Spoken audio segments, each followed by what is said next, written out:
Welcome back, everybody. We're just about ready to go for XSET and 100 Thieves. Map number 1 will be Haven. And we were teasing a little bit about some of the numbers coming through. We gave you some of the bigger bold points when it comes down to the fact that XSET on this map just slaughtered the streak that Sentinels were carrying. The same will likely have to be done here, though, versus 100 Thieves, who have looked maybe not nearly as flawless, but still very, very concise when it comes down to how they've played this Haven map, at least especially through this Stage 3 run they put together so far. Yeah, and a 4-game winning streak throughout this stage. Haven't dropped it yet here in this month of July as we've got Stage 3 kicked off. And even last stage, when they lost it, it went the full rounds each and every time, even sometimes overtime. But again, still coming in with a near 75% win rate on Haven, over 60% on attack, and near 55% on the defense. So definitely a team that is pretty well-rounded. XSET, though, as you noted, snapping Sentinel streak yesterday, and not only on Haven, but also just in best-of-3 series. So did really, really well there. Had some struggles before that in the last stage against some of the top teams, but again, always very close. And the last time these two teams met was actually in the Challengers 1 Grand Final for Stage 2, and it was a very close series. And when Haven came up in that particular situation, I want to say 100 Thieves won it in like really close fashion. It may have been like 13-11 or something like that. Yeah, so I know it's a pretty balanced game. You know, both teams getting a decent amount of rounds on each side. And as we were kind of talking about in the pregame, we are indeed seeing Zek and Ethan flex into that Sky. So it's going to be a little bit of a Sky v Sky battle. And I think when you combine Sky with the Sova, which you're clearly going to see from Hiko, I would imagine, with Steel picking up the Cypher, it just provides you so much info gathering capabilities while also having, you know, the ability for the Sky to flash in, you know, their jets to dash into sites and capture it. And then they can also be that follow-up fragger thereafter. So very much mirrored compositions. The real difference is just Def electing to go with Astra instead of Omen, where Nitro, of course, was very at home on that agent. And one of the things in particular that we were kind of seeing with 100 Thieves as they've played through this map versus for both version 1 and Envy is that Nitro loves to get that paranoia in play as soon as they're playing for early retakes defensively, specifically for this conversation in the first half, but also offensively. It's not just the Hawks that will flash from Ethan. That paranoia has been huge from Nitro. So that's kind of the big key difference maker. Whereas on the other side, you know, just to kind of give notoriety to how Def has played, his star placement has been great to also enable some aggression from XSET. Yeah, I mean, he's very good with that Astra utility. And even with her taking a slight nerf coming into this latest patch, which has caused some of the controllers to go back to playing Omen, Astra can still be very effective. People who are comfortable playing her can still get a lot of value out of her utility, and Def is certainly one of those people. And the other thing to kind of note just really quickly, we talked about it in the past, but Aaron has made a pretty big role swap to playing a Sentinel. You know, formerly himself playing a lot of Astra when she first came into the meta, and then prior to that was very much like a Raze player for this team, being that secondary duelist. So he's made room for Zekin to kind of take up that role and gave it room to Depth as well, picking up this Cypher coming onto Haven. Well, here we go. Round 1, map 1. XSET 100 Thieves, pistol underway, and 100 Thieves looking to get aggressive. Avon trying to back away. Depth there for a bit of assistance, and it does go even trades for now, but I don't believe XSET really recognized how many 100 Thieves members were here, and that results in a 2-for-1 exchange favoring the defense. Yeah, you thought it was maybe just the Sky Flash and the Jet, but no, it got short up by Nitro and Hiko as well. And they're doing a great job, and they're also concerned that a C push might be coming in. So instead of backtracking towards C, that would be vulnerable because they felt so much pressure at A, that they're a little bit concerned, and they're actually just still kind of lingering around the A lobby. They'll now drone in with BCJ to try to make sure that this room is clear. Maybe also start trying to clear out the long, close corners so they can still maybe threaten an A side execute, which indeed they're going for, it seems. They're committing to it, but again, they're in a 3-on-4, so they're going to be down a man. And I think that that's just a perfect example of the fearlessness of Asuna, and you're going to be seeing that all series long. Yeah. A couple of abbreviated health pools, though, for this defense of 100 Thieves. Asuna has backed away from the site, so the 11 health will not be in play. Recon dart coming out of Hiko. They do read this. Paranoia still in play for Nitro, but BCJ just walks onto the site. Oh, but Nitro able to stay alive because the dart cover into play, finds one, and then eventually Hiko comes from behind to find his third elimination of the round, and 100 Thieves strike first. I absolutely need that replay from Nitro's perspective. Yeah, I need that. If we could get that, that'd be great, because that is just one of those very rare, awkward situations. As somehow Nitro doesn't go down there, and he's able to stay alive. His teammates clean up, and obviously that was just a tough one after XSET lost so much in that early skirmish. And yeah, look at this. I mean, oh, how you doing there, buddy? You probably actually didn't see it because he was in the astral plane, but like, that was pretty funny. The panic that Nitro had to go through right there, though. You have to know he's... When he comes out, he's like, oh, hi there. How's it going? Hi, bud. And still finds the kill as well, just to yeah. get things going. I mean, that's just incredible stuff for Nitro, just to be able to help out and make sure that Hiko has the assistance that he needs. So right back into it. We're going to be having, as you would expect, the SMGs in play for 100 Thieves, just classics with one Frenzy for XSET. Yeah, not a whole lot they could do about this round. Again, just got crushed by that A aggression in the previous. Went down to a 3-on-4 and just, it's always going to be tough to recover from that, especially with how well 100 Thieves were positioned on that A site. Positioned so well, in fact, that Nitro could literally stand out in the open and throw down a smoke. So they had that one under wraps for sure, and I imagine this one's going to follow suit as, again, there's not a whole lot that XSET can say about it, saving up for the next round and hoping to crush the bonus of 100 Thieves in round 3. Def on the lurk. This could be point of contact. Hiko reads this. Okay, Nitro is probably going to come back to this, no problem. They should isolate, although Nitro, he actually goes into a shrouded step, gives away a kill. Def is actually in a position where he could capitalize on a second. This teammate's rotating over. They've got an SMGs and control the site. That's a real head scratcher for me. I feel like there must have been some type of miscommunication, or I think what probably happened is he actually meant to teleport further than that and just like maybe clip the edge of the wall or something and wound up teleporting way shorter than he had expected. Well, Steel on the backside. Zekken had read this, but not able to find elimination here in the corner. Also gets red, but still comes away with a headshot. Steel trades, but still for the side of XSET, this is not bad whatsoever. Asuna back onto the site, just down to Aaron, 22 health, and Hell not going to be able to do too much from there. Steel with 3 on his recovery, rotating from C, allows 100 Thieves to get their second round, but it's a costly one. Yeah, the only thing I can think is that he was trying to maybe shrouded step more over on the other side of the sight boxes and just somehow got shorted, and that's why he just wound up in that guy's lap, because he very clearly should have been spotted by Hiko, who was playing the low side. Either that, or he was trying to fake a teleport and mess that up too. I don't know. Either way, it didn't wind up mattering. Other Thieves still clean up the round nonetheless. Maybe a bit more costly than they wanted it to be, as they probably wanted to roll over, you know, a lot more weaponry into this one. But Asuna, look at this, has the op already. And again, this is a new agent for Asuna. He's only played Jett a handful of times, definitely not known for the agent, but picking it up on Haven. And I will say this, the games I've seen him play so far, he's been very effective on Jett. Extremely. I mean, we had that conversation with Hiko just kind of asking about Asuna, and it's like the confidence is just there. So if he wants to play it, we're going to let him play it. And that role swap has been very significant for 100 Thieves thus far. Yeah. Well, look at this. Steel is caught in a corner. This could be dangerous at first contact.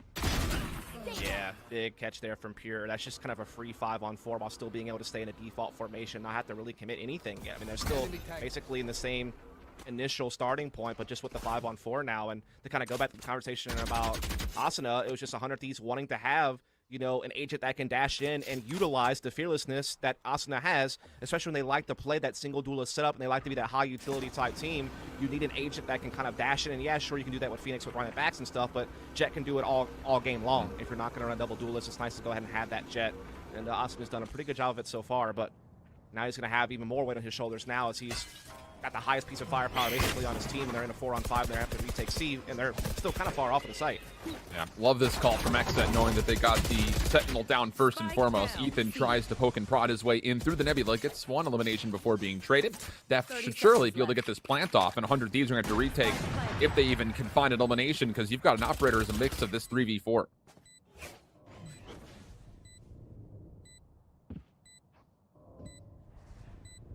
And the play through Garage, I mean, this is a really tough look for 100 Thieves. They might back off and save the face. Yeah. Well, Asuna is able to make this a 3v3. Time is going to be a little bit of a problem. Both of the flashes have been spent from... Well, actually, this one flash has been sent from Zekken. There's the last one. Paranoia on the way in. Nature wants to contest. Hiko right behind, but the trades will come through, and Asuna, yeah, outside of the one kill, he's just looking to play for exits.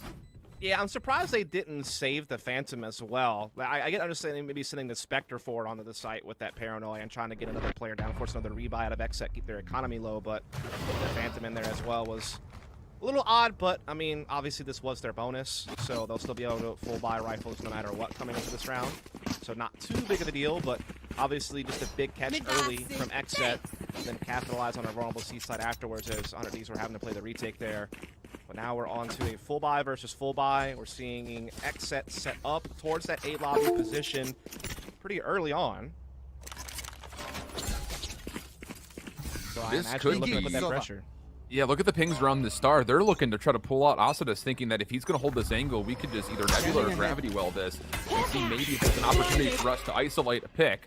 Cyber Cage mixed in with a Hawk, not going to have too much. Trailblazer to follow, but Steel, he snuck through. BCJ has seen this, and now Steel trying to get away, will just barely get out of dodge. Yeah, that was almost a good little timing there from Steel. You can see they were committing their Trailblazer to clear out Long. It actually did not take out the Trapwire. It's still sitting at the top of Long Ace. It's still something that 100 Thieves can play off of to help slow down an A attack if indeed that is a XSET's intention, which you'd have to imagine so. They're very committed. They have no presence middle or C side. Heck, Nitro's already pushed down Cubby, so he has a quick flank option depending on timing. And even, you know, Asuna's starting to drift towards that A-link position. So they get some good intel with the recon ball. The stars start coming in. They know the attack's underway. Let's see if they can find it. Seeker's also in the mix. Feels really isolated. He backs away. Uses the Hunter's Fury. Finds one on the entry, but Fury is able to take down Steel. So even exchange so far, 4v4. Spike is on its way to be planted. Long flank from Nitro trying to come through, but has to get through not just a Trapwire, but also the IGL of Death, who's going to try to meet them 1v1. As a point of contact could come through in the back. And yeah, Nitro is going to be a really tough take for him. Comes around the corner and gets instantly deleted. Now it's just down to 100 Thieves from the front trying to pin up a retake, and they might just save again. Yeah, it really did come down to whether or not Nitro could sniff Def out inside A lobby, give them, you know, a man advantage and have another route into that retake on A site. Without that, it really limited their options. Even with Hiko stalling the plant to buy time for, you know, quicker rotations to be there as the spike went down. Just still weren't able to find that big opening. Their economy's starting to come down low, and so it's understandable that they would pull the plug and just, you know, save these two Sentinels, save this operator, and try to roll it into the next round as we're all tied up going into round 5 against should be still, you know, pretty much full buy versus full buy, especially considering Nitro was on a sheriff there. Yeah. So he definitely should have the money now saved up to be able to buy around the other Phantoms that are remaining. So definitely just good economic management there from 100 Thieves, kind of understanding the situation, not forcing it, and they should be able to come back. Looks like we are going to see Asuna go for a quick operator pick, perhaps through sewer side. But this time we're seeing XSET look to maybe go for a little bit more emphasis on potentially some type of garage control. They have the stars placed, and they have a couple of players kind of towards window in mid area. Got bolt over through mid. Asuna takes the source, finds one, second, first to fall. And that actually means for Steel, he could try to play a little bit further forward. There's a trap wire in his way, but I have to imagine he's probably going to try to make a play to get this weapon at some point. Yeah, especially since he is just on the Sheriff, and Nitro indeed did not upgrade. He's actually still on the Frenzy, so still, you know, having to save up a little bit. Asuna, in the meantime, gonna get found out here at the back of B, stuck behind a wall in a hard place there. That's gonna take him out. Spike gonna go down. Gonna be a 4-on-4. I know exactly. Spike planted. Girl that will come into play. It is from the offensive POV, though, so lots of information here for XSET as far as what they want to do for their post plan. They've got BCJ holding over towards window, but it's actually Aaron inside the site with Beth, trying to control some of these angles. Hiko going to try to reveal any information possible. He puts the first one forward. Gravity Well also in play, trying to stall up as much time as humanly possible. And so far for XSET, things looking good. But here comes the retake attempt. Ethan first two to fall. Hiko short to follow. And Nitro with the frenzy is sitting here saying, I'm going to try to recover a weapon, but even that's not safe. Yeah, there's one right there out in front of him, but getting to it's a whole different scenario. But he should be able to get it now as everyone's exiting the site. Indeed, he will be able to pick up the Phantom, back up the C site. No one there to stop him, so at least that will go forward for 100 Thieves with the round to XSET. And I'll have to comment, I really like their post-plant positioning. A lot of teams will just kind of forfeit the B site entirely and just play from middle or window, which is fine enough if you have things like Snake Bites and Shock Darts to kind of stall out the defuse, but I think it's a lot better if you're also capable of leaving a couple of players behind inside the site itself or inside C Garage, or just give yourself some other thing that way you're not being funneled one direction. And I think Death's, you know, use of the grab wells did a great job not allowing 100 Thieves to play off their recon or get a retake established quick enough, and they're able to safely, you know, not only hold on to middle, but also the side itself, and now they take the lead. Two very convincing rounds back-to-back for XSET, only dropping 2 total members in the exchange. So their economy is going to be very healthy. And now an opportunity to really bust this game wide open. Yes, 100 Thieves is on a full buy, but they have stolen the operator and put that into Pure's hands. So we'll see if they can find any action here for a first point of contact. And I like what you're seeing already in this matchup is you know, showing the diversity of these two teams. They're not both just always having to play fast-paced and explosive. They're very capable of that. They also can slow the game down, just play a map control style, play the information game, and be a little bit more methodical in their approach. What you find it? As the IGL for XSET, and now they're looking at the merciless cycle of injuries. Nitro, though, gets one stays alive. Asuna coming on the way forward, eligible to find second. So actually beyond this, you thought the Trailblazer initial kill was going to be good for XSET, but the recovery from 100 Thieves comes so quickly, they actually stop XSET from even attempting a plant. Yeah, indeed. Then now the Cosmic Divide basically riddled useless, but they're making a rotation to A, which is open. But Nico's now hearing this. He's calling for Asa to make the rotation. Nitro has his ult to be able to get to A heaven quickly, so they'll be here to greet XSET as they come in the site. XSET has not fully committed as of yet. You do have one player push forward, that's Aaron, but watch left. the long player on the back from Def. This point of contact with Hiko could very well determine the round. The Spike would maybe not have enough time to back out and go to B, but that they could just sneak away from heaven. There is an opportunity for them to maybe open some stuff up. Here is going to find Asuna up top. Hiko and Daf, point of contact, but Hiko has been stranded on a bit of an island. He's going to be finding himself in 1v3. Deals with the dart, but can't deal with the Cypher player himself. So Aaron finds the clean kill, and once again, XSET cleanly able to rotate over to A and give themselves their 4th round. Yeah, close one though. I thought, at least doing some pretty good things. I mean, they got themselves back into a 3-on-3 from a 5 versus 3. Able to shut down the C attack, force a reroute out of XSET, and they even had the quick rotation like the Nitro's ult. And Hiko being able to pick up pretty early. He even caught the long con from Death, so it really seemed like 100 Thieves had, everything kind of taken care of, but still XSET getting the key frags in the end to get the victory. And not only will they now extend their lead, but they're going to be rewarded with an easier time as it just shares for 100 Thieves in this. Standing ahead. Early flashes coming through from both sides. This is 100 Thieves kind of trying to recover and, again, assert some dominance over towards A main. They've been successful in that, but look at the quick rotation from XSET. They've read this nicely. Oh, missed flash, though, from Ethan. It didn't make it through the window. It bounced up against the wall, so he gets caught basically with self-flash. Definitely that. And now XSET just start pouring into what is now an empty C slot, and they have a 5-on-3 post plant. Not a lot of other these can do about it when they have just a Ghost and the Sheriff and a Classic. XSET look really prepared for 100 Thieves kind of cheeky plays. I mean, you were talking about it just before we got onto camera that 100 Thieves were getting away with a lot versus Envy that you wouldn't normally expect. XSET are not allowing them that same luxury so far today. Yeah. I mean, 100 Thieves are definitely a very crafty team, particularly on the attacking side. They have a lot of people like... That's one enemy remaining. A lot of nice feints and double fakes and things of that nature, but on the defending side, I think the biggest problem so far for them has been the economy. How many times have they had to save? How many times have they been kind of stuck with maybe only like 2 or 3, full weapons? I mean, they haven't really had very many full buys. Asuna hasn't really been able to have too much impact with an op yet. He had like 1 quick sewers pick a couple of rounds ago, but other than that, he hasn't really been in a position to do much because they haven't really played into him. So XSET just, again, continuing to do some of the good things we saw against Sentinels. They're a team that, again, is very dynamic now at Def coming as the in-game leader. Not as much of a one-trick pony, so to speak, with like aggression and just like really gimmicky compositions. They can still definitely bring that aggressive nature when they need to, but again, they can slow it down and play, the small number of situations very effectively. And just trying to be testing it. And I still love this. I mean, when we were watching 100 Thieves play through their final match of the Open qualifiers, they continue to put Asuna here at A long, and XSET have not allowed even the opportunity for Asuna to feel like he could even play that angle. Seekers will come through. Nitro's got to the middle of the map. He's going to find one. That's the Spike here. Paranoia can also come through, and hold on a second. There's an opportunity here maybe for a bit of a pinch, but it looks like Nitro happy with the first blood has backed away, and we'll go 5v4 favoring 100 Thieves. Yeah, the Paranoia there was more of an escape route tactic rather than trying to press the issue in further. They already got their 5-on-4. They're happy with that. They just want to back up now and settle in, knowing that they have an early edge. They've really burnt a lot of XSET's utility as they were trying to fight for a little bit of sewers and long A control, and instead they wound up losing a player. Def takes some damage. They're having to pivot everyone back over to long C, including Pure with the operator now. Nitro is here just kind of jump spotting it. And Ethan's not too far away. He's going to trailblaze middle, realize that no one's there taking garage. And so they know that pretty soon it's going to be just, 4 players up long C, and that's all they've got. And again, no Paranoia here for Nitro.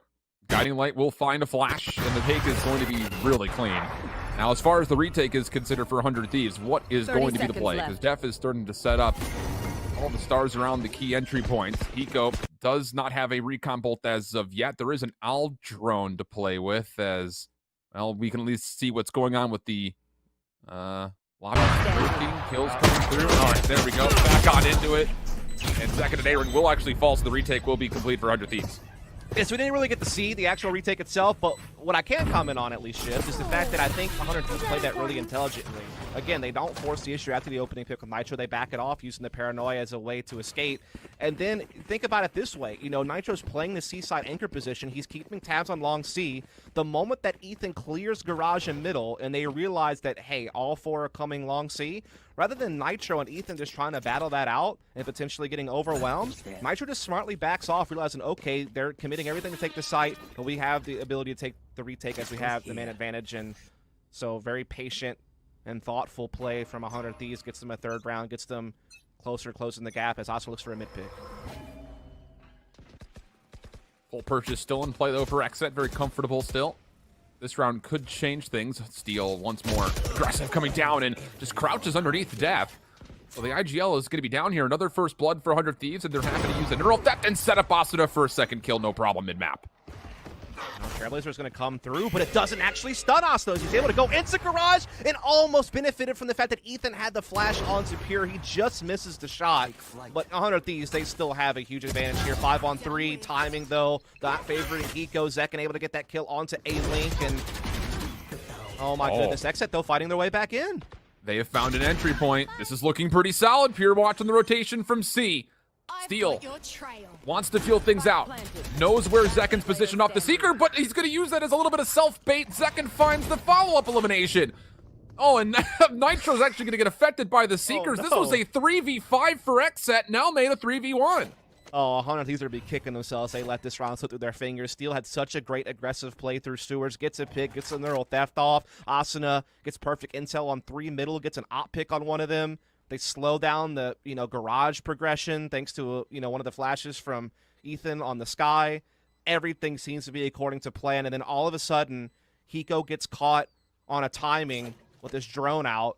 Zekken uses that to get a pick, opens up A-Link, opens up B-site, and then gets a huge kill thanks to the Seekers on the steal. And that basically gets it back to equal footing, and XSET from that point forward able to come up with the victory.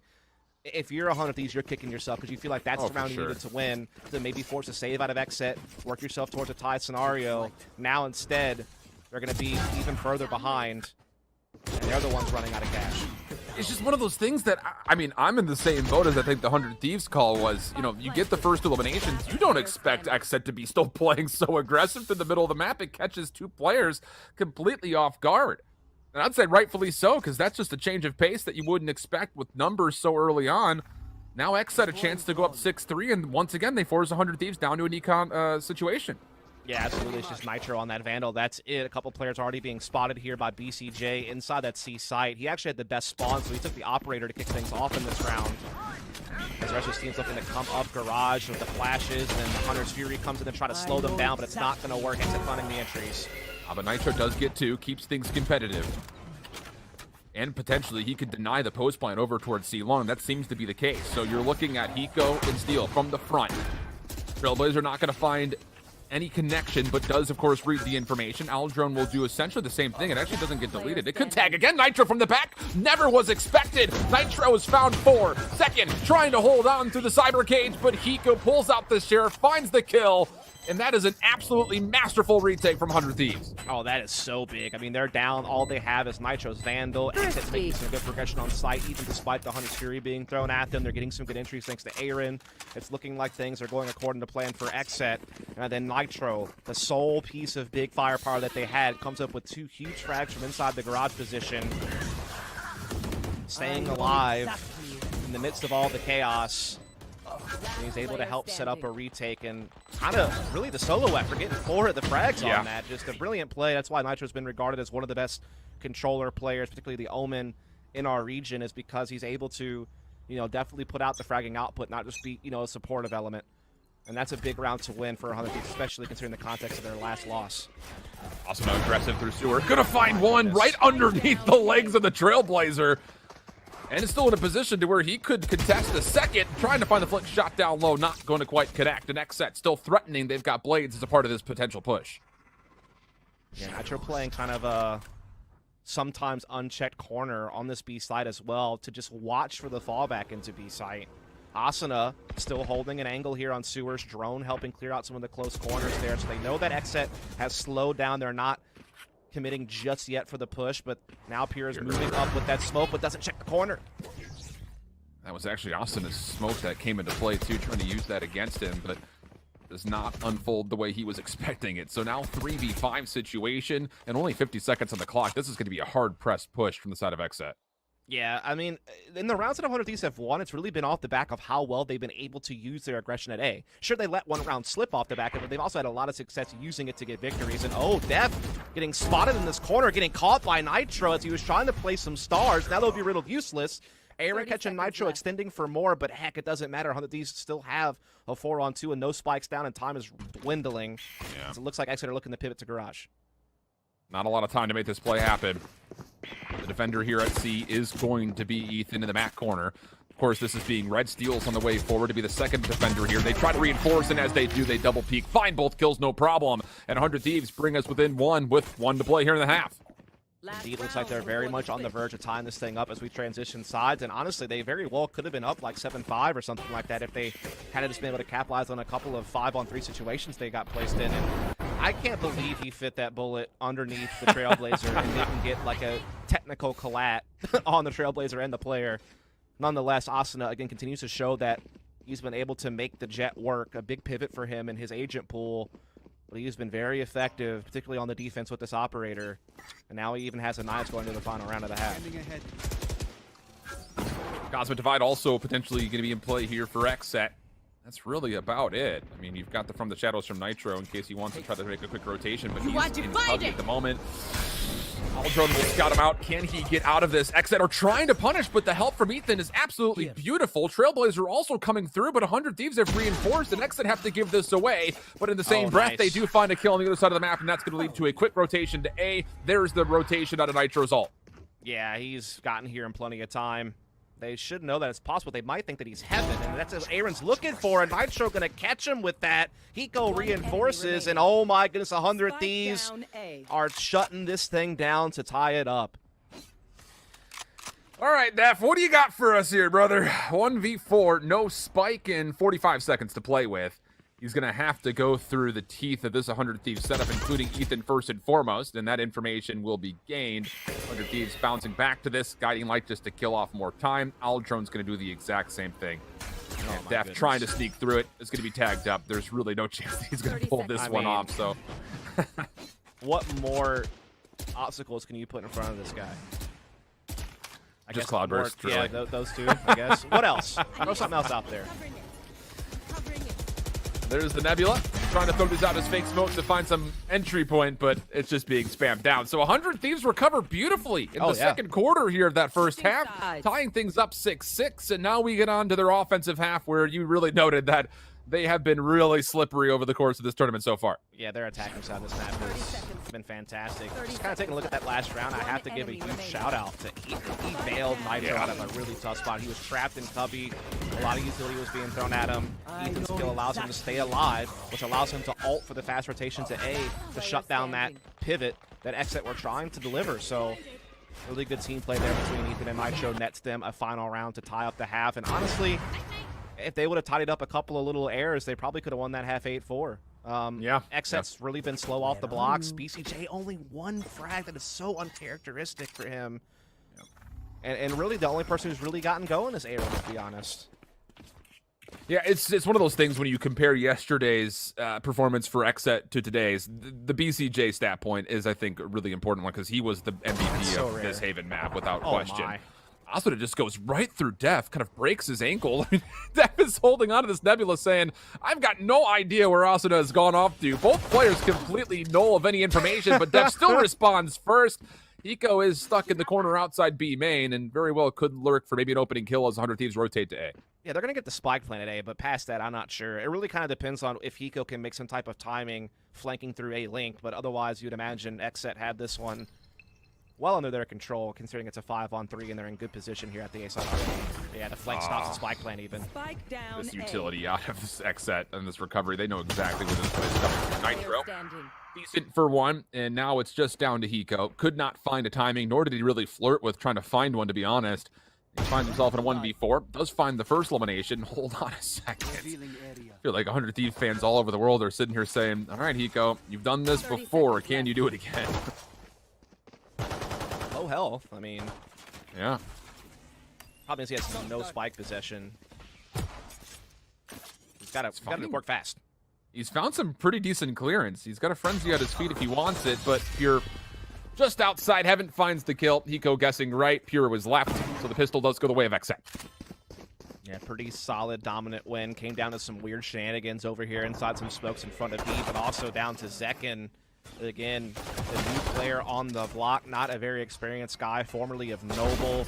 Has never really played much VCT action coming into this team, but XSET saw something in him. They gave him a trial. They liked what they saw. They brought him in to be that secondary duelist next to Pure, but also flexing into Sky and some other agents depending on the map. And he's definitely had some pretty key moments so far throughout this tournament and throughout here on Haven.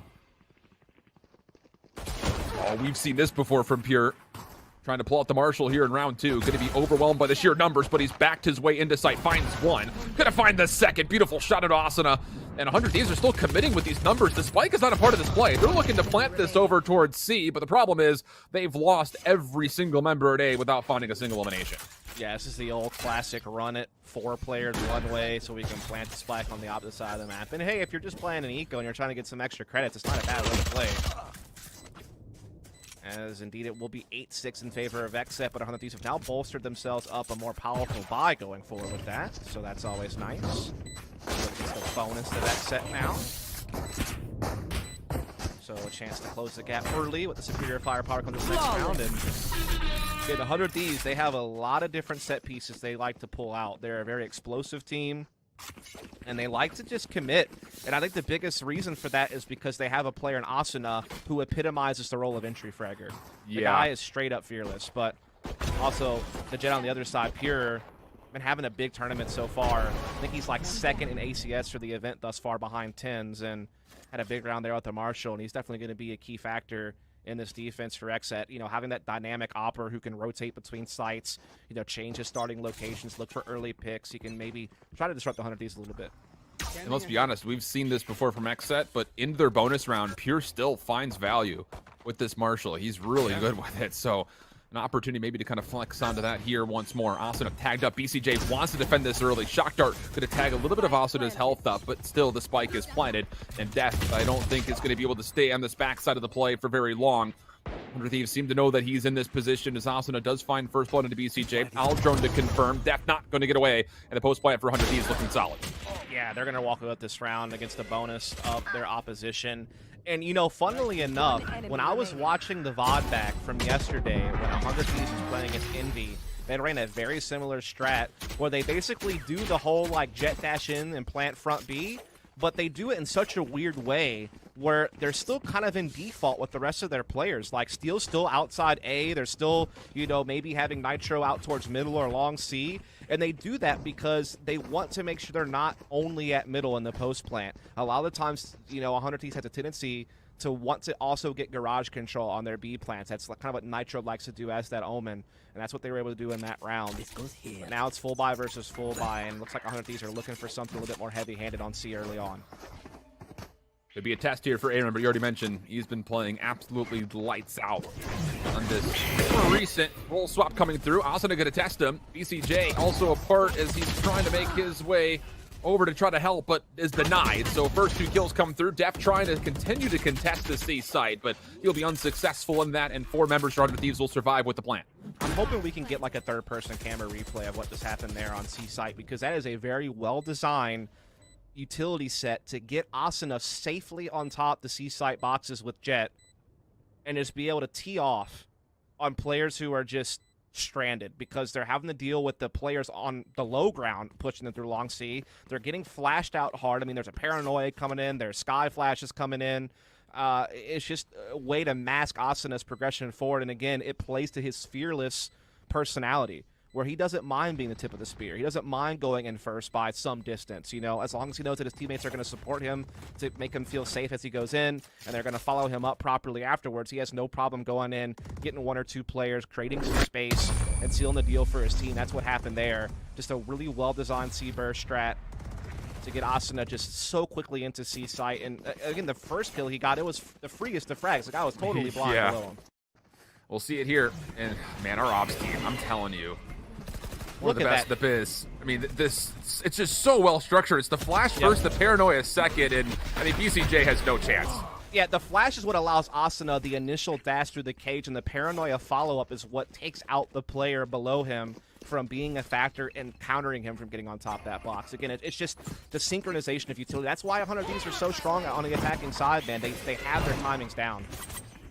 Oh, enemy battle coming over the top here. Asuna going to try to once more push out Pure, but does not quite able to track him down. So Pure stays alive, trying to follow up maybe an elimination beyond this. Knives are not going to be successful. Pure somehow still alive, but cannot find elimination. Steel able to convert first blood, but still, XSET look like they want to challenge this. Zekin's going to move forward off of his flash. Knows he's got a player down in hell, but cannot track him down. Meanwhile, though, death for 2, and XSET have stopped the plant successfully, and now we go 2v2. The action's still going chaotically onto the site as the 100 Thieves are trying to track down Zekin, who's able to find the operator for 1v1 with Aaron, and the return from XSET come through as they capitalize for 9. Oh, that is so much chaos to try to pave through Shift, to try to highlight what's important, but I do think that the missed daggers from Asuna is what gave XSET some time, and then Zekin making such a heads-up play. It took a while for it to set in, but, I mean, just his own fearlessness to come through with the flash, plop down, get the kill, tuck into Under Heaven, and even with the neural theft coming in,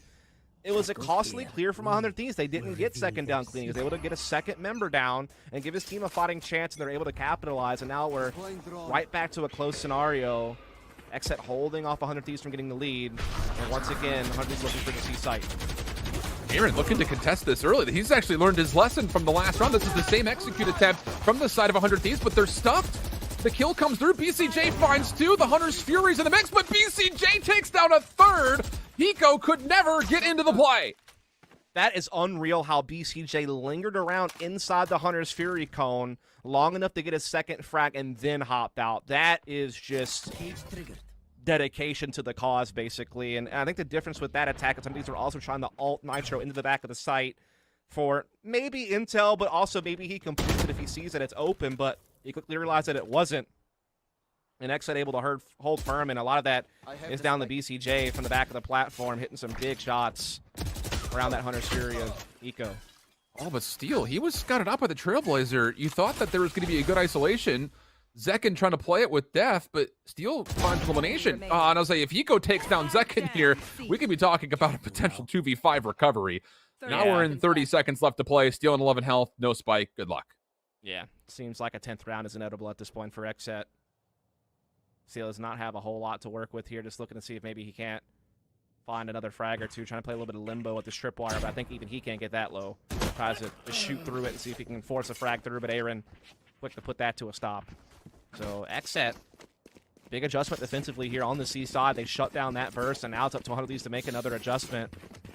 Try to figure out what's the next plan of attack, as Asuna that time could not get a pick off that top box position. And just, yeah, look at BCJ just playing inside of it. He takes the hit, who cares? He just makes sure he gets his frags on the way into that damage and winds up shutting down the attack. And now they have so many ults to put into play into this next round. And money is kind of low here for 100 Thieves. They're having to come up with a couple of Spectres, and they only have those Seekers to try to entry with. Force coming in here. This could be dangerous. This is 100 Thieves saying, we're playing for 9 right here and right now.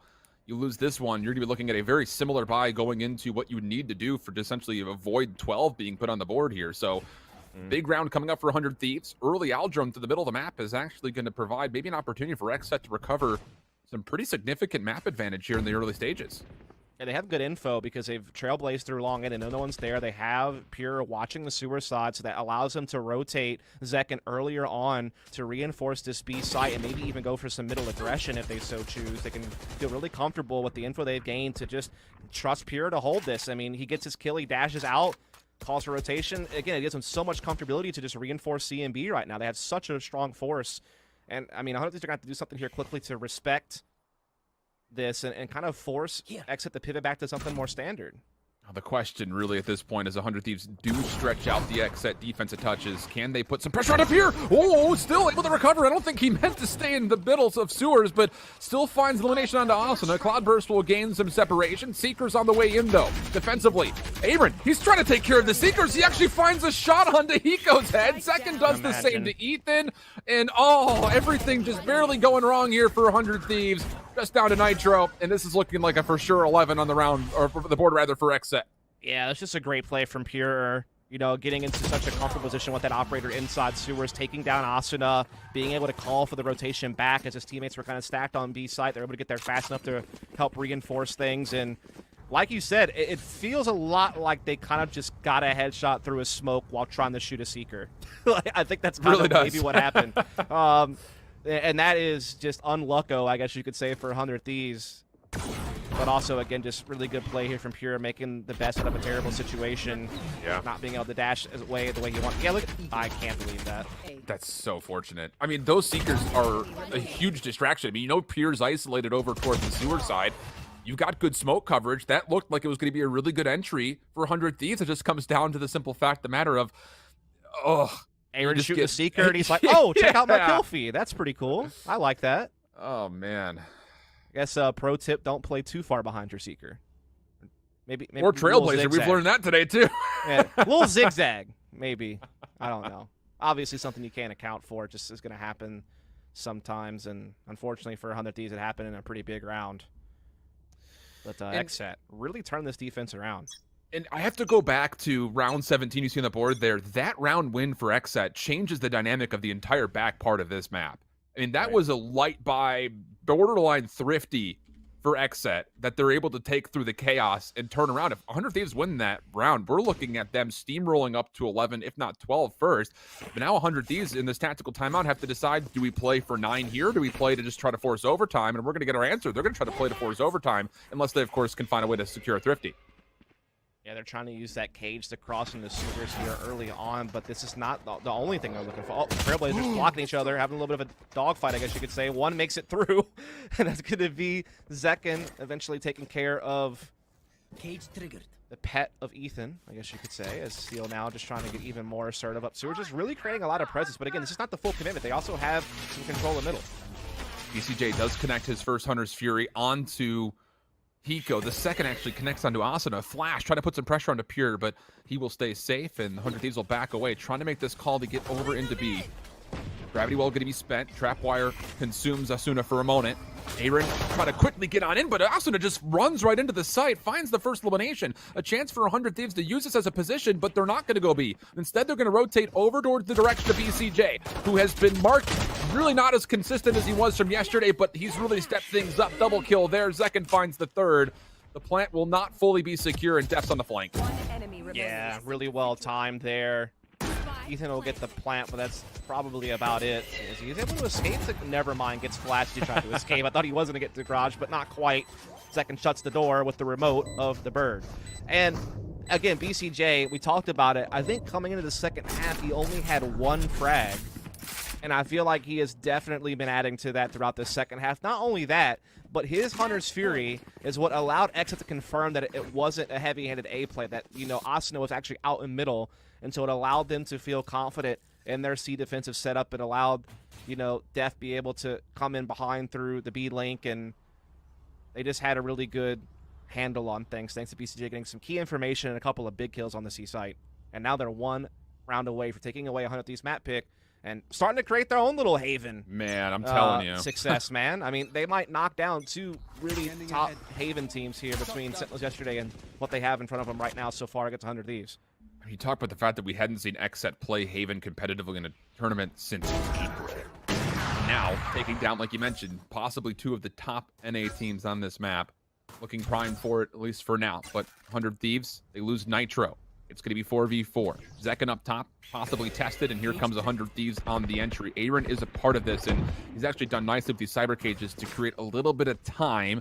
Zekken looking to flash, but Aaron's already fallen, and now Zekken has to clutch things up, finds 1. That'll be all he gets, though, on the first attempt. Trailblazer coming in now as well, but gets shut down. Doesn't really get too much info off of that, but they still have a chance. 3-on-3. The thing is, they're all coming from lower side in heaven. That's going to be kind of a funneled retake to get a big kill on Asuna. Steel stays alive. Seekers does come out. It actually will affect him, but he's provided himself some cover with the spy cam to where he doesn't really matter if he's concussed or stunned up. Trying to get the tag off to Zekken, maybe to finish the kill. Hiko from down low finds BCJ. And now Zekken, 1v2, 17 HP. Going to commit to trying to play forward through this. If only maybe just to grab the operator, and that is indeed the case. He'll back away. Yeah, great late round play there from Steel and Hiko, the two veterans on the team.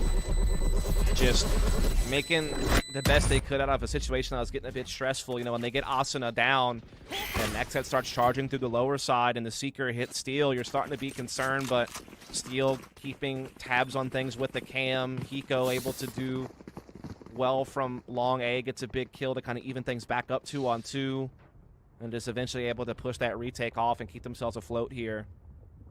Fighting for survival on this map, trying to force an OT. Need 3 more rounds in a row to do it, but still have to go up against a fully decked out XSET. They have the operator in Pure's hands. They have a Cosmic Divide. Definitely have a lot of tools to keep one of these off of those extra rounds.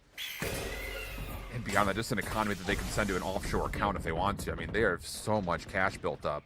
But look at this defense from XSET. 3 players through middle. Awesome needs to find one here, you would have to feel like. Holding the corner, gonna find the first, looking for the second. Sees that there are players nearby, tries to dash over and around, and that has created enough chaos to maybe allow XSET, well, to have to back away, but they do take down Asuna, so we stay 4v4. Yeah, he's done a fair amount of causing disturbance out in middle and allowing there to be openings elsewhere on the map. Seekers will start coming into B. Thing is, though, Hexet have already made a good rotation C side, and I think that 100 Thieves kind of realize that now with their Seekers being able to make their way through B site without getting encountered, and so now they'll pivot back over to A. This is just good reads from 100 Thieves. Oh, but look at the distraction in front. 2 trap wires, 2 stars. That could slow things down significantly. Ethan gets hit, but the trap wire doesn't deal with it. But Hiko and Steel, meanwhile, simultaneously find 2 in response. So it turns into a 3v2 favoring 100 Thieves, and they still want to try to pressure out Pure through A. Shoulder peek, tries to avoid the Aldrone, and it looks like he very well just may do that. Left. But Nitro has gotten onto the site. They seem to know that Pure is here, but have they given him enough space to maybe find an angle? Not the case. Spike will rotate behind this. It's just down to death for a 1v3. Yeah, looking like 100 Thieves are going to keep it going, and it really just all comes down to getting some really good reads of XSET's rotations thanks to the Seekers that got put into B site, and being able to make that pivot over to A side and just trade out efficiently from that point forward to get themselves to 10. Not a whole lot that's going to be able to say about it here. Steel and Nitro will finish the job, and man, extra rounds starting to look more and more likely as each second passes. I mean, these are digging deep and coming up with some big plays to get them back afloat. And they're really starting to dig into this XSET economy pretty nicely. But this moment, again, a bit precarious. To see that Zekken just gets a free kill onto Ethan, it's just one of those things that simultaneously Hiko's able to find the trade, plus there was a kill mid-map to give them the numbers. And then eventually they just put too much pressure onto Pure. I mean, if Pure hits one of those shots of the operator, though, we're looking at a very different defensive setup for XSET, trying to recover that A site. Double ops coming out now for XSET as well. Yeah. That will be something different here as Def will hold the second. Pure in a bit of trouble, has to back away. And, well, Aaron, who is trying to get aggressive through C Garage, also drops. So First Blood, once again, confirmed for 100 Thieves. Yeah, they have so much presence as well all across the map. They have A lobby control. They still have control of middle. They're threatening Garage. And now they have a 2-man advantage. I mean, an 11th round is looking oh so likely now. They've had everything play out exactly how they'd want to. They have so much at their disposal now. Nitro going to ult in and kind of check things out on C site. It's the read that Def is playing the plat, but Def gets a collab through long. Oh no! Now it gets interesting. Now it's not a foregone conclusion any longer. Oh my goodness, no way. How big is that? Asuna still wants to challenge C, gets on top using his own Cloudburst. Will open up the site for 100 Thieves to funnel on in from behind. And for BCJ and Zekken, they have to rotate through B to get here. Spike planted. How do you hit this? Aldrone's still potentially in play. 2 guiding lights, 2 shock darts, recon bolt charge. But for 100 Thieves, still holding onto the paranoia. Potential to contest this. There's the paranoia. Asuna peaks exactly at the right time. Wants the red dot chase, holds down the trigger, but Zekken still finds the kill. Second guiding light comes through. And Nitro's going to shroud it step away. They're going to play a little bit of a cross angle, and Steel will finalize the elimination. 100 Thieves get to 11. And now question marks start to surround what XSET can afford going into this next round. What a crazy, crazy round that was. I mean, it's all going 100 Thieves' way, and then Dev hits that, and all of a sudden, everything comes back into question. Luckily for them, Asuna able to get into A off a dash, take Dev down, give them man advantage back. They're able to capitalize and, you know, right the ship, essentially. And now they're one away from forcing an OT. And, again, it wouldn't be XSET versus 100 Thieves without it being a heck of a close game with the potential of extra rounds needed, just like those Stage 1 Challenge 1 Grand Finals. Oh! But the early flashes coming through. 100 Thieves want to take over A control.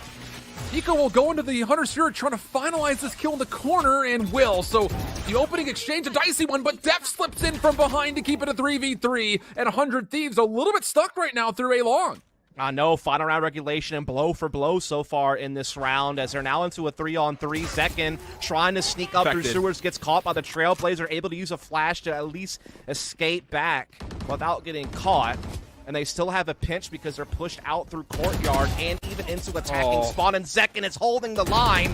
He might even get a shorty kill. No, Nitro's going to get that one back. Get it back into a 2-on-2. They still have time. They still have spike possession. But again, they don't really have a way back without being caught. Cosmic Divide will be used defensively. Def, who was on the flank at one point in time, has rotated back into the center of the map. But Aaron, who hasn't been seen all round, is going to be taking place on the flank. The thing is, 100 Thieves are very aware of the potential threat. Technically speaking, they just have a free A site. The big question is, has Aaron rotated? That's the one thing they don't know. Yeah, they have no intel at all. They know that they could be getting flanked. They know that the Cosmic Divide was there at A, that someone might be playing behind it. Now it's cleared out. They smoke Heaven. They're putting the spike down. And they will be able to get it. They have, you know, a player under Heaven. Nitro, not sure where he's going to go yet post-plant. But we know that the retake is going to be coming immediately. Oh, and that's a great catch. At least know once coming through long. They don't know about the other, though. They still have the paranoia. That's the big key. The last Nebula in play. Def gonna fall. Aaron, do they know that he's here? He gets paranoid. Just out of the Spectre. Not gonna find it. And Nitro with 3 in the round confirms we will see extra time. Brilliant display from 100 Thieves, marching forward 3 rounds in a row to force an OT. Now it comes down to who can win 2 in a row first. No strangers to OT and no strangers to go on the distance are these two teams, especially against one another head-to-head. Asuna going for the big op purchase in OT. We know that's a big investment with the starting money the way that it is for OT. That means he's not going to have any armor. But we know defensively, the Jet with an op can have so much impact, and so for him it feels like it's worth the dice roll, especially because it looks like he is going to go for an aggressive sewers play, and we can see that XSET are looking to gear up towards that side, though not the spike. They're also looking to get some mid control simultaneously. Well, the Aldrone for BCJ potentially also in play. Asuna will walk forward and finds the kill on the Def. Oh, that's so huge for 100 Thieves defensively. Not only is it first blood, but that's your smoker for XSET. How are you going to retake or even be able to get into a site? It looks like they do want to try to push immediately on in, and they find Nitro topside corner, a chance to get a plant off. They also stun Asuna with the Trailblazer, so he doesn't feel confident taking a shot through the initial smokes, and the spike will indeed go down, and it's equal. They're able to dash out, and he gets flashed again, and they chase off of it. Aaron for 1, but the trade is there. Ethan able to recover. 100 Thieves are on the site, but look at the post-plant setup for XSET. You've got one player close in Zekken. BCJ looks like he wants to come around through garage. Aldrone's gonna isolate Zekken. He needs to try to stay alive. Flash will come through. It's beautifully timed. Finds steal for the first. Watch out for BCJ. He's on the flank. He finds the second. It's down to Eco. 1v3 and likely not enough time beyond that. Things looking very positive for XSET. Eco finds 1. Toggles looking for a second elimination. No way. Has to try to stick. Pure doesn't want to fall for elimination and will eventually come back to the kill just in the nick of time. XSET strike first at OT. Dude, give a round of applause to Zekken, the absolute savior of that round. The newcomer to the team, 16 years old, very inexperienced, but very much impressing early here. A nice clutch attempt in the end from Hiko, but it's Zekken's flashes that punish Asuna multiple times, allowing Aaron to get such a key kill that tilted the odds back in XSET's favor despite Asuna's opening pick. They also did a great job getting Nitro down rapidly inside the site to equalize the numbers and get the spike down. So just all in all, beautiful play from XSET, but again, Zekken having so much impact with his utility that round to help him secure the site and man advantage to win. Can they finish the job now? That really is the question. Look at the stack from XSET. 3 members over towards C with Zekin rotating to kind of lean that same direction. I mean, for 100 Thieves, they found a lot of success on the C site, and that's where the gamble stack currently is going to occur for XSET. It's just Pure by himself over towards A and just a couple of traps through mid to try to stop any play towards B. Yeah, C Garage going to be taken here by 100 Thieves. Asuna leading the way. No surprise there. Depp playing a tough corner, able to get his 1. And Zekin can play off of it for 2. Again, Zekin having such impact. One enemy remaining. Aaron finds one more beyond this, but is still tagged up. Hiko, last chance, 1v3. Lots more time to play with here, but no spike. Cyber cages are going to go down. XSET will recover the site for now. As this dissipates, will he find Aaron? Not gonna matter. Second comes around the corner, finds his 3rd, and XSET strike first, 14-12. It's gonna be up to find, or putting Icebox coming up next. Which brings me to my next point. Do we think KO would date an air fryer? Dude, Jacob. I hacked into VCT, bro. We're in VCT. Oh. This is our chance. God. Okay, Hey, what's up, VCT hi, chat? We have a everyone. big announcement for you guys. A super big Okay, announcement. But first, do you think KO would date an air fryer? I no, think it's something Jake, that's very no, possible. Jake, nope. We don't have that much time, dude. Alex, I'm not doing this. I'm not doing this. Don't have that much time. Okay, you're muted. That's it. Hi, VCT chat. What's up? I'm Alex. This is Jacob.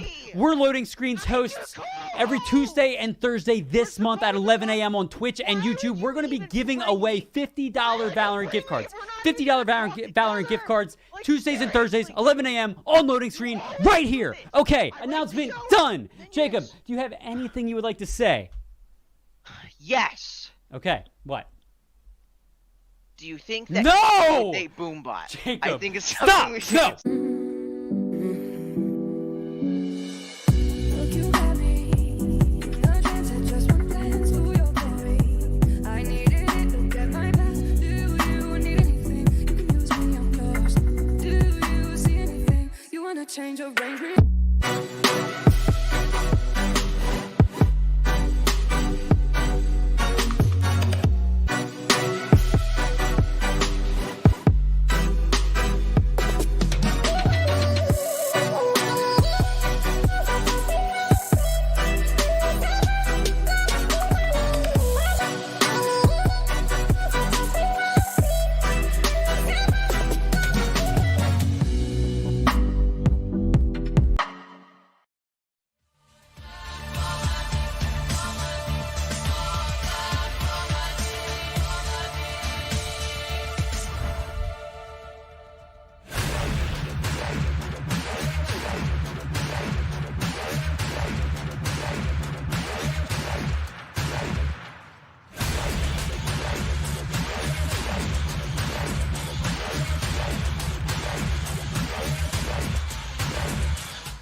Welcome back, everybody. We're through the first map, but my goodness, we barely got through it because we're already seeing some absolutely climactic moments. It's XSET, though, who strike first. And for a team that we haven't seen play this map competitively since April, they've now taken down both Sentinels and 100 Thieves, of which it were their opponent's map selection. So, needless to say, I think we've got a new big heavy hitter here on Haven for North America. Yeah, very tooth and nail game from both these teams at different points, displaying good play. You know, we're taking a look at this BCJ having a big recovery defensively in the second half, after having a tough first half. They only had one frag on the attacking side, but when they transitioned shots, BCJ came up huge on a lot of plays. And again, I have to tip my hat to Zekin. He might have been on the death end of that clip we're watching now, but his utility uses throughout this game, as well as his fragging impact, he really was kind of the more impactful guy on the server. He was able to, you know, have a lot more say in things compared to, you know, Ethan, the counterpart on the opposite end. And certainly, again, he got great play out of his teammates as well. Just a fantastic victory for this team. To see them be able to, you know, hold off 100 Thieves constantly, even once they got pressured into extra rounds with, you know, 100 Thieves having that like 3 or 4 round run at the end of the first half to force the extra rounds. They were able to, you know, put that aside, focus up, went out the OT pretty convincingly. Yeah, I mean, how big was Zekin throughout this entire series as well? I mean, the X Factor yesterday versus Sentinels, I think we both probably agree was 100% BCJ for XSET, but Zekin in this one, 27 and 15 with 4 assists. Unbelievable. And for a guy that we kind of framed up at the top of the show, kind of comparing him to Ethan, we kind of had the same thing. I don't know what it is about you and I, Dust, but we keep picking these kind of head-to-head matchups, and we see one of those two performers look really good, and the other kind of be, I won't say necessarily a huge letdown, but I mean, the comparison between what Zekin just put out versus what Ethan just put out on the Sky, very, very contrasting to say the least. Yeah, I mean, similar to Zekin, Ethan is just now picking up the Sky. I think that was like his 5th match with it. Definitely not something he's used to. I feel like he, you know, first came to the game kind of playing Omen, but that's what Nitro always played. So they pivoted him to playing Sage, and he was essentially playing Sage on like every map in the pool, and he was very good on Sage. Like, he was looking like he was finally hitting his stride in Valorant on the Sage, but it does seem like so far with him being on Sky, he has struggled to really be the same player that we saw last stage. You know, he's had a couple of good games here and there on it. Like, he had a very good game against Envy yesterday, for example, but he's also had a couple of games that have looked just a little bit less than what we're used to. You know, so maybe it's just him trying to get used to that, whatever the case may be. It's not like it was his fault or something that they lost. I mean, it was a very close game. Could have really gone either way. It was just, you know, a very, again, convincing overtime there from XSET in the end. Well, looking forward to what we have coming up next. We teased it before we went to break, but it's going to be Icebox for map number 2, a map that XSET has routinely played in almost every single series thus far through their run to the VCT. And actually, as I double-check my notes, they have played it in every single series they've played so far in stage number 3. But beyond that, 100 Thieves, also a very capable and, of course, a comparable team when it comes down to it. They've been very good here as well. Yeah, I mean, they're 70% win rate on Icebox since Ethan's joined the team. They are near 60% win rate on both sides of the map. They've won their last couple of games against some of the top teams in the region. You know, have only lost it a couple of times in recent memory. Usually a very strong map for 100 Thieves. So I think that they'll still feel at home here. XSET, to me, still not quite proven.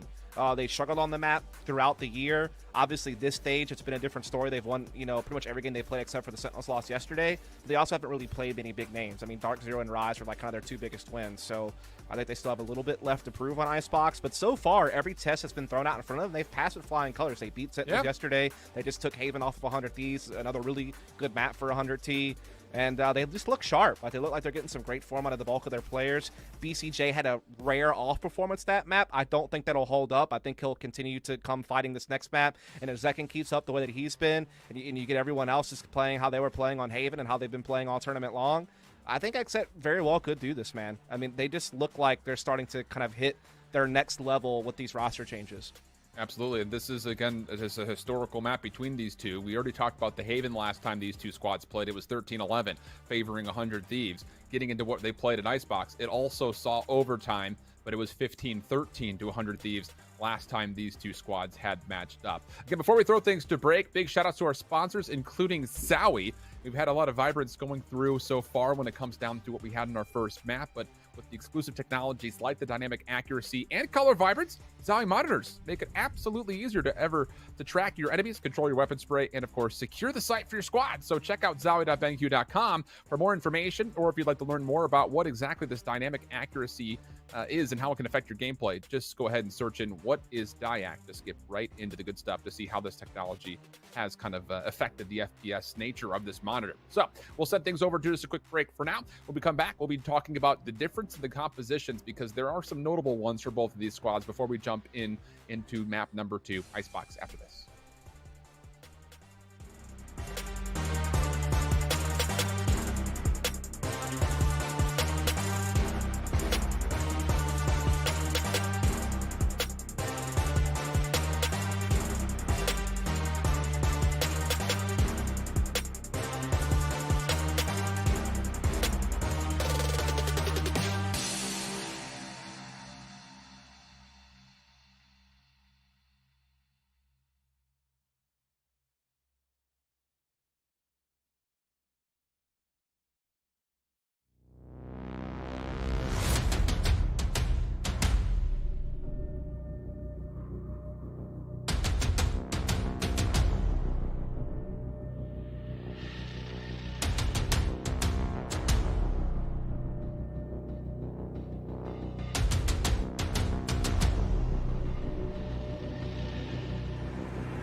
Welcome back, everybody. We're about ready to go for Icebox map number 2. XSET currently up 1-0 after an overtime affair on Haven. And the big thing before we get into Agent Select is kind of framing out how these teams very differently play map like Icebox. Really, the only constant is the fact that we're going to see Viper and we're going to see Sova. Everything else is pretty much brand new and unique from both teams' POVs. Yeah, similar to Breeze, there's a different philosophy on whether or not you want Viper to be your solo controller or whether you want to have a second controller play alongside of her. And the reason for that is because a lot of the times, if you're attacking team, you're likely going to be using Viper's utility at long B 99.9% of the time to, you know, get you some long B control, at least threaten the capability of getting some long B control and setting up for, you know, your wall on the B site alongside your Sova Owl drone to help you get in. But what if you want to hit the other side and you want to be able to block some angles as you come in? You know, then having that second controller is kind of what you're going to need if you want to play that way. Some teams get around that by just using sage walls and using, you know, different type of Molotov type skills to be able to clear out those corners. But some teams like to have the second controller. And, you know, 100 Thieves is that team that likes to have a second controller. Nitro will likely be playing the Viper, so that means Ethan should be picking up the Omen.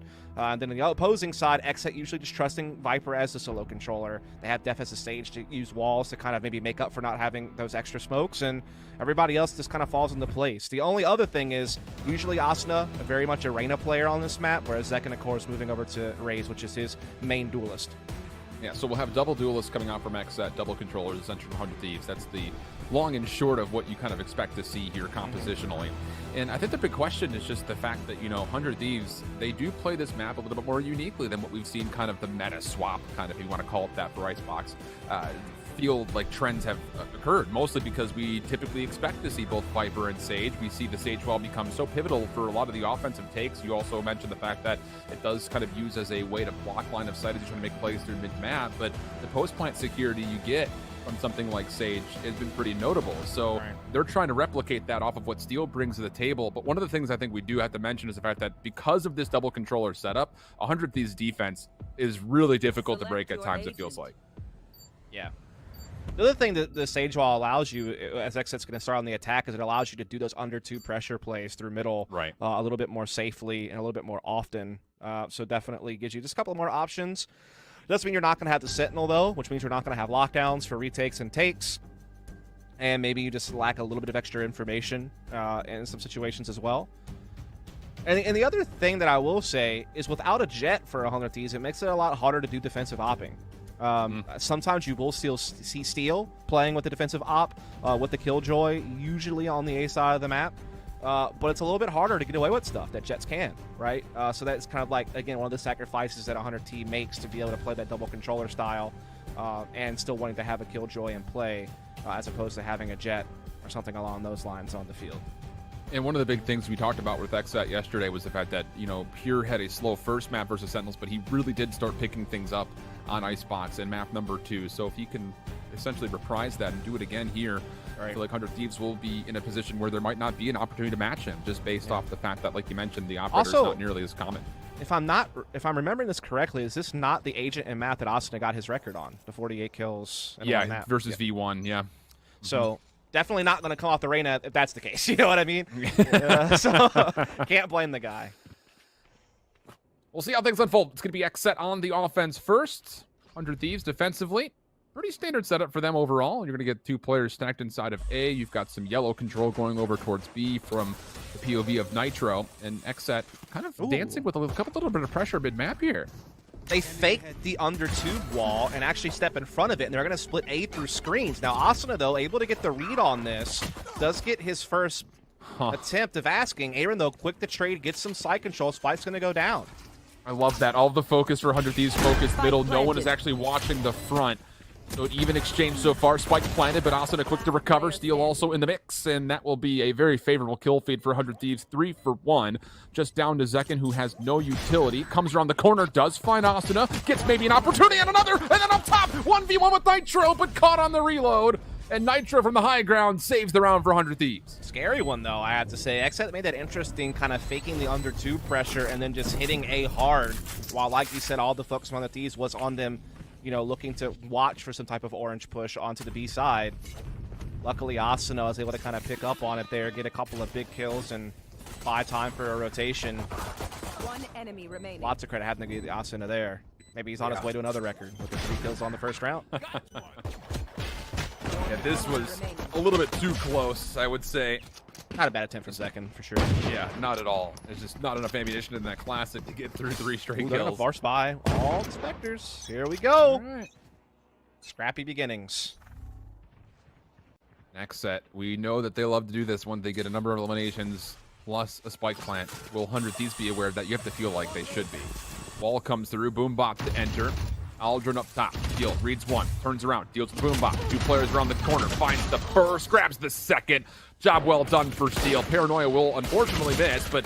Aaron not going to find the kill into Nitro, so 100 Thieves hold strong with the playthrough mid. Just down to Kanzek can find information or a kill up top. The answer, no, and it's just down to BCJ 1v3. Yeah, I mean, 100 Thieves just kind of found that script, just laying on the bench, read it, knew it was coming that scene, had everything ready for it, all the props in place. As Steel just teed off there. And yeah, BCJ with the Marshall. Got one shock dart. Does have Spike, does have time. Might be able to find a Fallen Spectre or something, but I mean, his chances are still so low. And yeah, that's going to be it. Well, Asuna, great start, has Empress through 2 rounds, so not bad. Keep your eye on that.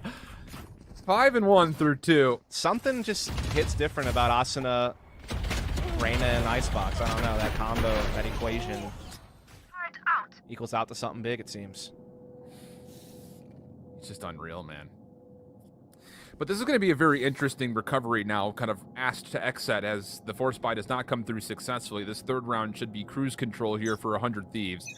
And then going into round 4, I mean, then you have to play up against the Asuna Empress, possibly also with a Steel lockdown. That 4th round is going to be You could a just really end that difficult one for sentence XSET. at the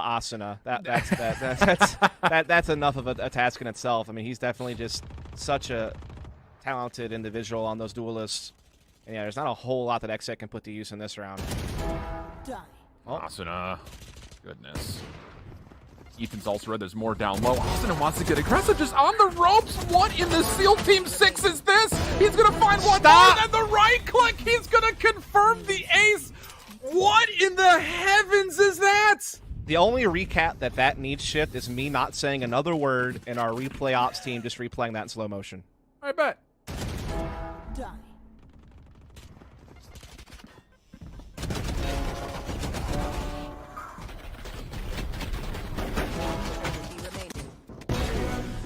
And back to you, Shift. Oh my goodness, that's just stupid.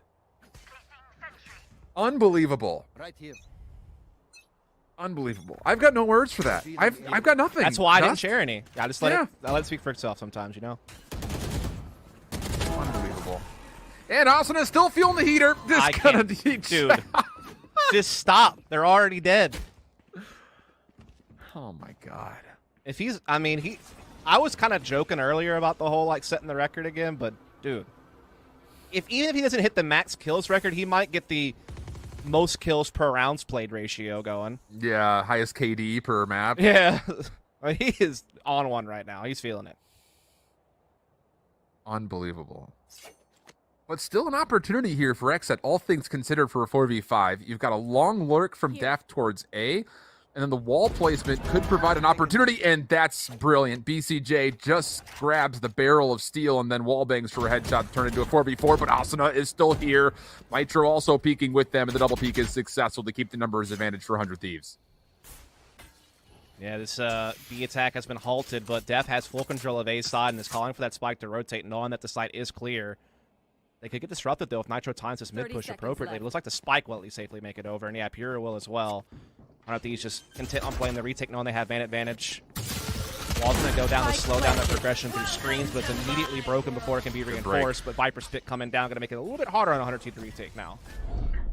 Def sneaks away from the Lear, but doesn't fully sneak away from Nitro and Asuna.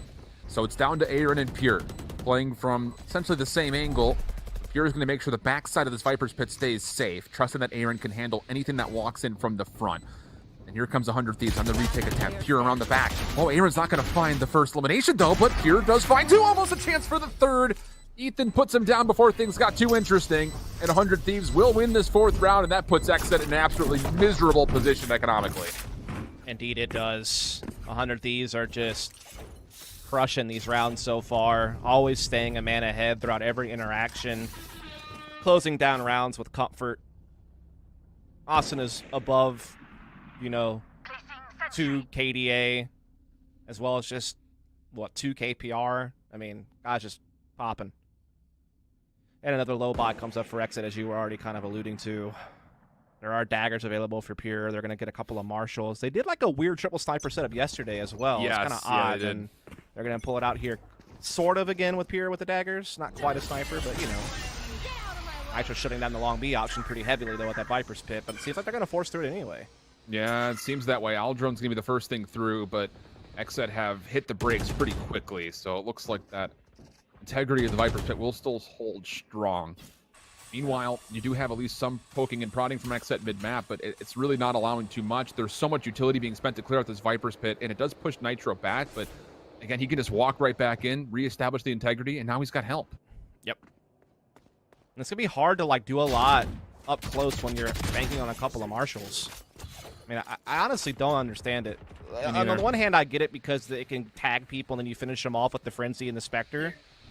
But it also makes it a lot harder for you to get entries with those when you have to play these closer quarter situations.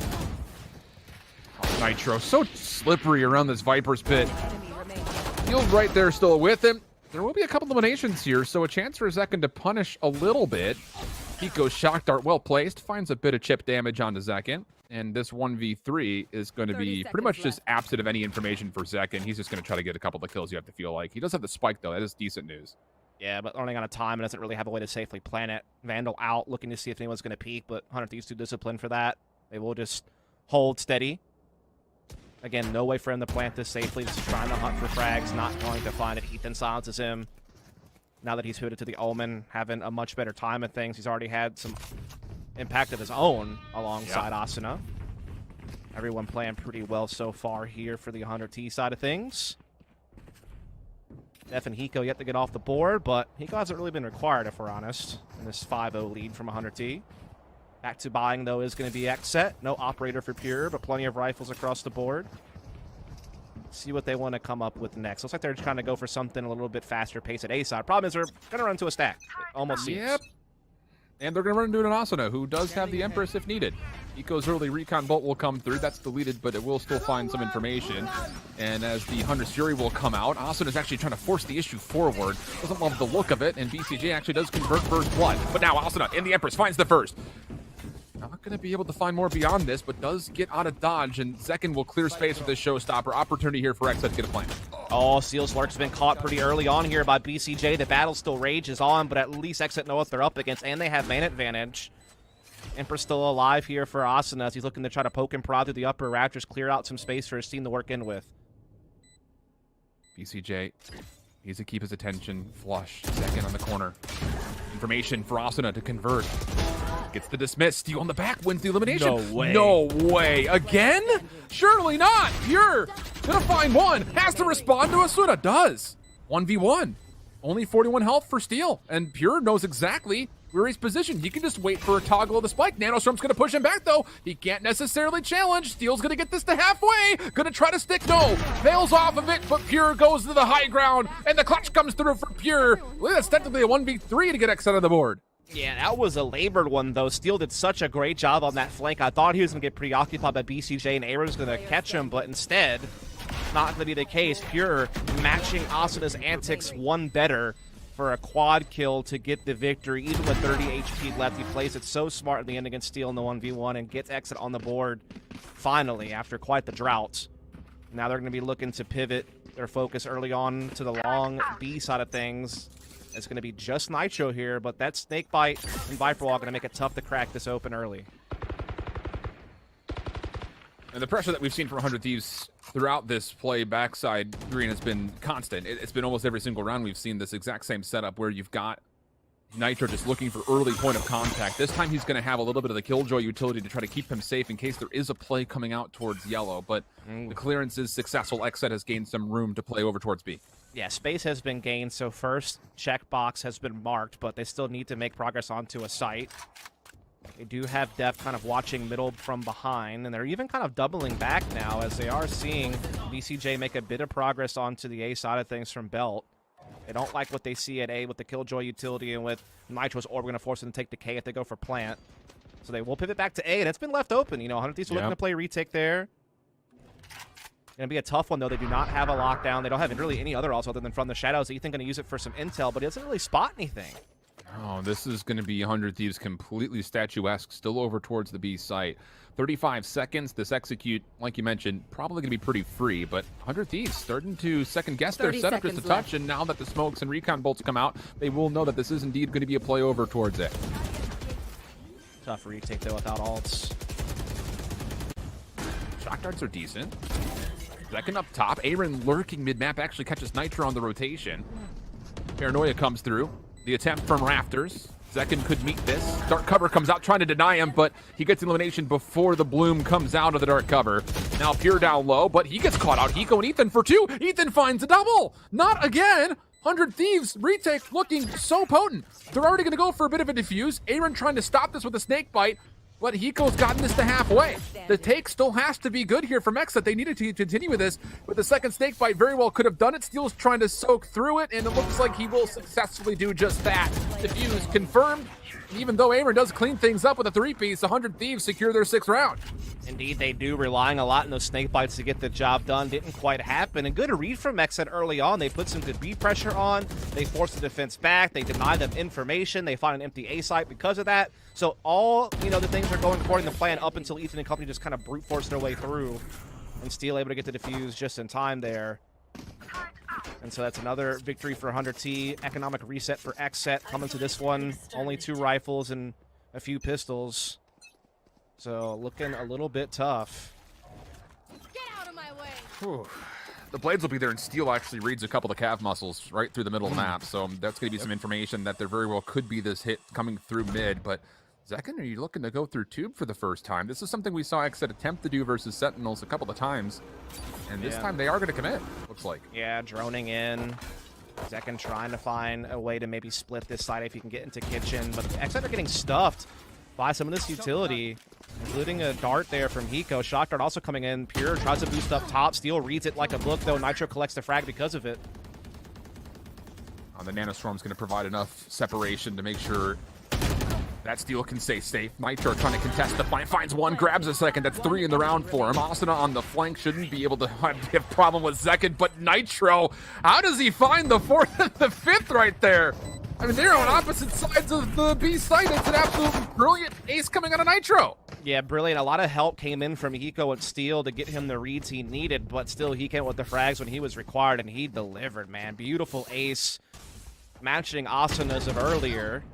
This time, though, it's on a full buy round when it comes to Nitro's perspective, and just, I like how he goes for the battle yellow, knowing that BCJ is out of the equation for a moment as he's finishing off the spike plant, and yeah, just pivoting around, swirling, able to get some big frags. He's been so huge at locking down this B area. Asuna kind of is his counterpart on the A side, and yeah, it is definitely time for a timeout if you're XSET. Things are really off-putting so far from their attack. Def yet to get off the board. It's been a tough one. Yeah, absolutely has been. It's just, one of those things that you look at XSET and a couple of these moments, how many times have we said the words, well, that can't happen, or no way this happens again? It's just the individual performances for 100 Thieves so far have worked them through a number of these gun rounds. I mean, the ace initially for Asuna, the ace that last round for Nitro, but even Ethan, we didn't really mention it, but on that retake of the A site, he found 2 kills that he should not have been allowed to find, coming in just dry. His utility was spent to make sure that Asuna's got an angle to come on through to help this retake, and Ethan finds 2 to recover, and 100 Thieves have really thrived on the retake so far in situations where they don't even have the numbers. I mean, they've been thriving in every situation so far. True. There's not been a situation they haven't really thrived in. Just absolutely crushing it right now. Well, after the tactical timeout, XSET looking to get aggressive over towards A. Asuna will read this. Nitro down to make sure he can get out safely. But XSET have at least gotten some position on the forward side of pipes. They have Asuna, though, kind of breaking down some of this utility. Hit up a huge amount, though. No stage to heal him either. Gonna have to find a kill and heal off of an orb to get some sustainability, but not gonna happen. He gets taken out by Pure. Attack comes rolling in. Viper's Fist delay also, but Ethan gets a big frag. The Paranoid's going to slow things down, but nobody checks the left. Pure going to find one. It's not clean, so he does not find anything beyond it. But still the numbers will prevail. Second attempt, but Hiko turns him aside. 3v3. Ethan still inside this Viper's Pit. Down to a single point of health. Shock darts pushing around Aaron. He gets completely caught off guard. Zekin will get there for the trade, but this is a 2v2 where 100 Thieves have actually once again dropped the spike carrier. And took care of the Viper's Pit. Now Nitro, waiting for Hiko to line things up. Holding on to this recon bolt. 30 seconds left. And there it goes. Nitro not going to get too much information off it, but still peeks anyways and catches Zekken again off guard. Just up to BCJ. He's pushed back off of the spike initially, but still collects this. 15 seconds, goes for the plant. Nitro's got just the poison cloud left. Gonna see the information. A couple of shots will tag. Hiko comes forward, Nitro there peeking with, and there will not be a double up. Nitro clutches again, and that will be 100 Thieves on 8 early. Yeah, I like their use of that utility because Nitro basically ensures he's going to have to take at least some damage to pick the spike back up, and Hiko's recon ball ensures they didn't leave with the spike. So just really smart team play there between two very experienced technical FPS players. Both having a lot of success in the NA Counter-Strike scene. Now make their way over to Valorant, uniting. Were teammates for a time as well on Team Liquid in CSGO for a few years. So familiarity there, and it plays into that. 100 Thieves up 8-1. Low buy yet again for XSET. A Guardian, a Spectre, and a Bulldog all having to come into play here. Rez is available. Zekken's one away from a Showstopper. BCJ one away from a Hunter's Fury. So they're close to having some big weapons, but don't quite have them yet. Yeah, this is a force buy situation. They've almost zeroed out their economy in full. Eco reading some pressure. Just tosses out one Hunter's Fury dart. Not going to find anything behind it, but Aaron sneaking mid-map. He's heard some footsteps. Opportunity for one. Oh, it's not all that clean, though. Hiko turns and finds the instant trade, and XSET have not really gained a lot of space moving forward as of yet. It's been a couple of times they haven't been able to take advantage of, like, them getting the jump on someone. Taking advantage of the forced play from XSET, 100 Thieves have cleared the backside of A ramps. Ethan just trying to stall off time. Aldrone coming through as well, and Ethan again finds another elimination on the Pier, who cannot cleanly find a free kill, so you would think. And now Asuna on the back. XSET is completely trapped up. Information coming off the dart. Clear will come through. Nitro is still a part of this as well. Asuna up top, still more hijinks and hilarity coming out of the ropes play. And 100 Thieves put it on the 9-1, but XSET are going to have to go into a save here into round 11. Dude, Asuna's DMing right now, dude. He's just running around, having a field day. Man can't be tamed. You're done. It's just like after performance versus V1, you think, all right, that's it. That's the pinnacle. I have never seen a more confident duelist than Asuna. For real. The guy just... I mean, he's a pretty quiet-natured guy when you talk to him.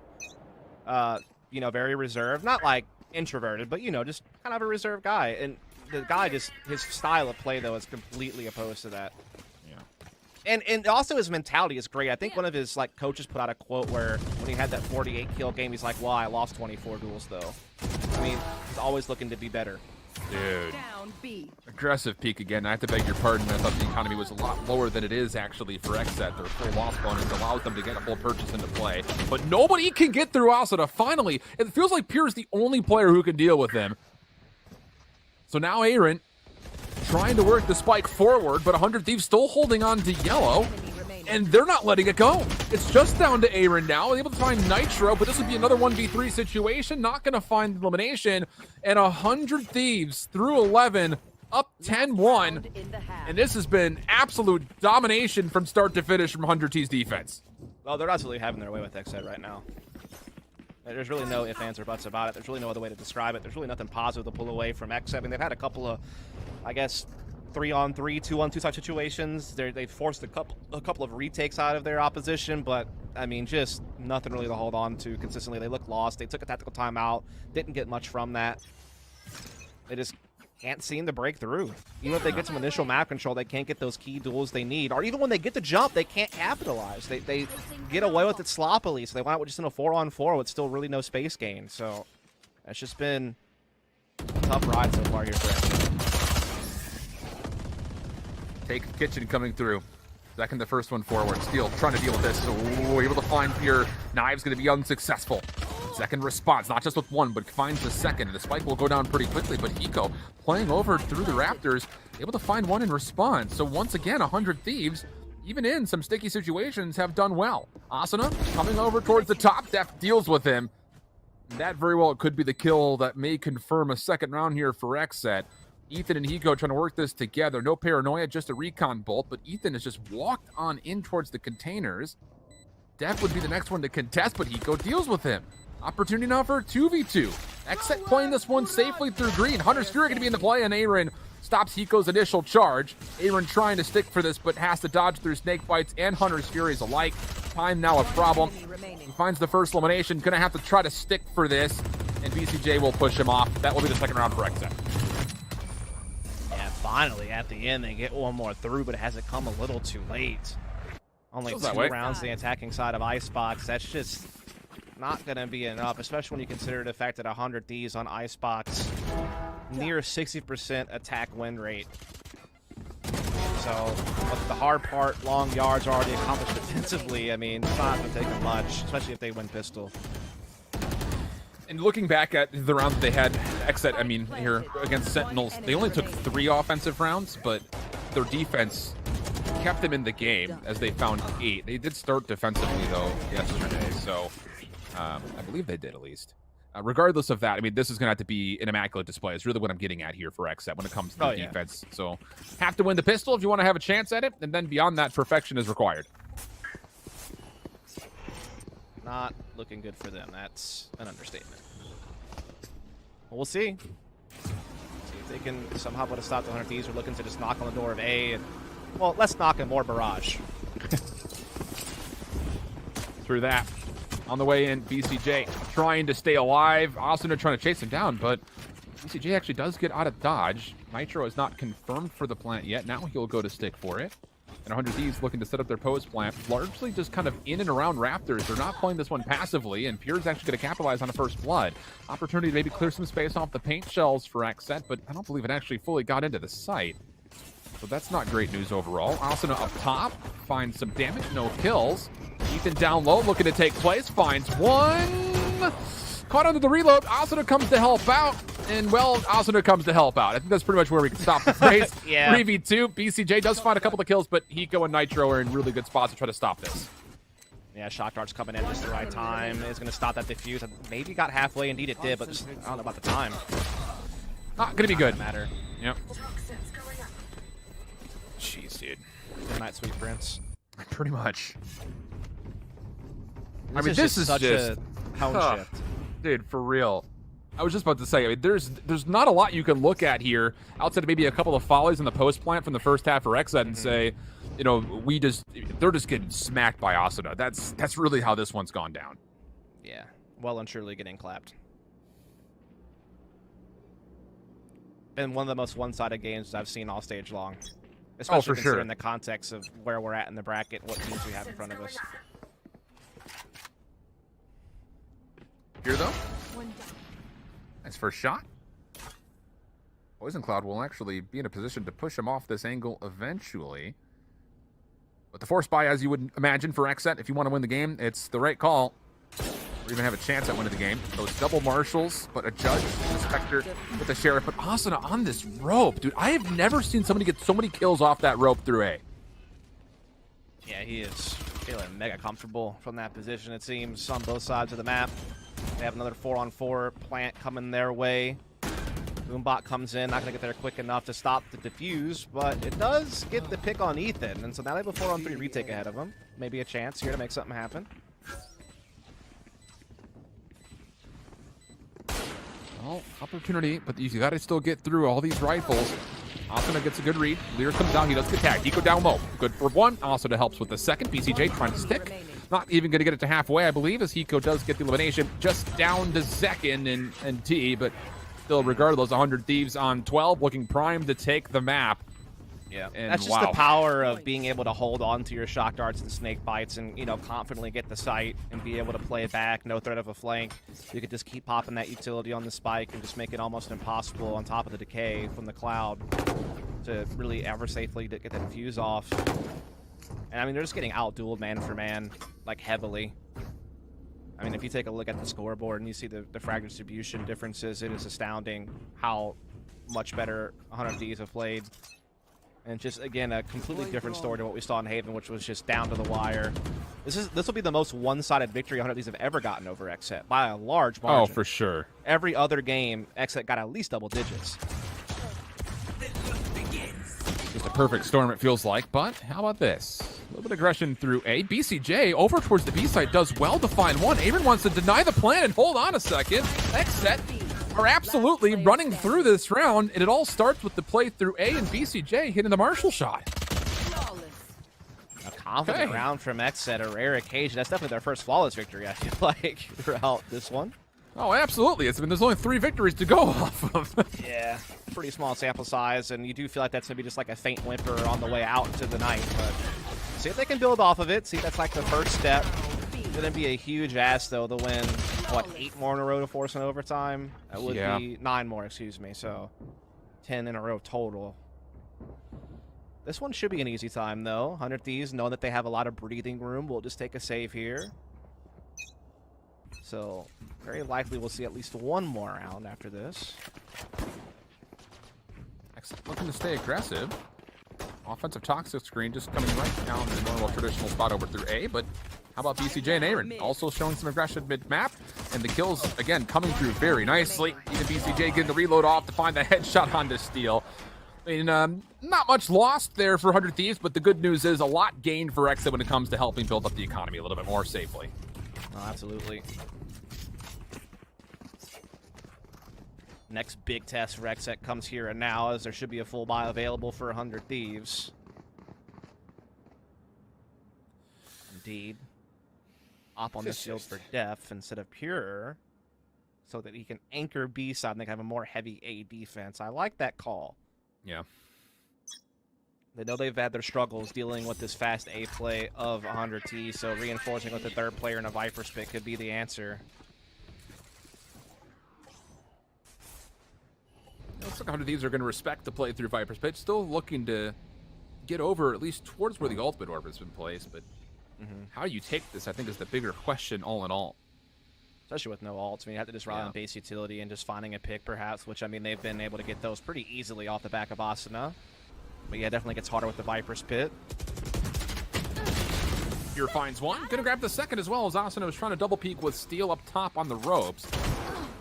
But Ethan does at least find a response. Beautiful shots actually coming through onto Pure. So the play could possibly still stay alive. The thing about it is you really need Hiko to find a lot of information off of a recon bolt if you're going to clear out the space at A. Yeah, they're starting to, make sure they're not getting flanked. They put out a smoke middle. They're trying to, maybe instill some doubt into XSET. They might be backing off. The problem is Def has such a forward position on B, and they have mid covered here by BCJ that they can just feel pretty confident holding these players in position on A side. As I say that, though, Zekken does start to rotate out to middle a little bit in his own right. Aaron, though, still has a Viper's Pit in play. Alt's going to come in to get on the rafters on the opposite side. Or actually cancels, just getting information instead. Gets Paranoia onto Aaron. They're going to start coming in the pit. This corner is so good, though, for Aaron. Finds the first. Cannot respond to Hiko for the second. So now Zekken, the next one in, is going to have assistance by way of Aldrone from BCJ. Gets a tag off onto Ethan. Here comes the player on the corner. Zekken does not win the gunfight. 100 Thieves will get this plant off. Shot cart making life a little bit difficult, though, as it just comes down to Hiko for a 1v2. One shot card to play with, but both players run the back. Finds the first, gets the second, and Hiko with the Red Bull clutch gets 100 Thieves the win, and that means we will see map number 3, but not before we appreciate this double one last time.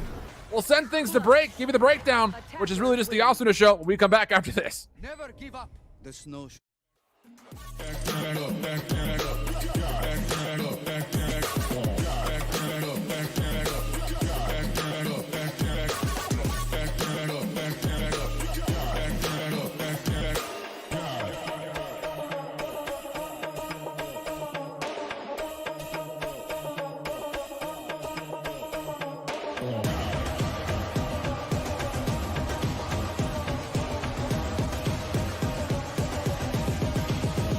Show me what you got.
Welcome back there, friends, and we'll say this much. Icebox, really just the Asuna show, and throughout the map, may have also just been able to submit his audition to the greatest showman as he does his best the Zendaya cosplay and trapezes through the ropes and rewrites the stars on this series. I mean, this whole replay could just be an Asuna package in my mind. Yeah, very well could be, especially if you're just talking about the first half. I mean, he had, what, at least 17 or 18 frags in the first half alone, just absolutely shut down anything that came his direction. Nitro also having a really good time of it, anchoring that B side of the map defensively as well. They were just a brick wall that was only punctured twice the entire half. Just such a dominant display of defense here from 100T on Icebox, keeping the series alive after a close loss on Haven. And yeah, Asuna, Reyna, Icebox, deadly combination. 23 and 11 for Asuna. 4 assists as well, just give him that. But, you know, for XSET, that's just one that you just have to say, all right, you know, golf clap for Asuna. He just absolutely popped on us. You also talked about the fact that Nitro has his own ace, Ethan clutch in a number of situations as well. Really not a lot required out of Hiko and Steel throughout it because all the kills were done before you even needed the utility to come into play. So, I mean, there are the stats across the board there, but realistically for XSET, you shake that one off and you turn your attention forward. Just credit to Asuna throughout the entirety of that map. I mean, he just took over. Yeah, it's just kind of a speed run, wasn't it? I know Awesome Games Done Quick is having their summer competition. He could submit to that as well if he so chose, based on how he ran that first half. So just the way it is, the way the cookie crumbles. But now we have a SEN coming up next, and that should be a fun one. It's a map that both teams play a solid amount, though I will say we've only seen it played a couple of times by X since they've made such a big roster change, and they've had mixed results so far throughout this stage on Ascent. Had a big win over Rise, but had a close loss to Dark Zero, and you know their pass is just usually pretty good on it. It's a map that I think a lot of former CS players feel very comfortable on because it kind of mimics some things they're used to seeing from Counter-Strike maps. And then when you look over at the 100D side of things, I mean this is really a bread and butter map for them. I would say outside of Haven and I guess Icebox is probably next in line as far as their map pool goes, as far as like success rate. Very strong defensively in particular, and it's kind of a trademark of this team. And we can talk comps and numbers a little bit later, but I would say that coming into this, 100 Thieves certainly are the favorite team on Ascent if you just look at that in isolation. And based on kind of the overall series and the fact that they've beaten this team before in a best of 5 a few months ago, or some of this team, I should say, they definitely come into this looking like the team that probably should win the series now. And it's not just because they blew them up on Icebox. It's just kind of taking the series as a whole because they also played, some pretty good moments on Haven as well. The interesting thing, too, just before we cut to break again here, before we get into map, is to also kind of note out some of the differences in how these teams compositionally play. Obviously, the difference in smoking unit was going to be the key, as you've got Omen still coming out for 100 Thieves, Astra still coming out for XSET. But for XSET, they've actually, when they were playing up against Rise, we had a chance to commentate that game. They still brought the Sky into play, where you have to feel like 100 Thieves is still going to trust that the Sage will be there. So thoughts on maybe those differences as far as that kind of secondary controller, if you want to call it that?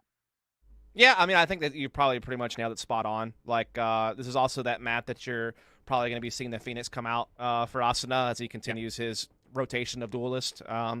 So, yeah, I don't think you'll really see too much change as far as kind of the concept we're used to seeing again. It's that pivot from Zekken on the Sky.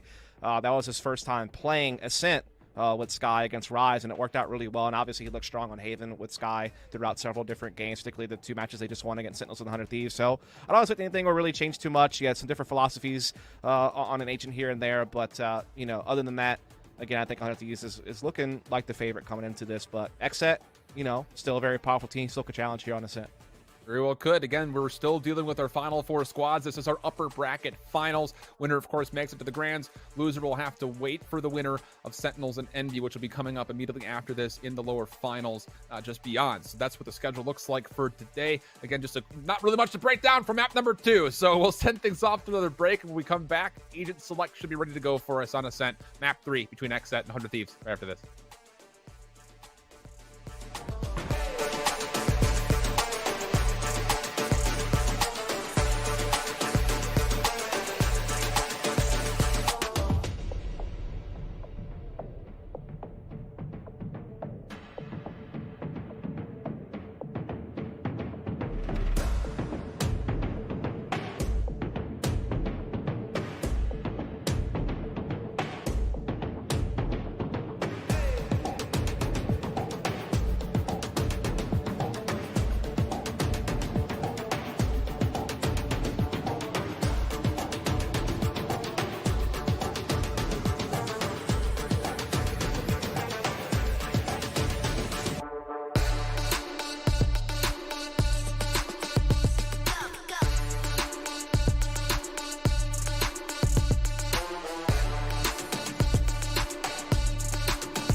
Welcome back there, friends. And, well, we've had two very different but still very fun maps to go through here in our first best of 3 in this upper bracket final. It leaves us with an Ascent as we split the difference in our first two. XSET having to bounce back in a major way as Asuna absolutely just took over. And I'm stealing this. I saw it on Twitter a second because he was absolutely feeling like a rope god. Because my goodness, what in the heavens did we see from him there? Could he find a way to reprise that once more? It's going to be the Phoenix this time, as like you mentioned, it's been a buffet line of duelists for Asuna realistically throughout this entire stage. Can't believe you just said that. It was funny. It made me giggle. I was looking through it on Twitter, and I had to go for it. I feel like I it was sold your, it, but I feel like it was your delivery. I don't know. That's fair. Either Yeah, way. I didn't really commit. It's fine. Nah, you didn't commit to it. Either way, we're basically seeing what we were kind of discussing earlier on. We should be seeing Def pick up the Astra. BCJ obviously will be on the Sova. Again, this is one of the mats that Zekin's been playing the Sky, and he's been very effective with it, so no surprise to see it there. Asuna, completing the trinity of duelists, will now be taking up the Phoenix. Definitely very effective on that agent. So it's just kind of the difference between whether you want to play a Phoenix or whether you want to play, you know, a Sky. So Asuna picking up the Phoenix there. Hiko very obviously will be getting the Sova. And everything is going exactly how we expected, really. Yeah. These will be starting out on the attacker side.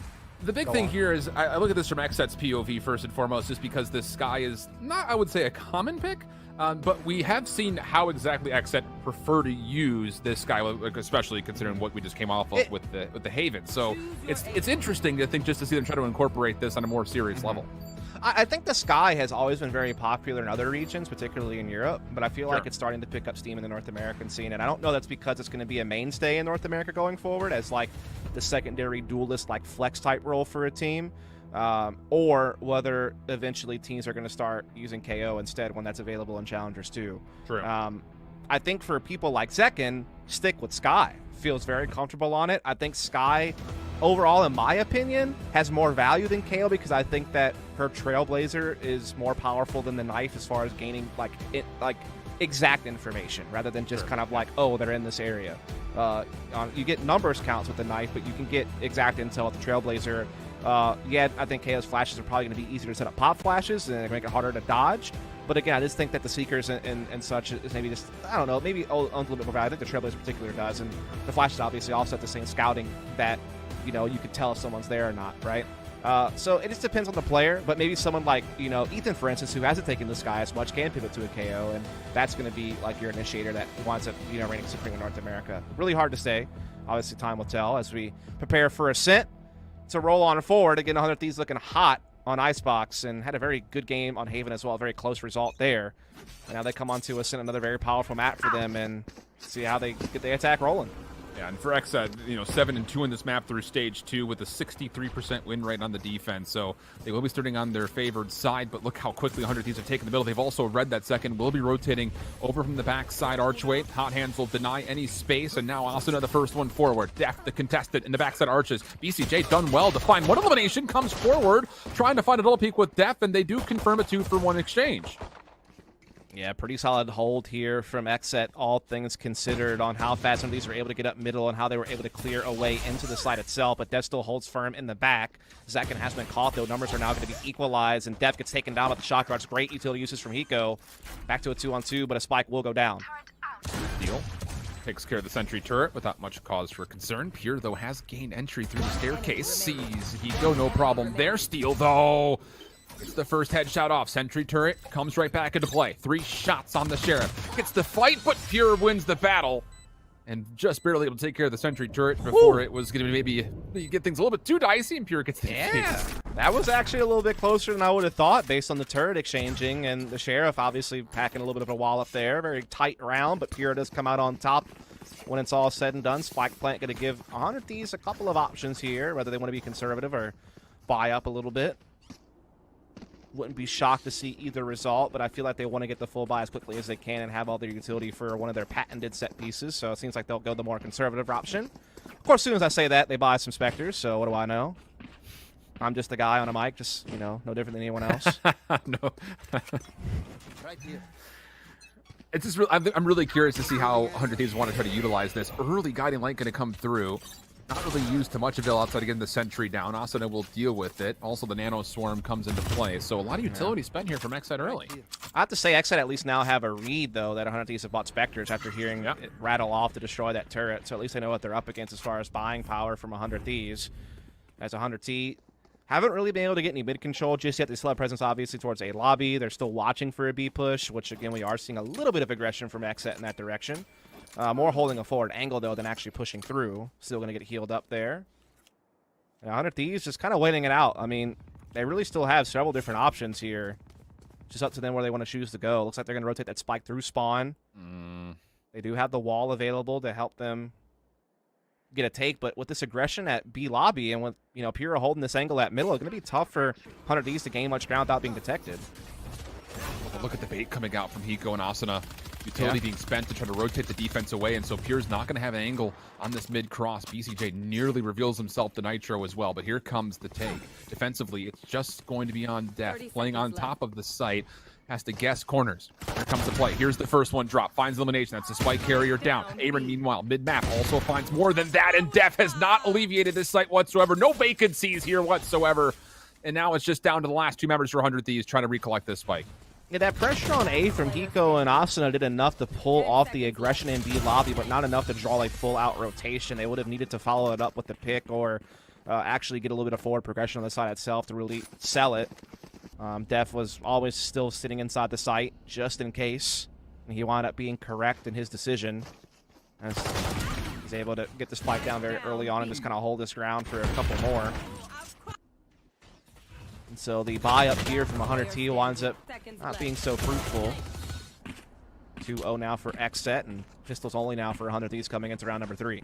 And this should be a free bonus coming up again for XSET. They're going to have a chance not just for third bonus here, but also one beyond that in round number 4, you have to feel like. So, really good start, almost like the exact same way that we saw for 100 Thieves on Icebox. Heck of a shot there from Pure. Snaps onto Nitro for first blood. Pretty easy things there for him to get things off. Now the flash from second will allow him access to Asuna. You're able to tuck the player into wine as well in the midst of all that, which I don't think 100 Thieves are aware of. So Aaron might be able to be the snake in the grass here to help close things down if there's an A commitment. But 100 Thieves are having just to kind of slow down a little bit here.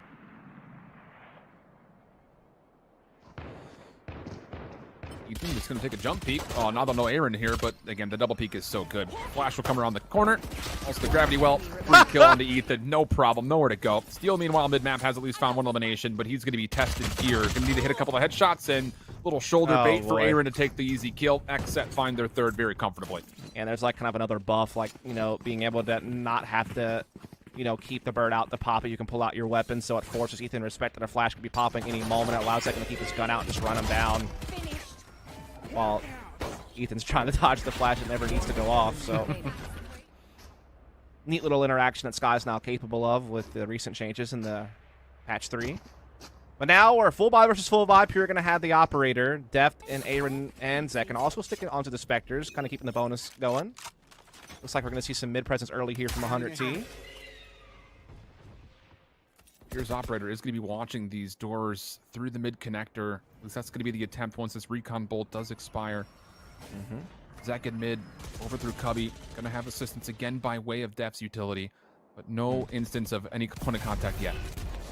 Deep smoke there over towards Market to allow them to get that first level of access to middle. It also puts Pure's operator out of commission on getting vision to Market. Now they have to respect that there could be some type of B split in the cards. They do have B lobby control, though. They know that no one's there yet. Def, you know, anchoring that corner so they don't have to really rotate or move around just yet. They still have the turret watching for any type of A-Halls aggression. Trailblazer clears out middle. There's a lot of intel that XSET are getting off of this. Now they know that it's likely going to be some type of A play, and they're in the right spot. Steel takes down Def, though, and that changes everything. Oh, Hunter's Fury's going to also come out. Steel finds a second beyond that. BCJ, you have to feel like should have expected that challenge to come through at any moment in time, so Pure has to rotate, and even with those eliminations, 100 Thieves are actually going to bail away from the clearance they got from Hiko's Hunter's Fury to go instead play at the B site, and as they deal with Pure, this will be free for the taken. Yeah, I mean, those two kills basically were the keys to the city for 100 Thieves. Up until that point, I feel like XSET was doing a great job. They cleared out middle with the Trailblazer. They had a turret still set up on A side. They had B lobby control.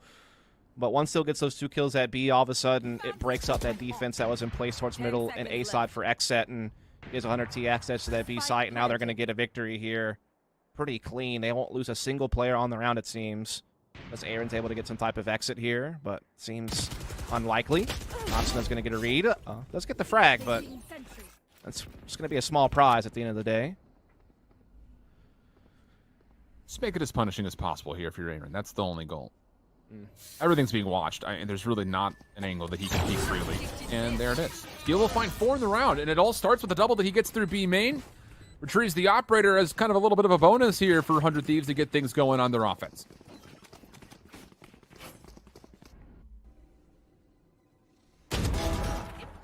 Yeah, what was Steph? Big kills. It was so huge. What was Steph looking at right there? It looked like he was kind of holding the wall. Man, not really sure. That was kind of puzzling. I don't know if he was just about to get into or out of placing some stars, or... Yeah. And that's the only thing I could think of, because it looked like he was just looking at the corner like someone put him in timeout. Steel did. More punishing than the timeouts I remember as a kid. Well, it's a timeout for the round, you know. That's true. Comes back the next time around. Nothing's ever permanent here. You see the turret being taken down by Ethan inside A lobby, looking to put some presence there. They certainly have the run it back available. They have a lockdown that Steel's going to probably place in this corner to make sure that A site is going to have to be evacuated, and they're going to have to play for a retake on the exit side of things. They do clear out middle with the Trailblazer, and they have some good cat presence, but again, that lockdown should be coming down any moment, and since they're already offside anyway, they'll probably just have to back up. Awesome on the first one forward. Run it back into the play. Going to clear a lot of this side up. Pure's going to peek late. Maybe you have to see if there's anyone who's going to come through. Asuna will be denied too much information, but very well could have also seen Zekin. And even though 100 Thieves are still committing the spike forward, this is Ethan by himself in the hot hands is going to push him away from the plant. This could give Pure a peek over towards what's happening as Ethan has been stalled from getting the spike down even still. Yeah, this is weird. Now the defending Killjoy all comes out. Guess I've been trying to bait that out the whole time. Oh. Nasa tries to hold his ground. He will fall. Aaron gets 2, and the lockdown does get destroyed. Just in the time, oh, Pure nearly gets a collateral, but only finds Hiko. The response there from Steel, but it's still a 3v2. Now made a 2v2. At one point in time favoring XSET. The spike is still down deep in towards A, but XSET can't find eliminations. Is there enough time to get this planted? There should be, but BCJ still has a shock dart. Plus, he could try to spam things out, but Steel finds his 3rd elimination. Oh, boy. Chaotic attack from 100 Thieves, but XSET can't convert. Yeah, you can see what the 100 Thieves are trying to do there. Like, normally you wouldn't send a guy in by himself to plant the spike, but what they did was they sent in the ult of the Phoenix first to make sure that there was no on-site. That way they could safely put the spike in there with on a single player. All the while knowing that there was a defending Killjoy ult available, and they didn't want to get stuck in awkward space trying to leave the site to get away from it. So that was the perfect baiting of the ult out of Aaron. Obviously, some things kind of went awry along the way, but the game plan was perfect as far as baiting that ult out and making sure that no one had to really commit the site to do it. Similar setup here, though, aggressively for XSET's defense. And honestly speaking, it's been very successful for them, at least on a lot of these initial portions of the round. Zekin still trying to clear things out. The Trailblazer gets at least some information that this is being watched by 100 Thieves. And Ethan, actually going to find a cheeky pick onto Aaron. So all that utility from the Killjoy made useless immediately. Oh, and boy, did Zekin get flashed. I'm not sure if it was his own flash or what, but he was mega blind as he peeked out there. Easy pickings for Ethan. And obviously, this is a low buy for XSET. Just some upgraded pistols, Def with the Spectre. So not expecting much, but Def able to get one there inside the A lobby. BCJ almost found himself Steel, but not quite. Ult now going to be in the back of B. It's committed, but BCJ scouted this out with the recon bolt. If he can win this 1v1, things get really interesting. Paranoia will stall the play. Pure's coming in with the blades. This is going to be a 2-for-1 exchange. Pure finds elimination. That's the spike down. Pure, how big can you go? Finds himself a second. Trying to rotate over quickly is Def, and a weapon has been recovered. Shock dart will go just a bit wide. So Def a chance to try to stall this. Slow orb also misses. Pure gonna get baited out with the shoulders, but finds one. Hiko with the response. Down to a 1v1. And Def is quickly making his play through the side hall. 10 seconds left. Hiko plays for the sound cue, but Def still swings. Finds the kill and a thrifty confirm for XSET. Yeah, I'd have to watch that back again, but I'm kind of confused on why 100T were so slow up Speedway into the B site. I mean, the ult completes from Nitro. He's getting pushed by Pure and having to deal with BCJ, and there's still no push up the lane to blindside them. If they could have timed that better, Nitro wouldn't have been alone in that fight. He would have had a crossfire, essentially, with his teammates coming up short side. They would have been able to probably more effectively deal with Pure and BCJ, hopefully come out on top in the exchange and get a spike plant comfortably. And instead, I feel like Nitro kind of got stranded there, and it seemed like the timing was a bit off. I'm not sure if XSET maybe had done something to disrupt their push up short or what happened there, but either way, I feel like our team missed like a key timing on that split. Oh my goodness, so much information here. Attacking Lockdown's going to go into play, and Nitro actually does find first blood. That's Pure, who was over-peeking through the catwalk side. So now 100 Thieves trying to move through, but BCJ holds his ground and finds two. And how pivotal is that? The entire setup essentially thwarted for 100 Thieves. They've got the res, but Nitro gets wall boosted to a place where he can try to step onto the site. That was a beautiful shot and step through the window thanks to the wall boost. He'll get spiked down. His teammates are still holding main, and now they're defending the short side. They're getting the key frags, and now it's all on depth. Everything was looking so dire for 100 Thieves with the res, plus this little slippery play from Nitro. Thirds things into a 1v4 situation, now made 1v3 for death. And this is, I just don't know how you take here. That was unbelievable. I mean, that looked like BCJ had just single-handedly clutched up the round for XSET's hold. Sure. Yeah, you will sometimes see that wall there just to get a boosted peek into market or the site itself, but to see it used for a shrouded step into site, it basically gives you a whole nother angle of attack and gets you the site itself for a plant. It's a really neat way to use that Sage wall. I can't say I've really ever seen that.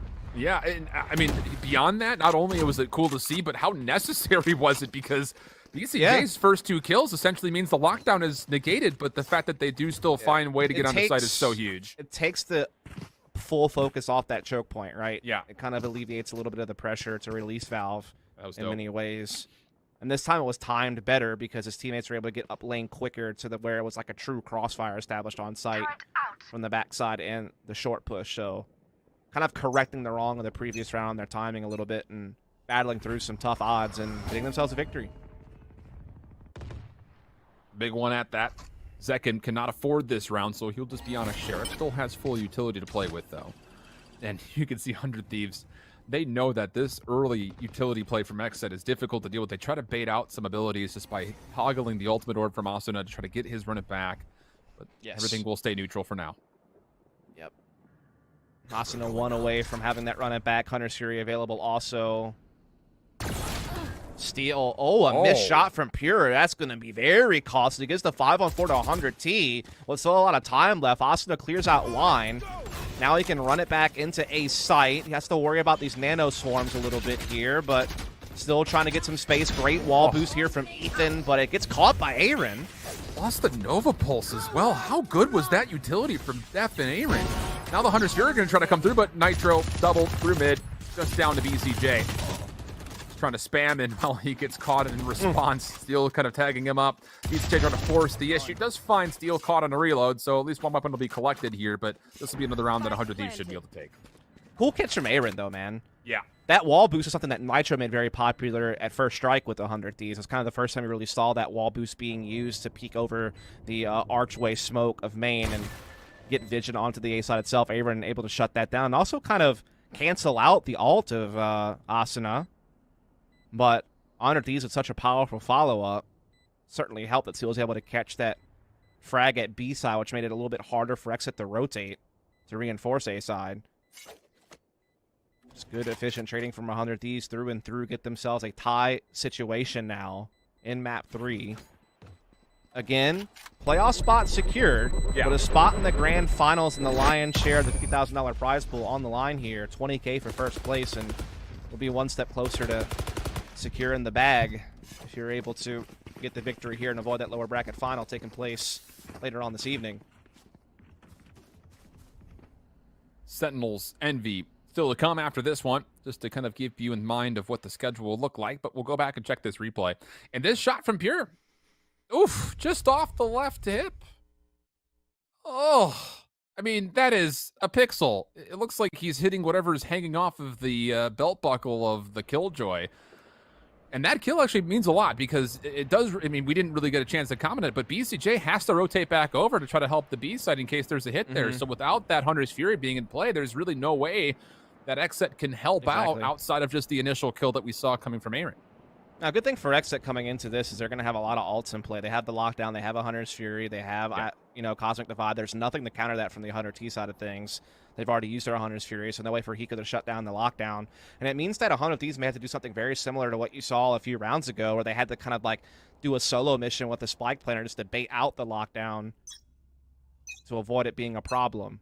Not sure if they'll have the similar game plan coming into this, or whether or not they'll have some other type of plan in place to try to avoid the power of that retake device. And once again, we're seeing this multiple Marshall buy on a save round out of XSET, and it's kind of, I don't know, like, again, they can definitely chip away at people and set up easy assists for the Spectre of Aaron and, the Sheriff of Zekin, but it can also be a little bit tough when you're trying to retake in close quarters with it, though it does have a lot of no-scope accuracy. Well, Def will tag up Steel, but immediately healed, so essentially moot point outside of the armor being taken off. Here, though, this will hit a little bit harder, and does it ever! Double kill coming through, just the collat right down catwalk. 100 Thieves still committed, though. They're moving quickly, and Aaron with an SMG could be in a position to blow this place up. You've got the Trailblazer coming through. Aaron gonna make his move now. Not gonna find the better, though, of Nitro. ECJ still looking for the Hunter's Fury, tags up Asuna down low, but he's able to self-sustain off the Blaze Wall, and this is a 2v2 that is still very much so doable, realistically, from both sides. Yeah, lockdown off the board, too, as Aaron was fragged out, so no ults in play here. It's just all going to come down to fragging, and it's an op and a Marshall versus 2 rifles, and everyone from 100T is now fully healthy thanks to the heal. Hiko catching BCJ as well, adds insult to injury. Op shot missed. Not looking good here for XSET. Oh, but Pure snuck on. And they heard him. Seems to be the case. Finds the first shot. Resets. Knows where else it is. 1v1! Oh! The Red Bull clutch out of Pure in absolute electric quickscope form! I can't believe he's done that. He misses the first time of asking. You think that ensures the post plant for 100T, but just like he finished the round with a little bit of fireworks, he'll end it in the same fashion. What a crazy flick here. That might be an aim lab flick as well today. Yeah, very well. That's got to be a top it. candidate. Yeah, clip it and ship it. That's going to be our aim lab flick of the day, surely. Unbelievable. The heroics out of Pure. That is the collat, the double kill quick scope. Think of everything that went wrong up until that point, and then for him to still make that happen. He just basically robbed 100 Ds. He was the real robber in that situation. CJ flashed up, trying to play an off angle, still finds the first kill on Austin. Are you kidding? Pure still feeling the hot hand, finds more, but Nitro teleports back onto the site, finds himself a double, but nobody is getting through Pure. One more, give it to him. Sheriff in hand, but hold on. Don't give Ethan a chance at the 1v3, says XSET. Yeah, a little bit of discipline there to back off, just kind of settle down. Been a lot of crazy things going on here. This is roll it back in, make sure you secure the victory. But yeah, Pierce definitely been teeing off. He's feeling himself for sure. Keeping the momentum of the previous round and popping off some more big frags at the op here in this round. Not leaving much hope here for Ethan. Just have Spike. That's about the only thing going for him.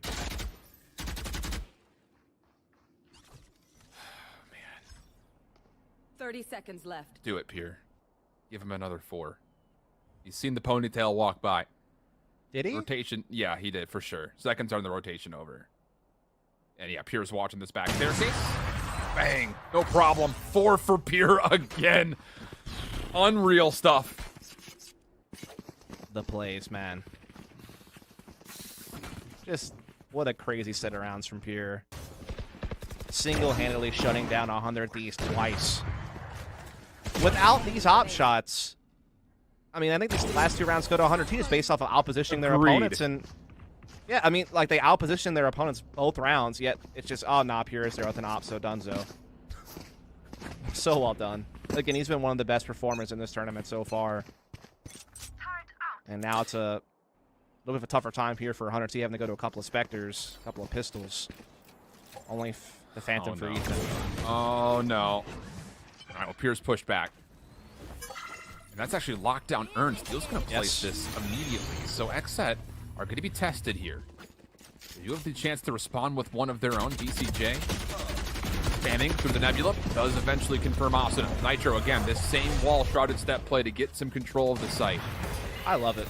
It's really cheeky. You love it a lot. But still, XSET money back nicely. Nitro finds one. Paranoia going to come through. Does tag BCJ with that, but the Trailblazer also affecting Steel. But ooh, Nitro almost a chance to find one into a second, but will not happen. Punishing round. 100 Thieves get a couple of kills plus a plant. Yeah, it's just XSET keep having an answer for that play. Like, yeah, Nitro may get onto site and have like an alternate way to help the rest of his team follow suit, but XSET are just kind of sitting back and, you know, taking the fights and the players that eventually do have to come out of A lobby, and they're winning those battles. One more round, excuse me, left to go here in this half. Big uptick here for XSET lately. And in the last 3 in a row. So they open the half strong and seem like they'll close in the same fashion. First Odin round for BCJ as well. Yeah. Money. We haven't seen the spam through shots come through really from that wall spot yet. So it's definitely something a little bit more unique, and with how much pressure 100 Thieves has put through, I still want to know what that is, by the way, on the wall. I still would love to know what animal that's supposed to be. Everyone that doesn't know the game very well is probably what I'm talking about. Hopefully we'll get to show it later. I'm not crazy. Anyway, Pure still opping. Still finding success with it too. Steel, though, has made some movement through the middle of the map. Might catch death here on the reload, and yes, does. So now an opportunity for 100 Thieves to use this advanced position, maybe as a chance to set up an attack, but the spike is still lingering over through a catwalk. At the very least, it's going to cause a disturbance in the rotations here of XSET. Sure. They can't really feel comfortable. They could be getting B split for all they know. Could have a back halls push from Steel at some point, so Second has to respect that. Definitely puts them a little bit more on edge as far as what they need to be responsible for, and 100 can try to use that to outmaneuver their opponent yet again, but again, Zekin's just so aware of this, but he still goes down, and this is going to really open up that A site. Aaron, though, does respond. Pure still has the knives to play with.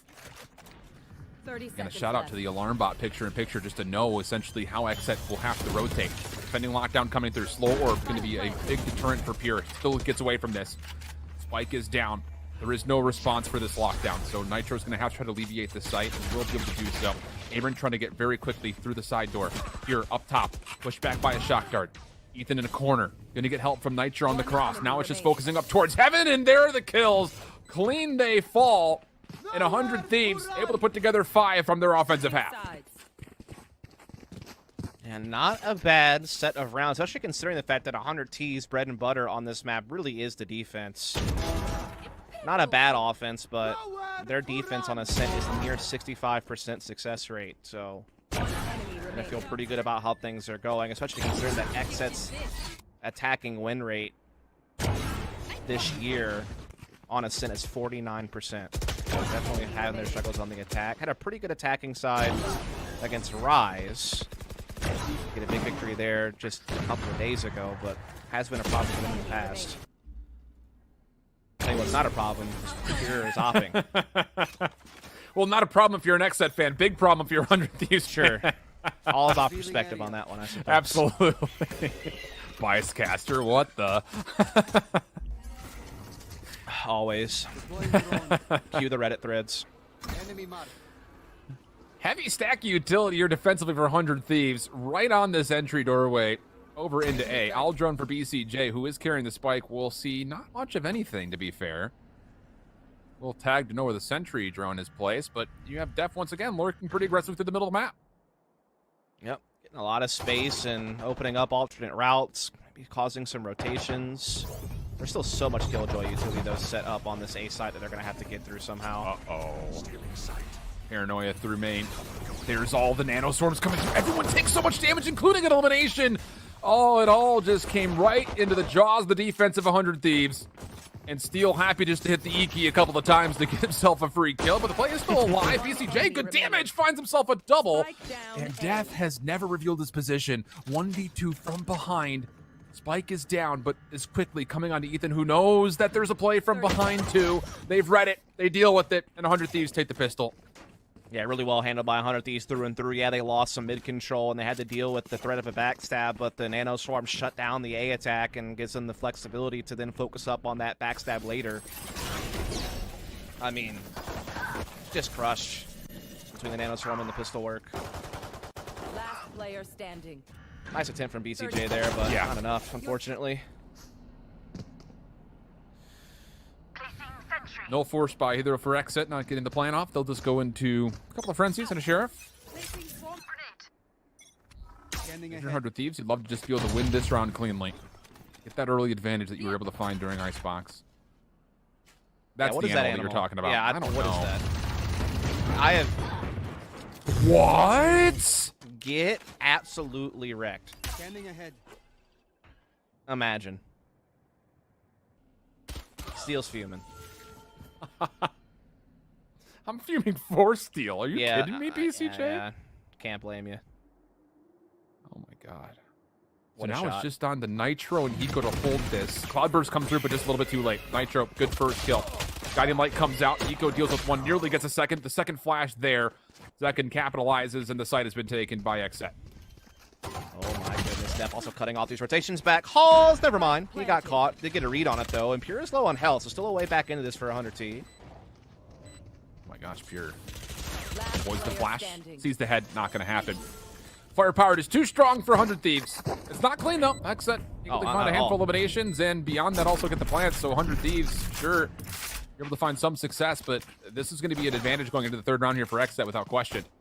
So back to the animal. I don't know. It's got like the tail of a small horse. Mm-hmm. It's got the body of a cow. Of a freaking softball. What kind of softballs have you been seeing? I mean, I just meant like proportionally. Like it's a giant round circle. Yeah, okay. But yeah, horse hair, tail, big round body. It's got to be like I would skinny go legs. like a sloth bear. How does its skinny legs support its body? Is the I don't other know. Question. Yeah. Like surely it just collapses on itself. It's an animal of fiction, not fact. And we know that much for sure. Yeah. Second snarls his way to Vineyard. We'll actually see one. Yep. Austin is here to try to keep this play safe, though, and the flashes will just exchange. Def was caught in natural form, so Ethan does get out of dodge. Yeah, that's a good play there from 100T to get Ethan back into safety. Enemy mark. In the meantime, we are seeing a B gather here from XSET. Looking like they want to strike on the B side, but this time the Killjoy utility's now on short side. We'll see if BCJ can sniff it out a little bit. Does spot the turret, so now he knows. Shock Dart comes in from Hiko, though, to try to slow this attack down with the Seekers. Here does get into the boathouse, so some forward progress being made. They survived through the nanostorms this time, so there's already a bit of a difference here for the attack. Second finds one on the cross. Steel trying to wallbang with the Eerie. Not going to find one, but holds on the trigger to get BCJ. Exchange still favoring the offense. The plant will come through. Certainly. Only 2 players left to retake with for 100T.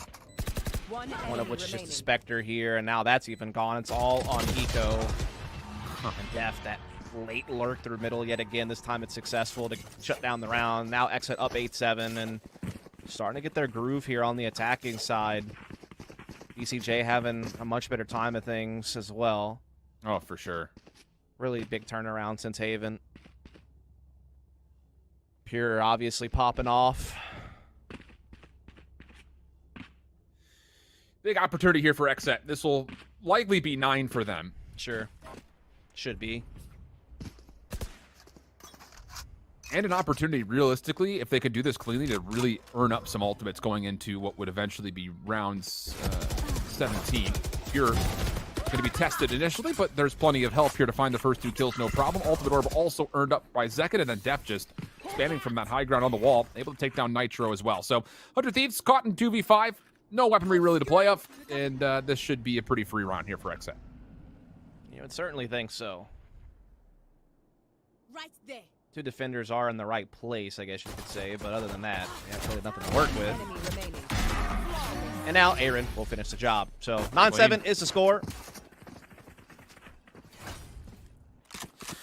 I think just going into this next round, Asuda falling, he does earn the run it back. but on the opposite side here for XSET, they're close to a lockdown, they're close to a Hunter's Fury. So those are really the two key tools. And I'd be really interested, I think, just to see if XSET hold off the gas a little bit here and try to earn those either by way of first blood or by trying to farm up these ultimate orbs. Yeah, not really sure. This is a big round. Yeah, This absolutely. Team of the game. You feel like if XSET wins this, Right they're here. cruising towards the finish line, that's for sure, just based on how the economies are going. Obviously, there's some big ults in play for 100T, though, coming into this one. None yet available for XSET. So you see Steel getting a forward angle here on B. Has to deal with the turret, though. That'll certainly alert XSET to his intentions. Revealing area. As Aaron will go ahead and back off and watch for the push because of that. Yeah, he doesn't give up the fact that he's got the operator, though. That's the big key I wanted to add in there. Oh, absolutely. Does blow it up now, though. Yeah. They will start gathering up to maybe hit A here. They do have some mid presence as well with Death still. Commitment here early from 100 Thieves to try to deny the play for the ultimate orb, but BCJ has already earned it, no problem. Wall also just deleted because why not? So Hunter's Fury potentially in play. Steel's just a tick away from getting his lockdown. One kill could be big. Run it back, going to come through. 100 Thieves feeling the pressure. They find a kill onto Zekin. Not really sure why you would want to even bother peeking that. Asuna wants more. He's going to try to go forward, but BCJ able to save a life there. So it stays 4v5, but a good opening shut first down. pick for 100 Thieves. Absolutely shut down. There's still a turret in place here from Steel to watch if someone's going to try to get into B lobby and pivot this attack. So they'll be 30 able to seconds rotate left. off this A defense pretty quickly thanks to that turret placement. As it gets shut down, now they know Steel's on his way over. Alt as well from Nitro into the back of B site. There's really no way now for XSET to pivot. They have to commit. Yeah, Def gets caught. Steel finds a second. Hiko also a part of this. BCJ was the last one here, and the Hunter's Fury still gets spent. A little bit of communication and coordination beyond that for XSET on this rotation, and 100 Thieves are going to capitalize. Not enough time for a plant. I have to commend, though, 100 Thieves, right? Steel's in the perfect place to not only cover middle, but keep his turret active to keep a tab on B lobby. There's a player in B site, and Nitro has his ult to quick rotate.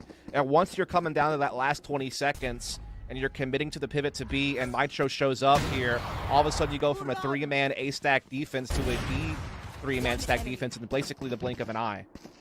Thanks to that detection system of Steel.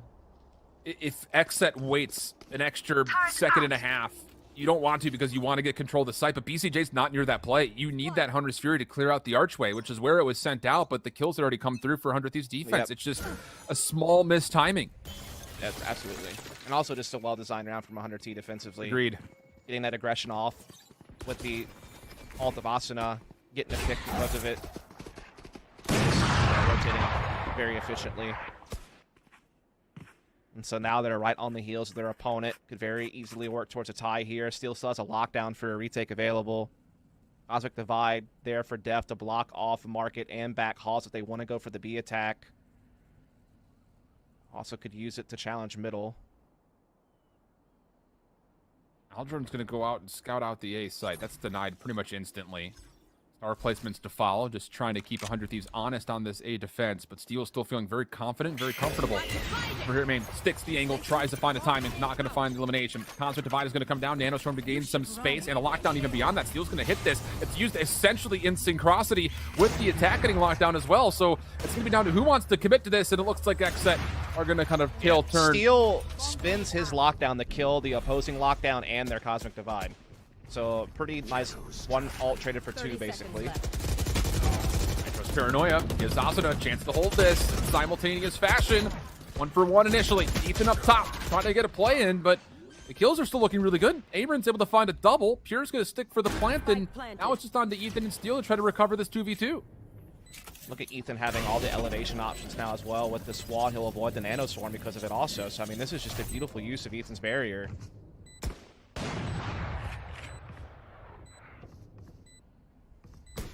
Aaron down low HP. Sees one, sees the second! Him and Pure combine! And a really interesting interaction over towards B initially. Turns out to a 2v2 around the A site. XSET survive through it and go up to 10-8. Yeah, I mean, you may have seen the 100 Thieves win the battle of the early round, but they lost the war when it came to the round overall. Did force their pivot out of XSET with the counter lockdown from Steel, and while they were having some success initially on defending that A side, eventually XSET able to break through, get a post-plant 2v2, and deal with that retake through Heaven side very efficiently. Now they're up 10-8. Money's starting to run a little bit low for 100T. They're able to buy here, but you feel like if they lose, they're forced buying the rest of the game. And that's where XSET can look to close. This is a very important round for both teams to kind of set the tone for the rest of the half. Here's going to trust the Blades this time through. And they're looking for this play right over the boathouse. Finds the first. Hiko, though, still finds BCJ. Possibility for more damage to come through. Actually tags up one more on the exchange. That's Aaron who gets down to 70 health. So, yes, it's numbers here for XSET off of a plant. But damage has been confirmed for 100 Thieves. Surely it has. Stars are just now starting to get repositioned, but they won't come for quite some time. So that gives a little bit of a window here for 100T as they're going to drone into B main and find Aaron out in the corner. He has to give up the angle. 100 Thieves can start to move forward for a retake. 3v3 would be what it is on the site itself. 2 players deep into Archway. Also, they're going to try to cover some things with the Blaze wall. Time becoming a bit of a problem. 100 Thieves, they're going to have to go. Are they even going to go for this? Enemy down. They finally come onto Aaron, but there might not be enough time to go. They're going to give this round away. I feel like Def got those stars back just in time to put those nebulas down to block both retake points back into the site. And they couldn't really build off of discovering Aaron. Nitro's going to get a lot of exits, but round still going to XSET. So they get to save 3 weapons at least. I feel like they wouldn't have really had full firepower if they wouldn't have been able to do that. So that is important. But XSET still come up with the victory nonetheless and are now 1 away from map and series point and moving on into the grand finals that'll be played tomorrow. They get to take the rest of the evening off with the victory here. One enemy remaining. Nitro will still get the Red Bull clutch, but unfortunately, 100 Thieves, I mean, it's a hollow clutch. Yeah. I don't know about that one. We still do like Red Bull, so, you know, That's they true. can have it. And beyond that, it does force out the repurchases, so I mean, it does at least keep things economically pretty honest.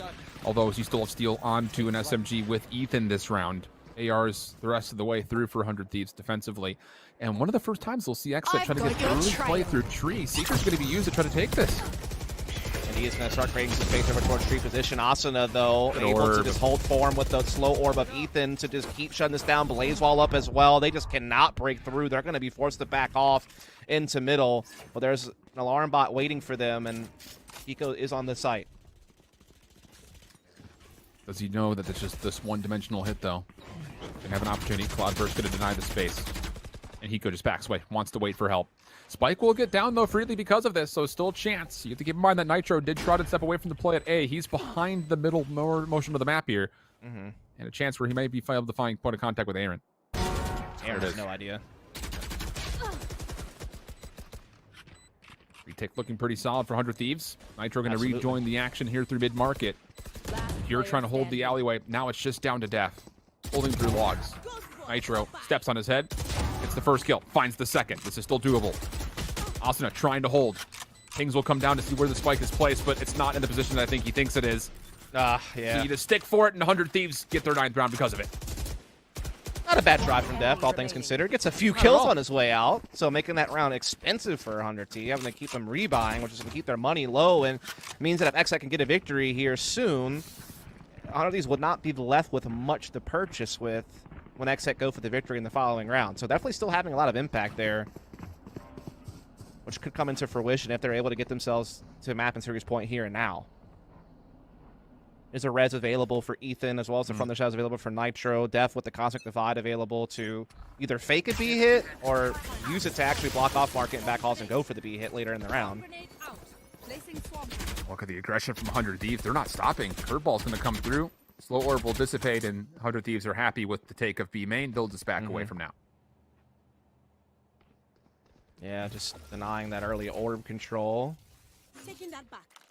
Wall middle now as well, so they can kind of eliminate the threat of market being taken anytime soon. But we are going to see the B setup, as we do see XSET swinging on over. Again, they have Cosmic Divide available to block off market and back halls again, so they can focus on the site.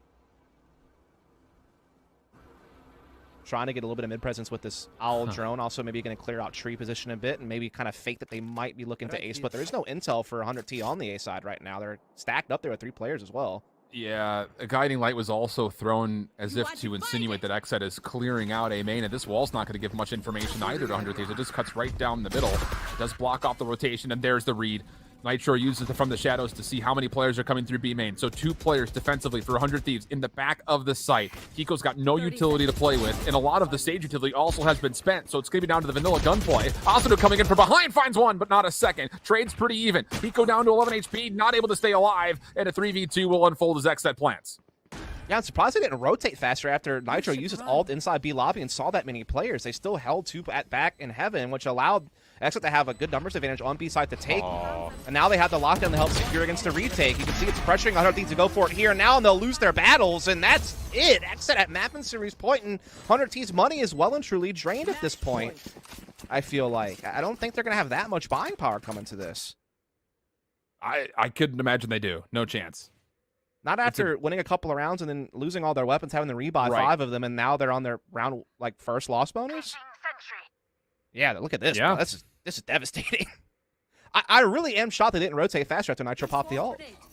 That, or I'm surprised Nitro wouldn't have popped the ult into the back of B safely to make sure he's there to help reinforce the site. Right. Either way, it just seems like they didn't really get too much off of that ult from Nitro. Everything kind of stayed the same. Dire straits here for 100 Thieves. Trying to stave off a lower bracket. Here denies Asuna from first.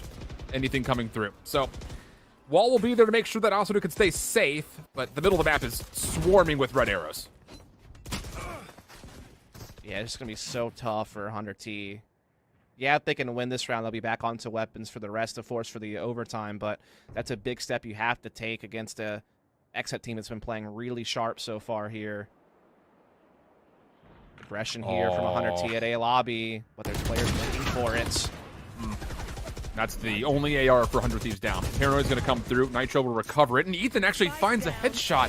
Hold on a second. Zekin sees some information off the Trailblazer. 45 seconds on the clock, and as Def tries to sneak through, there could be point of contact. It's all down to timing here. If Hiko finds his elimination, things could get really interesting, and Def is trying to sneak through. Hiko's got a chance, but no, doesn't win the gunfight. Nitro, meanwhile, able to keep the play from the spike, at least responsible. Aaron for 1, not a second. Nitro's on 3, and it's just down to Def with 29 HP. And no spike, and little time.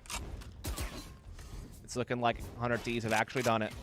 Their plays off of A main eventually come good. Nitro, big impact on the round. And so they will get the 10. They'll be able to carry over 1 Vandal.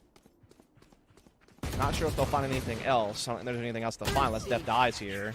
Yep, now they'll be able to get that rifle as well, and they'll be able to buy around those 2. And so, yeah, now they'll have full buys the next couple of rounds to maybe force an overtime. All of a sudden, they're back in the mix. The heroics from Nitro. Just how about the call from 100 Thieves? Initially, it's all off Asuna, trying to play aggressively over through Cubby. That comes up completely null and void. And then this quick rotation right here. You thought that XSET was going to have the beat on him, but Nitro gets 1, the paranoia to help out to make sure BCJ also falls.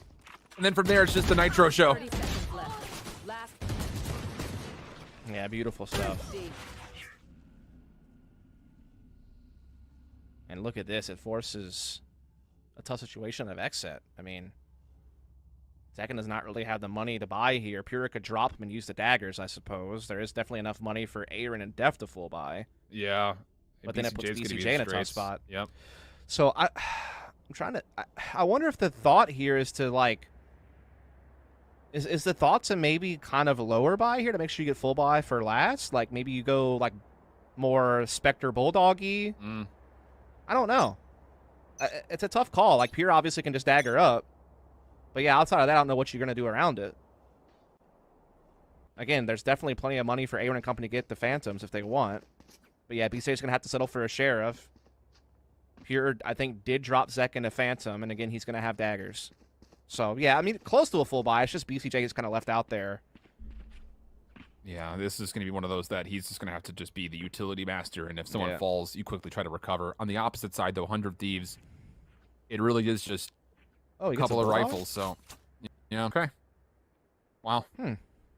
Okay. Not too shabby, then, when you consider Pure has the ult. It's just, after watching XSET for so long, you have to feel like they're not going to take the conservative route. They're going to go for the win. Well, they do another exchange here. Aaron actually now has a Spectre, and now BCJ has a Phantom. So a little sacrifice being made to get BCJ a Phantom. Good guy, This Aaron. battle. This battle for A main has just been a constant bloodbath. Asuna wants to isolate second. Up top, BCJ trying to keep the play safe. And they do successfully grab the orb and get out. Yeah, that's big. Second takes a little bit of damage, sure, but they still get the orb and they still deter 100 Thieves from getting any more real progress on the A side of the map. And you can see that 100 Thieves are basically just watching back hauls from A Heaven, and they're playing a 3-man A bomb side stack, and their rotation is long off, and they're really just putting so much faith in Steel to be able to handle B by himself. I mean, His this setup is a is so nightmare. good. He's got the alarm bot to know exactly when he triggers this nano swarm. The sentry turret's deep as well to make sure he knows when he needs to trigger the one on staircase. This is actually a very salvageable setup. BCJ, though, has earned the Hunter's Fury.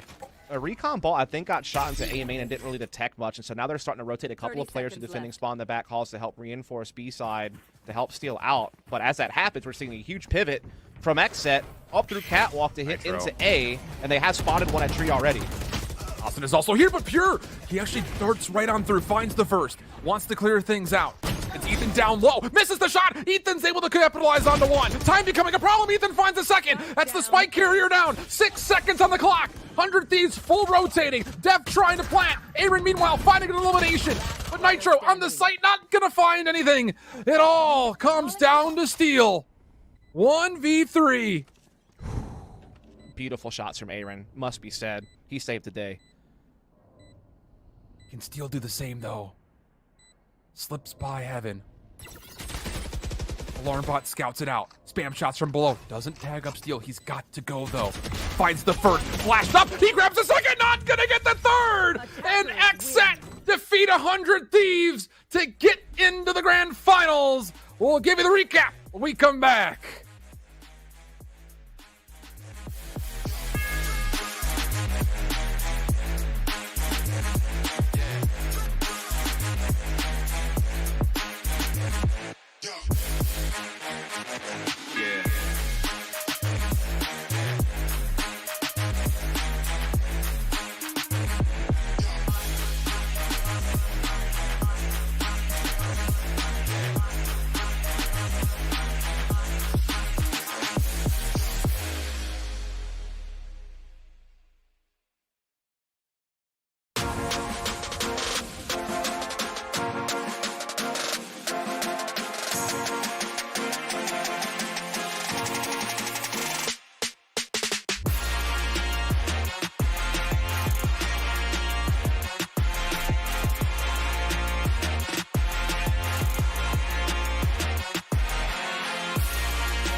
Well, consider the set wrapped as XSET wrap things up in 3 against 100 Thieves to secure their spot in the grand finals.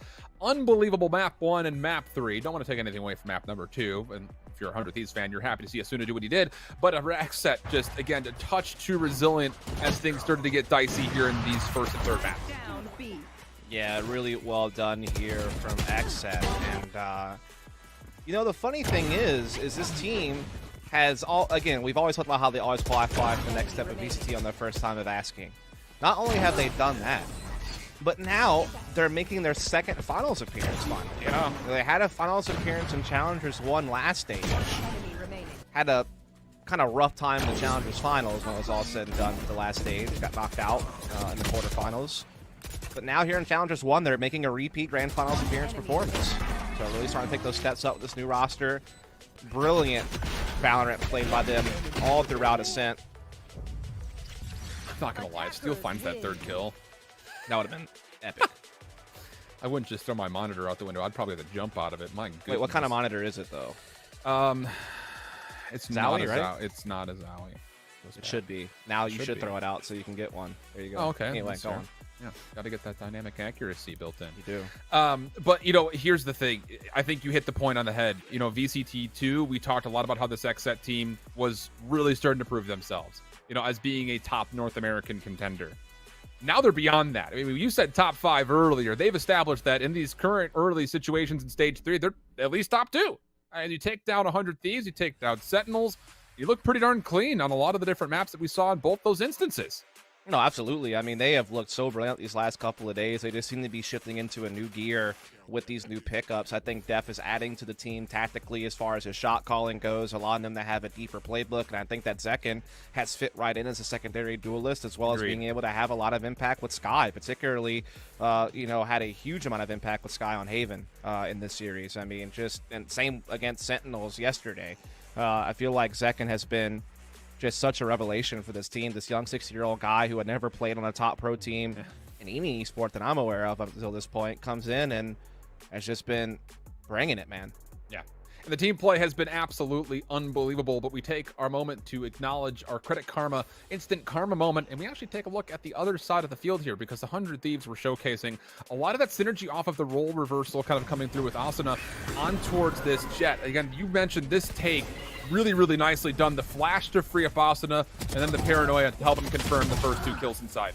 Yeah, I mean, while 100 Thieves take a loss in this series, they definitely won in my heart with a play like this. They've always been known for their tactics, and this was just such a well-timed use of the paranoia, sky flash, and dash of Asuna to get themselves control of that C site, and a lot of the reason why they had that game so close and, you know, allowed them to get into an OT. Well, we'll take a moment here also to speak to BCJ as we get into our Verizon post-match interview. One of our battalion boys coming through and repping things, huh? BCJ, congrats on the win. And oh my goodness, that Haven and Ascent, unbelievable resiliency. Can you just kind of take us through the initial reaction to just how Zekken has fit as a part of this squad being essentially kind of reformed in a way? I mean, well, we knew he was going to be a big difference maker in these top games. We know he's good under pressure. We know he's got good communication, but we just add another threat to the field. You know, as you can see, if one of us aren't playing well, the other guy's going to pick it up and overperform as well. So this squad is definitely dangerous in these high-level matches, and you could see that today. Yeah, another big change, of course, to the team was bringing Def in as a guy who's, you know, a very experienced player in the tactical FPS genre, you know, being a Counter-Strike guy, having played in Valorant with Dignitas, you know, very early on, as well as a couple of other teams he stood in for. I know that you were calling before he arrived. What's it been like having him come in and kind of take that over and kind of add to, you know, the strategy of this team? Oh, it's been amazing. I mean, you can see the difference in our attacking sides just on paper, but not only having him in the practice room, but, you know, getting his experience to kind of learn from and just watch from the side. It's great for our young players, and it's good for me as a secondary caller. It's really nice. I think we would all be remiss if we didn't at least get the reaction after Icebox came through. I mean, Asuna just another incredible performance.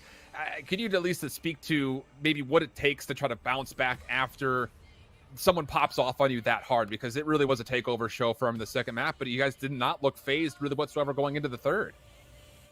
I mean, we've been there yesterday. We went 1-1 against Sentinels. You know, we were going on the split. You know, we're like, all right, let's get them on split. You know, they have a nasty split, so we were a little scared. But, yeah, that's just what our resilience is like. You know, we're put on a test. You know, we're gonna come through and succeed. We're not like, you know, scared or worried to play our game. You know, we're gonna play our game. We're gonna come out strong, no matter who we're playing. So my next question would be, you know, coming into Ascent, right? Because 100 Thieves have really been a strong team on Ascent. Seem to be very comfortable on the map. I know that your team has done pretty well so far this stage on Ascent, but you haven't faced a team like 100 Thieves on that map, right? So it's kind of a different test for you guys in that regard. Obviously, it worked out. What do you think was, like, the biggest reason for your success on Ascent? Was there a particular, like, thing you knew 100 Thieves was doing that you were countering, or was there something, like, in your own game plan that you felt really confident with? I mean, our reads across the map, I mean, Rory's calling, of course, was really, really great this match. But, I mean, just having, you know, all these pieces, like Aaron really had a big step-up game for us on the Killjoy. And, you know, it's been a new role to him. So we've had a bunch of new, you know, players playing new roles. And, you know, for us to come up and, you know, not much practice, come in here and show 100 Thieves, you know, we mean business, it was really good. I mean, there were so many things that went right for us in that match and in this series and in this tournament, but I would say it's our flexibility for sure, being able to come out strong, all 5 of us together as a unit. Everything's looking really good. BCJ, thanks so much for the time. I'm sure confidence is high going into tomorrow. We wish you the best of luck in the grand finals tomorrow. Thank you, guys. You got it. BCJ, stand-up guy, one of our battalion friends as well. Get a chance to watch him, you know, from his younger days before he jumped into Valorant and games before that.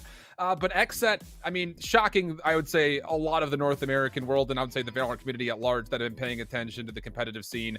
I mean, we talked about it. Yes, they've proven that they can handle some of the top teams, but take out a very good 100 Thieves team here today. Also, snapping the large win streak that Sentinels had. You have to be feeling that they put themselves as a perennial powerhouse now established in North America.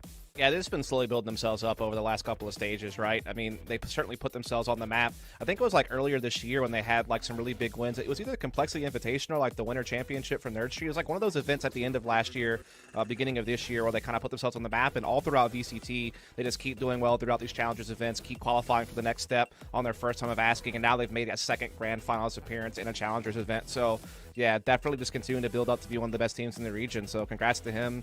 BCJ, who we just talked to, obviously shout out to his parents who are watching, big fans of the esport, and it's always cool to see family support. And yeah, just, you know, congrats to XSET yet again.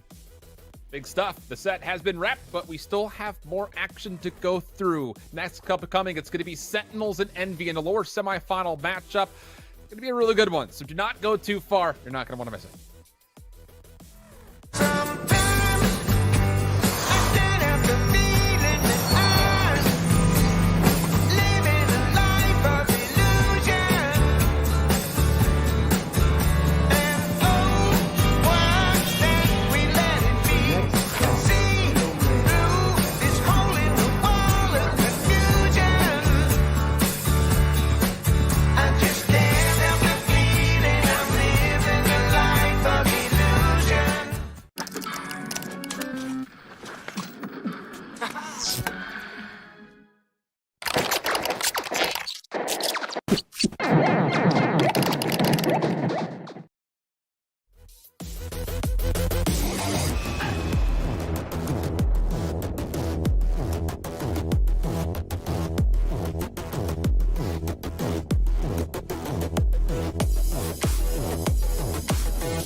we're through one of our first 3 games that we have scheduled here for this evening. Upper bracket finals already determined, as XSET have now made their way into the grands, beating 100 Thieves in 3 map. We turn our attention now to the lower semifinals, as Sentinels and Envy square off, facing off not only for elimination, but who wins will be playing up against 100 Thieves to come up at the end of the night here for the lower finals here, Dust. Yeah, this is, again, all good games. So many top teams still involved, and now we have another banger to deliver to you out there. Here, with Sentinels taking on Envy. With Sentinels, you have the undisputed best team in the world after winning over in Iceland, and a team that has been oh so dominant in the North American region, winning the Challengers Finals for the previous stage, winning the previous Masters within North America. Always just a force to be reckoned with. You know, adding TENZ, just adding even more firepower to the squad. Just so stacked when it comes to skill. Shazam being considered one of the best shot callers out there, as well as a great fragger. And you're going against an Envy team who was just constantly placing in the top 4 at every event that they attend, it seems. I mean, they obviously won Challengers 2 for the first stage, but outside of that, they have really never placed outside of the top 4. I think it's only maybe happened once, like in the last year or so. They've not at least finished, you know, in the top 4 position. So very powerful teams. We take a look at Sentinels here. Again, just such a star-studded lineup.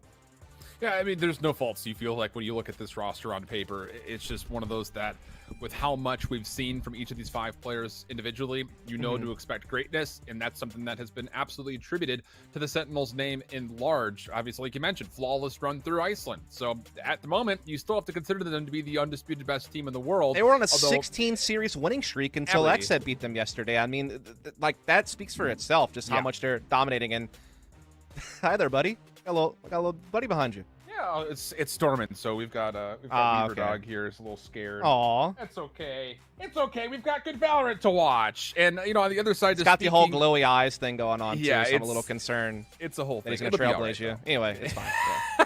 Yeah. That's better that than being a hawk and guiding lightning. That's much as for sure. But speaking to this Envy squad, you know, Victor has been, I would say, the one player to really keep an eye out. Kind of the same situation for Asuna, kind of playing a variety of duelists so far in this tournament, and is one of the top 5 ACS carriers throughout this tournament because of it.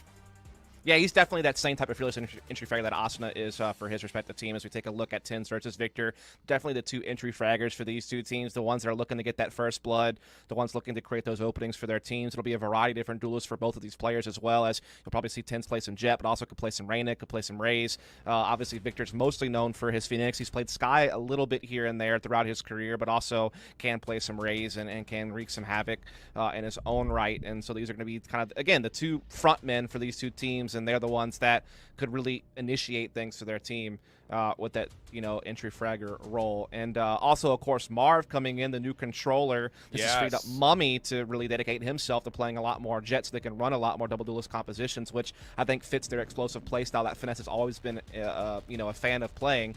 And now they also have a new coach with Mike's coming in. Got to give a shout out to Mike's. Mike's is my boy. Been knowing that guy, you know, for several years now. Obviously, you know, used to do content with DDK and stuff like that, you know, with Immortal Minds and all that good stuff. Trialed for G2 for a time as a coach over there. And now he's found a home with Envy. And, you know, proud of the guy. So, going to give him a shout out. Absolutely the case. And now let's take a look forward to see what exactly the 3 maps we will have to be treated to here between Sentinels and Envy.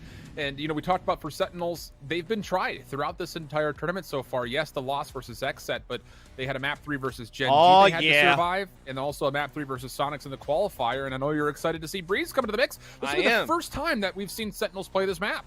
Yes, exactly. I was a little bit surprised they let it through because their bind's been looking really, really strong. And obviously, despite the loss yesterday, their Haven has been pretty much unmatched in the region, and they're very strong on Icebox as well. So when you kind of consider all those different options being out there, even with one ban obviously coming in from their opponent, which the ban actually from Envy was Icebox, yeah, to not see it you know, go somewhere else is interesting. So Sentinels picking up Breeze. And here's the thing. It could just be like a low-pressure situation to test out their Breeze, right? They've already qualified for playoffs. They've yet to show anything on Breeze. They probably want to get an official match on it before they're going to have to play it in playoffs. And so you might as well get it in here, I suppose. So that'll be interesting. When it comes to Envy, haven't seen a whole lot of Breeze out of them yet either. In fact, they've also never played Breeze. So this is great. I got nothing. What do I do? What do you want me to do? I got nothing. We're about to find out. We're going to learn today. Yeah, we're going to have to learn today because I don't got nothing for you.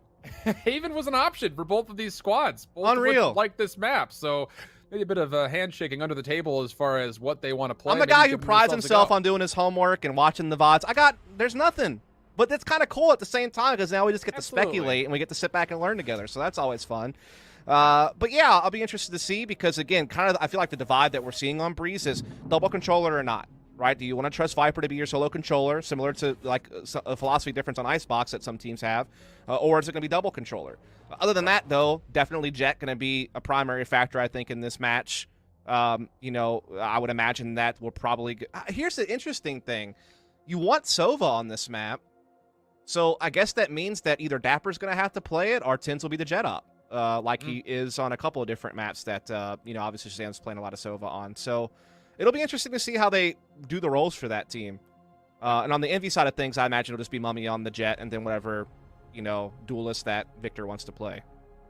Well, we'll step away for a small break and we'll let the theory crafting continue over the course of it. When we come back, we'll have the agent select for map number 1. It's going to be Breeze between Sentinels and Envy after this.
Welcome back there, friends. We're right on into Hi. Agent Select. I hold shift with Dust, and it's Envy and Sentinels. Their first crack at what Breeze has to offer. You know, it's about there's going to be a lot of just trying things out and feeling stuff out. Yeah, is it going to be double controller or not? Marv hasn't picked an agent yet. That's going to be my curiosity for the defender side here with Envy, but everything else is kind of what I expected.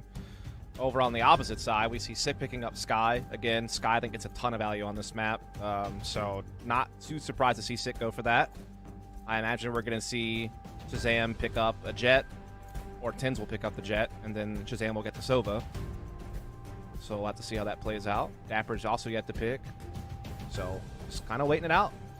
And, you know, there is not a chance in hell that Marv picks Yoru, though, by the way. Let's go ahead and just get that one out of there. Yeah. TENZ gets the Jet, so yeah, Shazam will take the Sova. And Dapper one of the picking conversation Killjoy. points when we were casting over this match before was we kind of had the conversation initially that like one Sentinel sometimes doesn't feel like enough. Like either you're going to go for a double or you're going to go for none.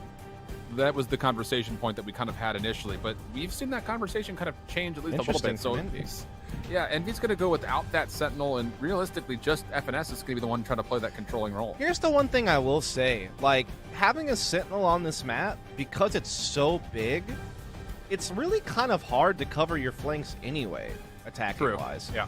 So, and this is something that Mike's was kind of talking to me about, where it's just, you know, how much value do you really get?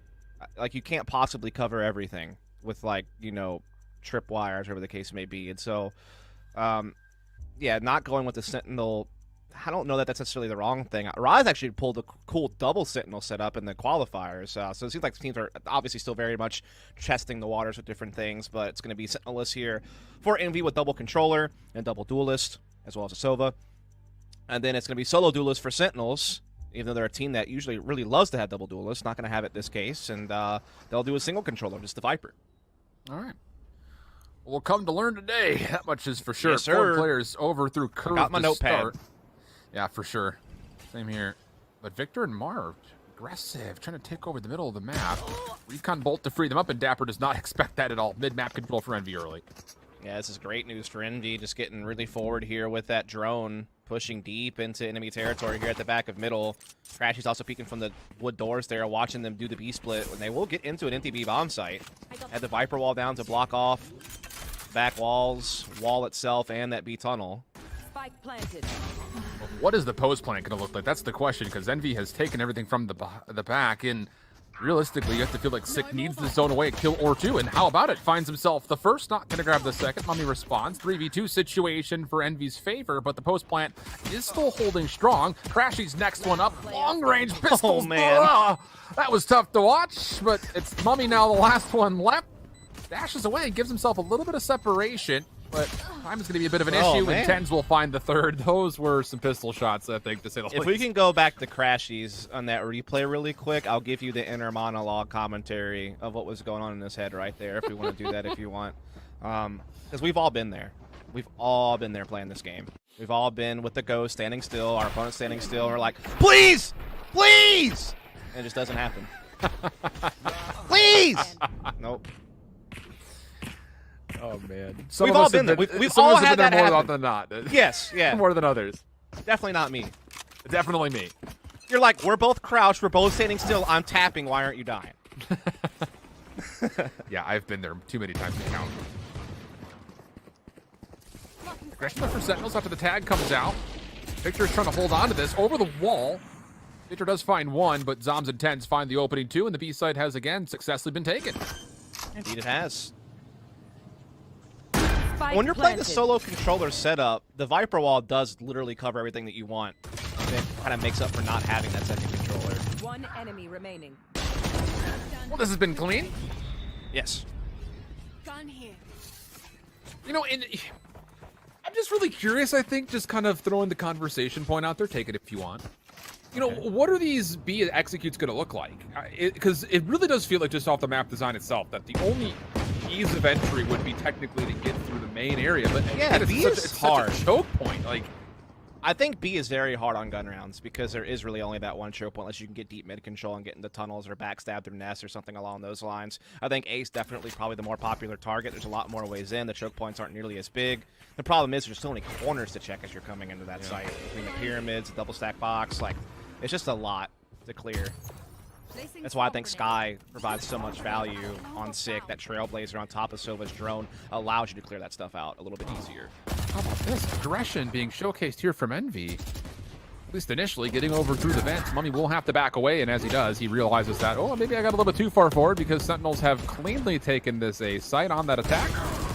Marp and T be denied as Shazam does lock down the headshot. Mummy's able to find one for his life, and it just comes down to Victor, who cannot get through the side doors. So far, so good here for Sentinels. Winning these rounds pretty clean, maintaining all of their weaponry. Only 5 combined kills so far for Envy in the 3 rounds that have been played so far. TENZ had that covered by himself, plus more. So just things going swimmingly so far for the Sentinels to kick things off. But now the full buy is in effect for Envy, including an operator for Mummy. And that could certainly change things. Oh, without question. I'm just really curious to see how he wants to use this, because Mummy's one of those operator players that you typically assume that he's just going to be kind of watching one entry to a spike site. But this time he's going to have a little bit of help along with him. Seeker's going to be used very early, though, for Sentinels. And then the flash behind this as they try to take from the side of middle.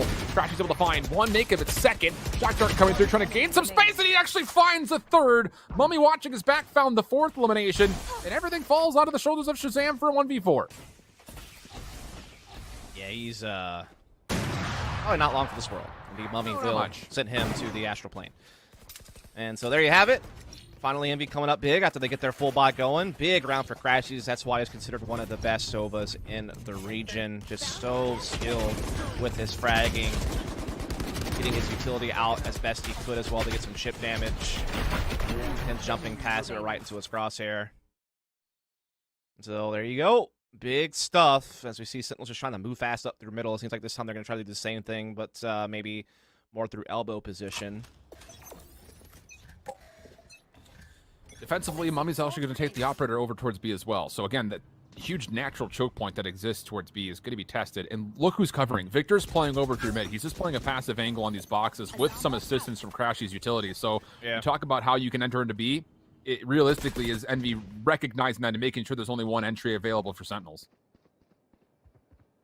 Yeah, op battle here through the long lane of B as well. Perhaps going to come into play. Dapper, as you said, catching the mid-aggression there through double doors. Means that A is now open for business, and TENZ gets Mummy, which means that Envy are scrambling the rotate right now. They have no idea where the attack's coming. And look where the wall's positioned for FNS. He's not even going to be able to use this to much success. Just playing the staircase, able to find one. Would have loved a second, but denied. So a 4v2 situation unfolds, favoring Sentinels, and they will be able to use this in post-plant form as well. Yeah. This is pretty much a done deal, you have to imagine. Marv trying to put an effort forward there, but not going to be able to get the connect spray. Shazam will stamp him out. It'll be a 4th round for Sentinels on the horizon. It's one of those things where they could just have a field day with the match, right? They're getting a pick on B, they're getting a pick on A simultaneously, they're catching mid-aggression. I mean, everything's going perfectly. They didn't even really have to make any big decisions. I mean, they could just kind of let the game fall into their lap at that point. Well, it's one of those things, if Crashy doesn't die mid-map, you know, that rotation is by no means safe for Sentinels. I mean, it forces Mummy to have to peek through B main, maybe to find a kill to equalize, and as he does, TENZ finds elimination. So it's just like a collection of everything just going right for Sentinels, largely off of the first pick that comes into Crashies in my mind. Yeah. Now they have to do more with less coming into this one. They have a Vandal for Victor, a Spectre for Finesse. Everybody else is going to be on chairs at best. Jordan is once again testing the waters of B early with that Viper wall. Trailblazer coming in and clear out elbow as well. They're going to spot 2 players that have been aggressive here towards middle, so they know what they're up against. Victor trying to use Empress to get in. You should run. Oh, this is a commitment and a half from Envy. They will be able to stall off rotations coming out, but the attack will actually re-clear out the bend in elbow. Yeah. So this is going to be good for placement. I mean, they know that they had sight already, so they might as well extend it somewhere else, and it works out perfectly. Well, first play through elbow, shut down for the double from Dapper. Mummy with the knives out. Just a bit of stray. Shazam kind of dancing with the toxic screen. And Sick able to find one more beyond that. Leaves FNS in a 1v5. And he gets caught with weapon swap where it's only 2 bullets left in the cartridge. So clean from Sentinels again. Just really good, retakes, but initial executes over towards this B site. And here's the fun thing about this that Sentinels is doing. If they wind up going ahead and winning this map convincingly, now everyone starts to wonder whether or not Breeze is actually a weak point when it comes to the pick ban phase of every other match that comes up next. Absolutely. especially if they're not going to have to play again, right? They've already made playoffs. So for a month and 2 weeks, except for practice, people are going to have to think to themselves, wait a second, can Sentinels play Breeze pretty well? Because their map pool is already super good outside of it. So it just adds that extra threat right now as they continue to have success here. Yeah, you know, we had that conversation from before, you know, talking about teams like Rise, KC Pioneers, that I won't say that they kind of got their way through the qualifier off of 2 maps, but results would say that that actually could be a point. And you're going to have to just be away from this whole standpoint of what we had from stage 2, which is we have a set ban. As Victor gets around the back of this play, finds one. Mommy from the front holding things off. Sick going to get caught, and that's going to be good enough for Envy. Yeah, he's crushing it right now. This backstab has been brutal from Victor. Also a good initial hold, must be said, inside the A halls. So Envy's starting to find some success here defensively. Should be able to close this one out, you'd have to imagine. And indeed they will. Marv finds Zoms, and in the controller battle, Marv comes out on top for Envy to get another one on the scoreboard. Have to see if they can build off of it. But definitely really well played this round. I mean, it's just, it really is. I mean, never had a chance. Same thing, Sick. It's nearsighted by the look of it. Yeah. So 5-2, but now you have Sentinels in a position to at least match the operator pressure once more here. So that battle between TENZ and Mummy going to be on highlight without question to see what they want to do at the opening setups. And how about it? TENZ aggressive, Mummy ready for it. Finds elimination, one more to peek, and oh, actually gets a tag off. Marv able to capitalize as he comes over from the mid side of elbow. And again, early eliminations for Envy as they take over the middle of the map. Yeah, that's the big difference maker, isn't it? Their ability to take over middle has really changed how this is playing out. Starting to win some key fights early through their mid control, and it's really starting to disrupt Sentinels on trying to go for some of these faster attacks on the sites itself. As we do have Envy on a 4-on-2. Spike will get planted by Sick here, and Zoms might be able to catch some people off guard here by the stack position. Yeah. Finds 2! How about a third? No way! Zoms? You have to know his ears were as big as elephant ears right there. I mean, he heard every bit of motion that was going on for Envy. But to find 3 clean kills, Seekers will come out. FNS will obviously be scouted by this. Oh my. So it'll be a very difficult 1v2. I can't believe Envy have let this one slide.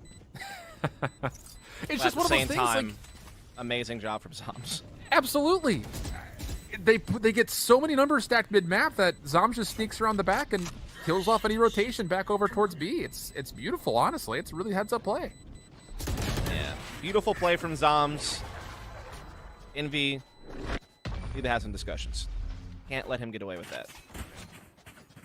I mean, this is early days, obviously, but do you feel like maybe it's just too many numbers for Envy pushed forward? I mean, look how many blue arrows are in the middle of the map. I mean, that one makes sense. That just happens, but this should never happen. They should be facing together to make sure that they get the trade. So a little bit of a misstep there, but again, Zoms taking advantage of the situation perfectly. Really well done. Really crafty positioning. That steals a round away from Envy. Certainly they were expecting that one, you have to imagine. Oh, for sure. Revealing area. But still, Envy putting a lot of numbers over to the middle of the map. This has been obviously a pretty cognizant decision as far as how they want to establish their defense. Crashy's going to try to clear things out of vents with the Hunter's Fury. Not going to connect with much of anything. And again, you've got Sentinels that are very much so reading like, okay, if you want to keep putting numbers through the middle of the map, we'll clear with an Owl drone and then see if we can follow up with the player behind that in the elbow. Yeah, yeah, exactly. Being able to reinforce a little bit of mid-control for Sentinels by getting through elbow position. They have their wall down at B per usual. Starting to clear out a little bit more of middle as well, thanks to positioning of Dapper, who's got the play around this pillar. Spike looking to make its way over towards B. Smoked off for now, though, is 10, so they're kind of waiting for that to open up to see if he can find anything. And then they'll probably start looking to charge in here with their Viper wall down to block off tunnel and back halls. Here comes the take. Marv just is never even read. Finds one, finds 2! Not going to get the third. Zoms responds, but Crashy's still reinforcing. No problem whatsoever, although FNS on the rotation does get caught, and it's starting to fall apart again from Envy. Plenty of time to rotate this Spike back over to A, and Dapper's going to make that call for Shazam to do just that as he found that kill mid-map. Yeah, I mean, Mummy trying to rotate now through the spawn, but Dapper's already so pushed up under the bridge that I'm not sure what he's going to be able to do here. He has no idea where Dapper's positioned. that things change quickly, but now all of a sudden Mummy is just between himself and 2 Sentinels players. Dapper walks up behind, no problem for the elimination. And again, it's another nice start for Envy. The hold looks solid, but there's just always another threat in the map that it feels like Envy are missing. It's always that late mid player that they just happen not to find. And to be fair, it's a big space. There's a lot of places to check. We're probably not expecting them to be there. But again, Marv tees off early. Crashy's able to trade right there with him. They stay a man ahead throughout that entire process, but it just comes down to Dapper. That late mid player not being checked. Closes out the round with 2 big ones. That's going to be 7-2 now in favor of Sentinels, and it's back to a save for Envy for the most part, other than Marv having the Phantom. It's just Sheriffs. Standing ahead. Knives also coming out. That's from TENZ. Early flash coming around the elbow. This will be dicey. Oh, boy. Victor falls. Information mid-map. TENZ. Oh, he doesn't see the last, though. Mummy does at least punish in some form. Still a tough position here for Mummy and FNS. Stuck essentially mid-map. Up the creek without a paddle. Stick and Dapper clean up, no problem. Quick rounds here for Sentinels. Yeah, they're kind of speedrunning their way through this map so far on the attacking side. Such a big map, it does feel like defense is hard if you're not able to control middle yourself or get some early intel. But again, the B side feels like it should be tough for attacking teams with it just being like such a tight choke point to get in through B lobby or B main, whatever you'd like to call it. Again, unless you can get tunnels as well, it can get tricky. But they've been able to win some key fights. They've been able to make a lot of impact out of some of their mid lurkers, whether that be Zoms or Dapper. Revealing area. And to be honest, I feel like Envy slipped on the banana peel a couple of times here. I feel like this very easily could be 6-4. Recon bolt set out. Interesting position off that. Little fly along coming out from the ops team again, showing some lineup potentialities. But everything comes to a bit of a pause here as we're in full buy. Peek coming up from Sick, and how does he win that angle? Mummy misses it once more, and now the middle of the map is all Sentinels again. Yeah, now this all of a sudden's opened up that multi-prong threat onto B. So now the B defenders have to be a little bit more careful. TENZ finds a pick onto Mummy over on A side, so it's just getting very chaotic for Envy as they have so much map being taken away from them, and they're also losing a player, but Finesse gets a big frag there to help things a little bit as they now reinforce A side. They have some middle vision with Victor. We still have Marv keeping tabs on B main as we are going to see Sentinels pivot to Cave.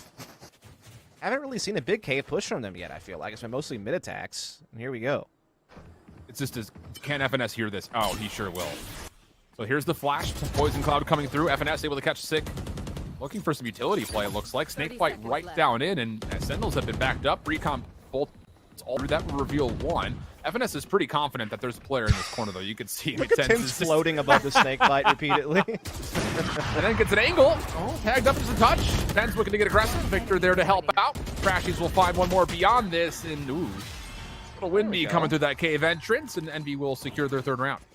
Yeah, they just got pushed to going A late, and then Finesse not getting checked initially stuffs Sick and helps Envy have a chance to shut down that A attack. Just, you know, based on his utility and his frag alone, he just stalls him out for so long, allowing for the rotation. And so Envy put another round on the board. 1 more left to go in the half. Have to see if they can build off of that now. Mummy will have the op, and he's got daggers, so he's got all the options open to him. Hunter's Fury, Viper's Pit, and Lockdown available for Sentinels. That is a wild up of ults to use to take a site. Take flight. Aldrone, Trailblazer being sent. Sentinels trying to clear out some space to approach over towards the B site. And it's going to be Shazam trying to convert, or at least push back, 1 member of Envy in the deep side. That's FNS, down to 1 HP. Marv, though, still holding out of the front, able to find 1, but overwhelmed. Now on the back side of the site, FNS trying to hold things and keep Sentinels honest, but still, the Sentinels offense make their way on. Lockdown also a part of that, and now it's just down to spamming it. Oh, boy. Lockdown coming through, the Secrets immediately to follow, and Sentinels once again gain significant control of B side easy. Spike planted. Yeah, Mummy's in a lot of trouble here. Doesn't even get to take really much of a step forward. Shazam Sansa's immediately with the op. That's 9-3. Big attacking half for Sentinels on their first game of Breeze ever. Same to be said for Envy. Not sure how much practice C2's teams would have been putting into Breeze these last few weeks, but certainly their first time up, we're getting to see them play it. And Sentinels, I don't know. It's like kind of a weird attacking half where I feel like they kind of just... I mean, they certainly had some set utility for some of their B-side attacks, but we didn't really see too much A play from them, and a lot of it just came down to more often than not, them being the more dominant force in the middle of the map, whether it be, you know, mid-round or late round. Just clean up very key battles here, just like that. And that's Sentinels re-winning the middle of the map, by the way, because cognizantly, you've got Envy who have absolutely dictated that defensively they want the middle of the map. They sent so many numbers, a lot of utility being spent to gain it. But Sentinel's retake of that position, absolutely brilliant. It's really interesting, I think, just to see those kind of initial defaults, if you want to call it, for both the sides on their opening halves. So I'm going to be tested here. Poison Cloud will come through, but he actually slips out. Ah, but as it blooms. Wait a second. Hello? Hello? Hello? 2v2. After everything's all said and done, Sick will see the elbow, lines up the headshot. Just down to FNS for 1v2. Let's be real. We just all want to see that replay. Let's be completely honest about it. FNS. Tag. Okay, Sick pops all right, out. replay time. Yep. What just happened? We're gonna see it again. Here we go. You ready? Are you ready? I don't know if I am ready. I'm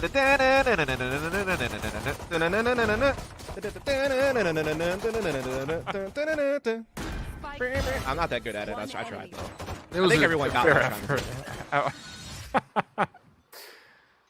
So much focus out of the sight, you just lose track of what's in front of you. It's hiding in plain sight, really, is what. Oh boy. Oh man. Good times. Indeed. Big advantage, though, for Sentinels. 10-3 up. Weapon advantage coming in here to the second round of the half. NV bringing a Marshall to battle. See if Victor can find anything with it. And Sick will at least be able to snarl his way through elbow with the Trailblazer. Not going to find too much. And how about the free take here from Envy? They just walk right onto the A site, but this seems pretty okay from Sentinels. Looking to deny the plant. And even 1-for-1 comes out. Shazam next one up. Ooh. Shaky with the Bulldog. And FNS and Marv will combine for 2 to give Envy the site. Got more than space now. They got 2-man advantage. Finesse is pretty low on health. But they have no idea where he is, and he's getting in behind through the rope. Oh my goodness, TENZ in trouble. Brilliantly done here from Envy.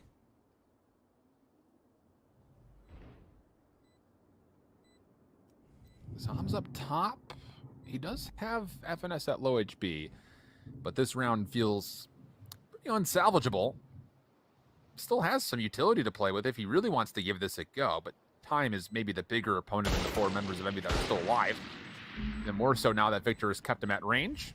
Marv just rotating away, and it looks like Crashies will be the only one here defensively to make sure that there is no forward play for any kind of a sneak defuse. Well done from Envy. You know, using that Viper wall to get some initial room onto the A site, which was kind of given up. Had one player kind of playing from the back, I believe. But other than that, they got some free space, and they were able to use it to good effect. I mean, obviously, good use of the Marshall.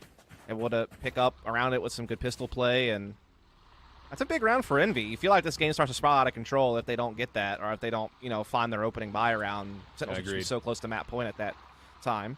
Now they've caused an early skirmish here in this half, and things can get interesting if they can capitalize. But they have to get past this force buy first. That looks like a little slice of paradise for that bear.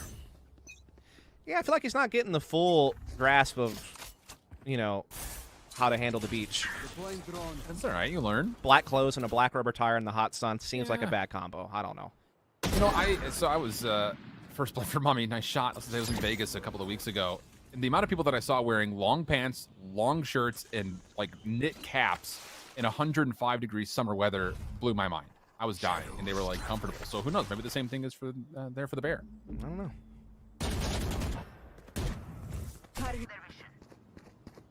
When do we get a bear character or a squirrel character? That's my question. Good point. Sick response, but only mildly. Has to do more than that. And oh boy, he's ready. This is about to get really difficult. Finds the elimination. Just down to Dapper, and Victor seems to have a beat on the fact that the last Sentinels defender has rotated either around from A or potentially is looking to make a play through mid. Dapper, just with a classic in hand, is going to be looked at from a multitude of angles, including Mummy right here. As force buy falters, so Envy should have a freebie coming up next. Bounce up to 6. I expect that Envy will probably have some good stuff cooked up. Between Finesse and Mike's and just kind of knowing this Envy team, they usually for sure. are pretty good for some good little set pieces, some good utility combos. Definitely a lot of opportunities, you know, when you're playing double controller to set up a bunch of different little situations.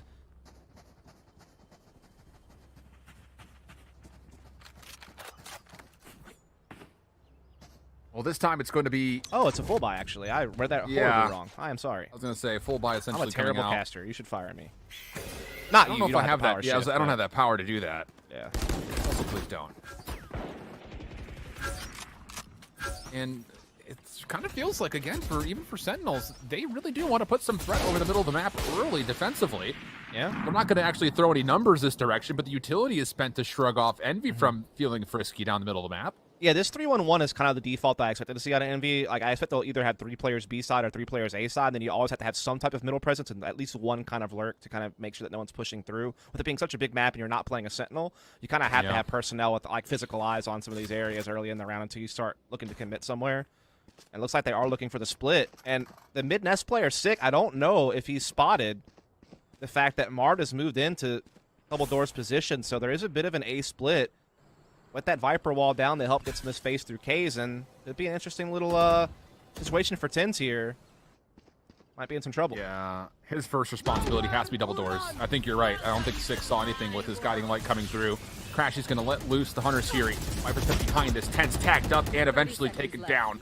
So Envy on their way forward, but look at the Sentinels defense. It's coming through quickly, but it might not make any sort of a difference. Sick on the outside, working with Dapper. They spam, they find a couple of eliminations. Lockdown now earned. Maybe an opportunity for more, but Victor shuts down the initial play. Just up to Dapper, finds himself a third. 1v1 with Marv. And the lockdown is going to zone him out. Just away from Pyramid, but the aggressive challenge not going to be successful. And Marv responds to clutch up the round for Envy, who are now down just 4. Yeah, really good job there from Envy. A well-designed play, just knowing that they could slip their player in through middle. Had a great Viper wall down, used the Viper Spit really well to just kind of creep their way into sight for a plant by Pyramids. Obviously a good effort here from Dapper. Gets a couple of kills, gets a lockdown in. Almost pulled off the quad kill clutch, but Marv getting just outside the lockdown area, delivering the final blow, and keeping Envy on the map. And now you see kind of another weird 4-spot situation here from Sentinels where they're only going to have one Phantom. Everyone else is on Spectres or upgraded pistols. Mummy has gone from Marshal to Operator. And the setup you can already see again, you get this Dapper Sentinel utility largely stacked on towards A. A lot of trust that Zombs could single-handedly hold on to B, which with this wall placement, it actually makes life very difficult for him. He's really got to stay controlled in this possible situation. But look at the play forward from Victor. Yep. Making a lot of headway here throughout these A halls. They also have some mid presence. They have some, you know, B main control. They're looking to either pivot the spike over towards B, and so really Victor can just be selling a fake or maybe even backstabbing and cutting off rotations. He definitely has really good forward position here to do a couple of different things depending on what Envy wants. As it certainly seems like they're going to go over to B side. It is just going to be on Zombs. It's got no rotation yet. Snakebite, though, trying to stall it out. Has to find one. Nope, not going to happen. The Trailblazer that didn't get sent out, though, will allow an opportunity for Sick to see that there is a rotation coming through, and he actually does cut off some of this play at the back.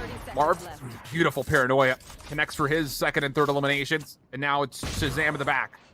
Gonna be able to find a one-tab. That's gonna do nicely. Mummy's still looking to get this plant off, but eventually overwhelmed in the back are the Sentinels defenders, and now it's just down to Dapper 1v3 with the Ghost. Yeah, it's nice because they keep that constant Viper wall over on the A side of the map, which, you know, they can either use to take space on A and deny vision, or they can just kind of use it as, you know, so that it's like presence, and they can, you know, gather up and just hit the B side.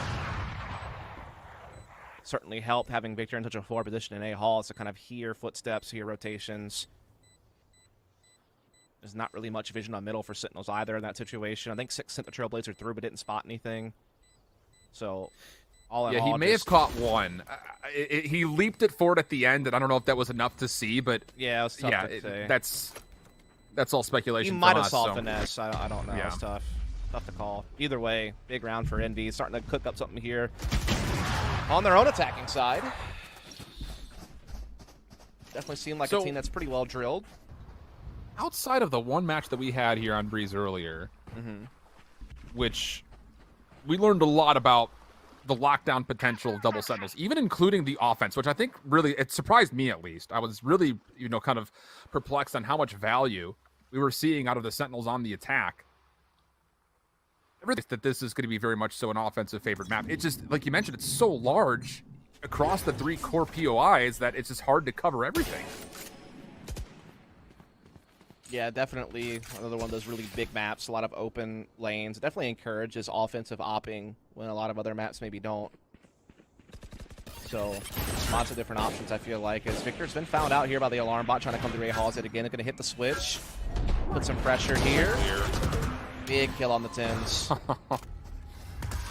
Little open sesame, close sesame right there. Opens the door with the leer just to find the kill, then closes it right back down. And more door fanatics going through here for Victor. Crashies, meanwhile, from the front actually does not gain entry. FNS is trying to hold for this, but Sick deals with him. So Sentinel's defense coming to life here as Dapper takes care of the threat in vents. And as Mummy misses a shot, he will be forced to collect the spike and fight this from the pyramids. Finds the first, reads the second to the left, able to find that elimination, but Dapper eventually puts him down. 1v2 for Marv. Sick is on critical health and able to find a 1v1 versus Dapper isolated, but doesn't win the gunfight. And a big round for Sentinels as they reclaim their 4-round edge.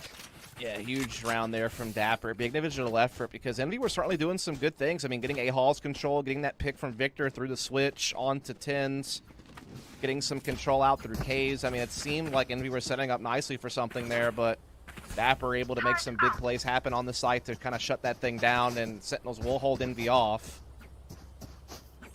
Both teams coming into this one with the full buy. Yet again, those Zonz is going to be on the Spectre. Ops also available for both teams. Lots of ults in play, potentially. Oh, TENZ doesn't really cover as much as I think he was hoping for initially. He does stay alive, but it does force him to dash back. He's going to reclaim this peak, and as he does, he gets absolutely punished. That was definitely feeling, very loose with that one. Defending lockdown will be in play, though. This will be safely put down right behind the boxes on the site, but Envy are still looking pretty primed to let this expire and then go again.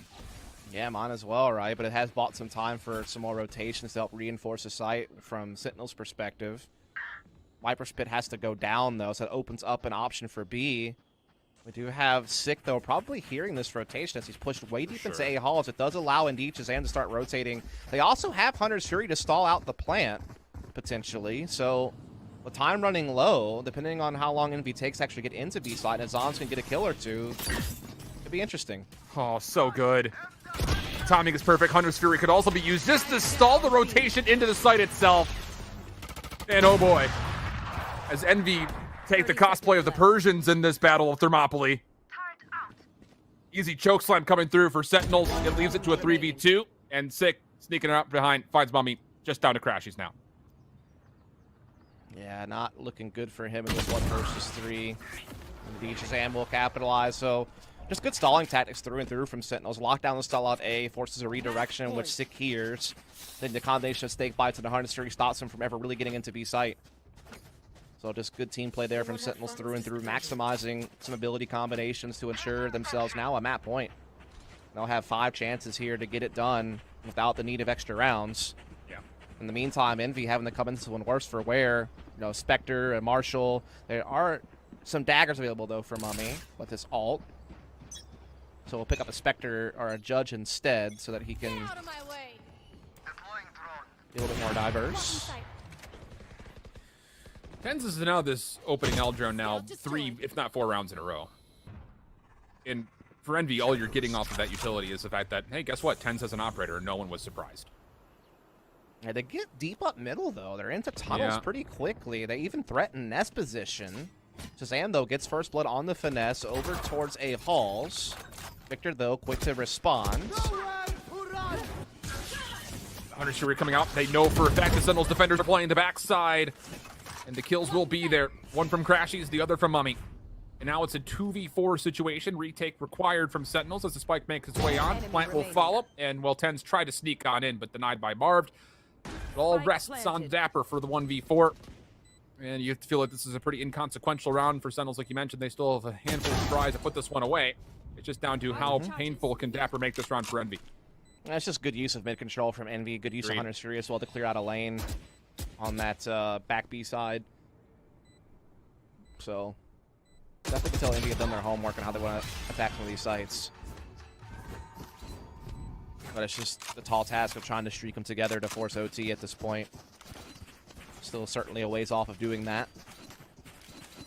But, yeah, I like the attack, though. Yeah, same.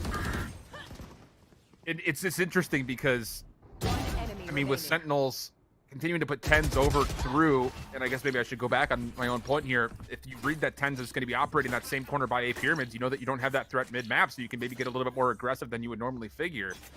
Yeah. So, things to think about.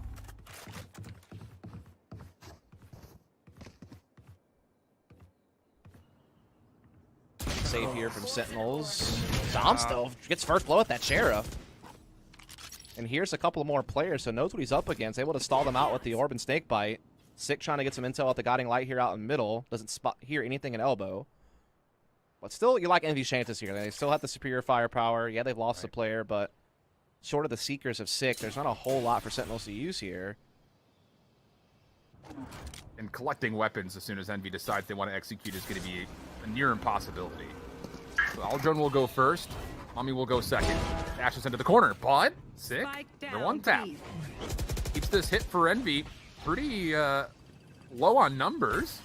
Mommy's trying to get his way around the backside walls, and he will find Shazam, but Sick has still eluded them, and now the rotation from Sentinels are here. Shots close, but no cigar. Dapper long range able to punish. Oh, look at Mummy though low. 2v2.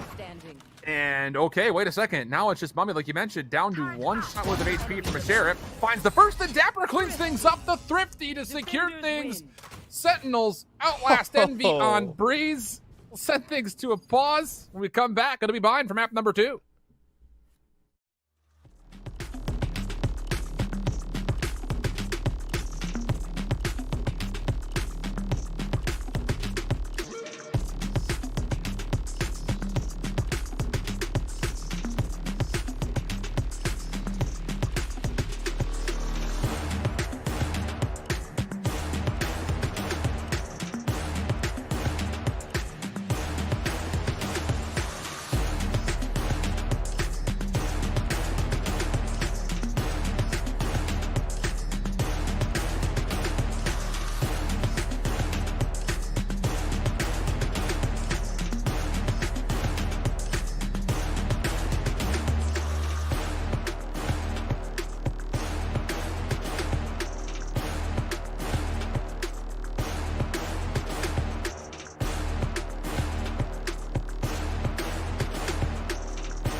The money in the bank. Hit you with the hit you with the bank. Hit you with the hit you with the 808. Hit you with the hit you with the 808. Bang to the break, bang to the break. I'm a boss, and you know that I'm finna shine. Got the money in the bank.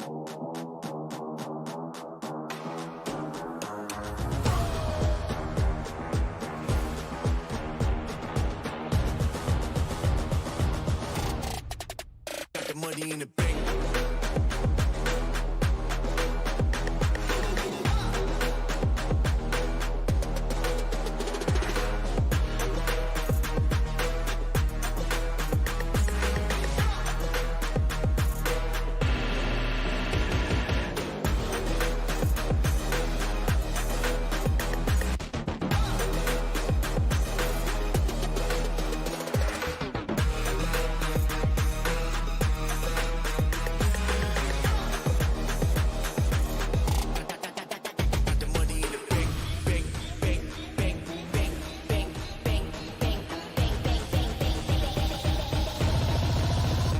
money in the bank. Hit you with the 808.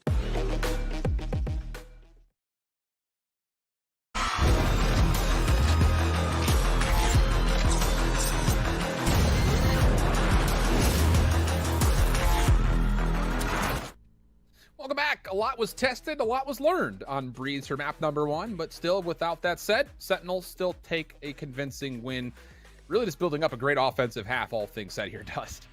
Yeah, I think it was their abusive middle that really kind of sealed the deal. It was a couple of situations where they really got away with murder at middle. I mean, there was a couple times where they just multi-fragged out a solo guy, just cutting off the rotations, and those were some really big moments, not only to win the 2 rounds that they won, but also to crush the economy of their opponent to set up future rounds as well. Also, just generally speaking, just flexing their skill, right? You know, we know this team has a very high skill ceiling. They're very aggressive. They don't fear taking fights, and they have plenty of players in that squad who are capable of multi-fragging and having big moments, and that converted over to Breeze just fine for them. This play right here from Zombs felt like This is dagger. the worst one. Yeah. It's just one of those things, you know, you still have to give credit, though, for Sentinels because, you know, at the beginning of that round, we were crediting the fact that Envy were taking over so much great control mid-map.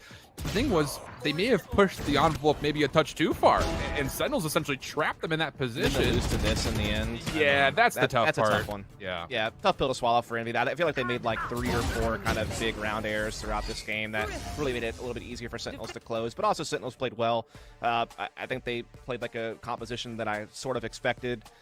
It seemed like they had a pretty good idea, at least on some basics on the map on what they want to accomplish. And again, now they've let everyone know, hey, we can play Breeze. And I think that is going to maybe impact how pick and bans go going forward into the playoffs, where, you know, Sentinels have obviously been kind of banning out Breeze throughout a lot of the stage so far. They've been willing to play Bind. They've been successful on Bind so far as well. So they really already have like a proven map pool, maybe one of the biggest map pools in the scene. And now they're like, hey, by the way, you can't just catch us on Breeze. Like, you better show up with something.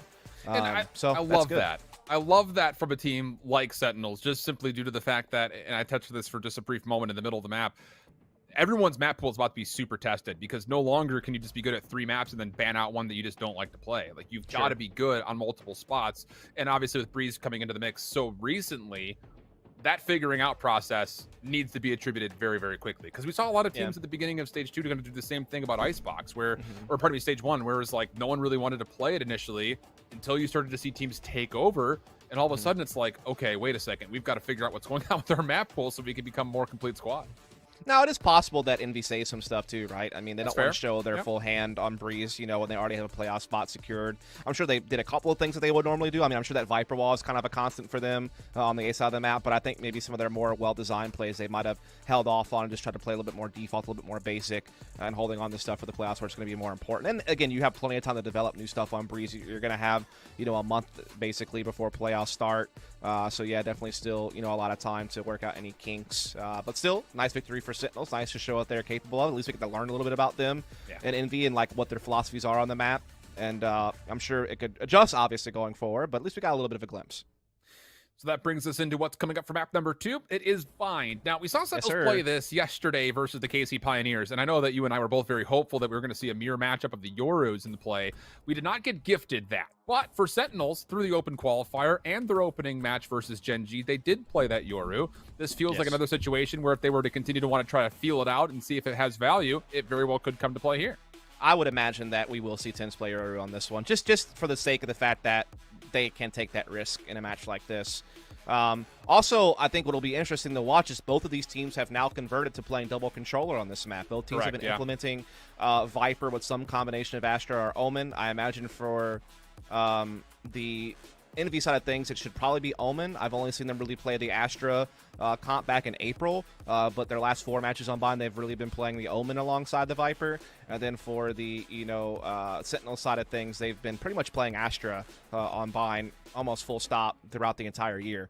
So I imagine we'll continue to see that as well. So yeah, we'll be seeing both teams, I imagine, run double controller and probably also run I don't know, actually. Envy may not run double duelist. They may go with just the Raze and you know, not have that second one come out. Just have to kind of wait and see. That's where they've been sticking with, at least throughout this stage so far. I mean, it's been a minute since they've run double duelist, it feels like. But it'll be interesting because I'm really curious to see how Sentinels want to try to utilize through, pending, of course, that we get it. Because we did Yeah. see a couple of moments, and we noted it when we were watching the KC Pioneers, that, honestly speaking, they were doing a pretty solid job of stretching defenses thin. I mean, here's the thing. I think he's like super similar to Phoenix in the sense that he has an ult that can run through a site and open it up.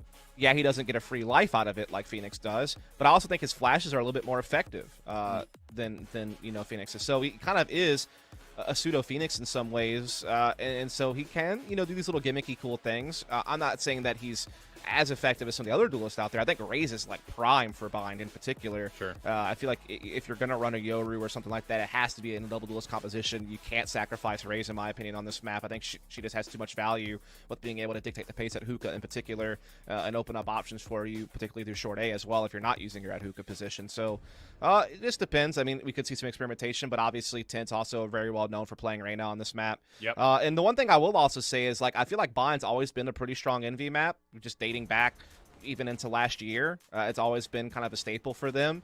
But it has been interesting to see Sentinels really turn the corner on Bind. Ever since they've gotten TENZ on board, they have a 90% win rate on Bind. They've only lost it once. It was 11-13 to Gen G. Now it's just a couple of days ago. They've beaten international teams over in Iceland. They've beaten several top teams within this region between teams like 100 Thieves and Cloud9 Blue and Version 1 and so on and so forth. So Bind has turned the corner for them with this new lineup, and it's not necessarily a guarantee for Envy to be the favorite anymore on Bind going into this match. Great.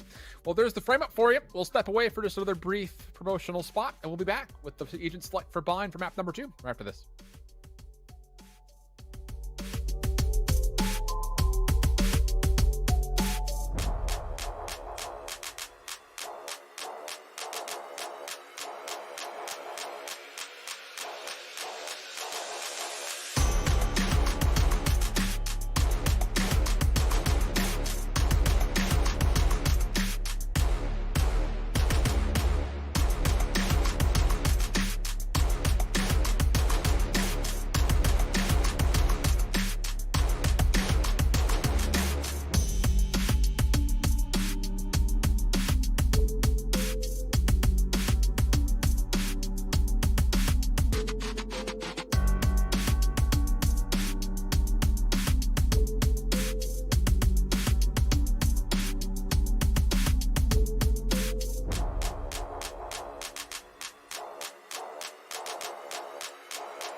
Welcome back, everybody.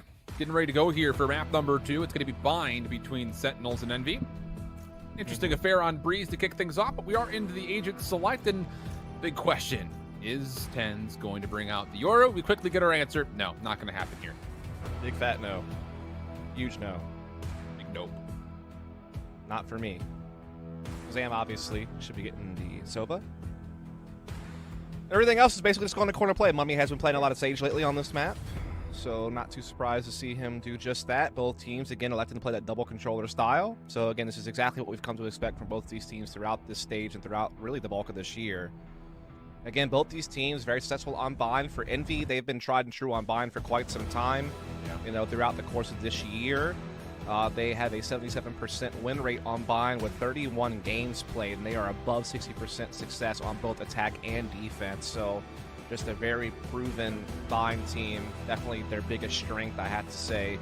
But so far, since March, when TENZ joined the unit of Sentinels, they are also crushing it. They are also above 60% success rate on both sides of the map, and they are now sporting an 89% win rate with an 8-1 record, and their only loss was a very close one to Gen G. Went all the rounds. And again, they beat Fnatic, they beat New Turn, they beat Version 1, 100T, Blue, so I mean, C9 Blue, so they have really picked up bind and ran with it with this new lineup with TENZ. So, again, Envy definitely has the bigger sample size of success, but I don't think they're the guaranteed favorite coming into this. I think it's a fair assessment, especially through stage 2. I mean, Envy 6-2 in the map throughout it.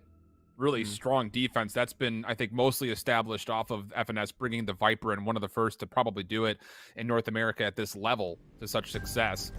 But yeah, I think that the assessment of Sentinels since adding TENZ, I think, is the big key there to remember. It has been a big turnaround for this squad all in all. It's given such a potent double duelist composition. Yeah. He's like really been able to fill the shoes that Sinatra was able to do with Raze, and does it, you know, in a different agent, basically.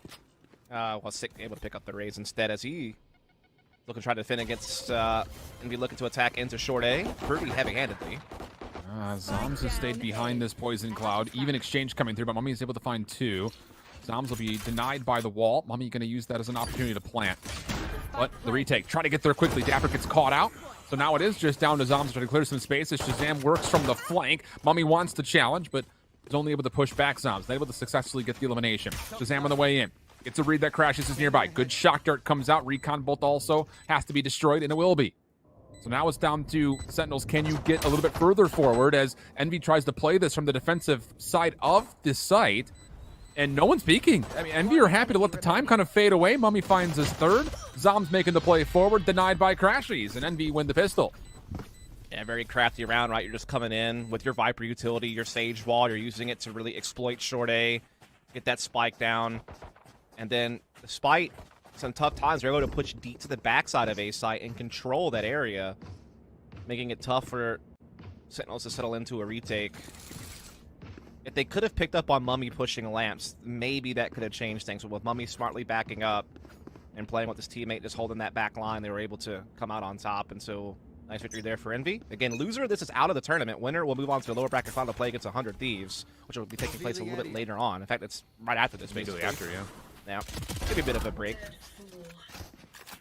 No break there for Shazam, trying to get forward with his own recon dart. TENZ trying to follow up, and boy, does he. Finds the first, dismisses away. Shock dart will not connect. Second one will.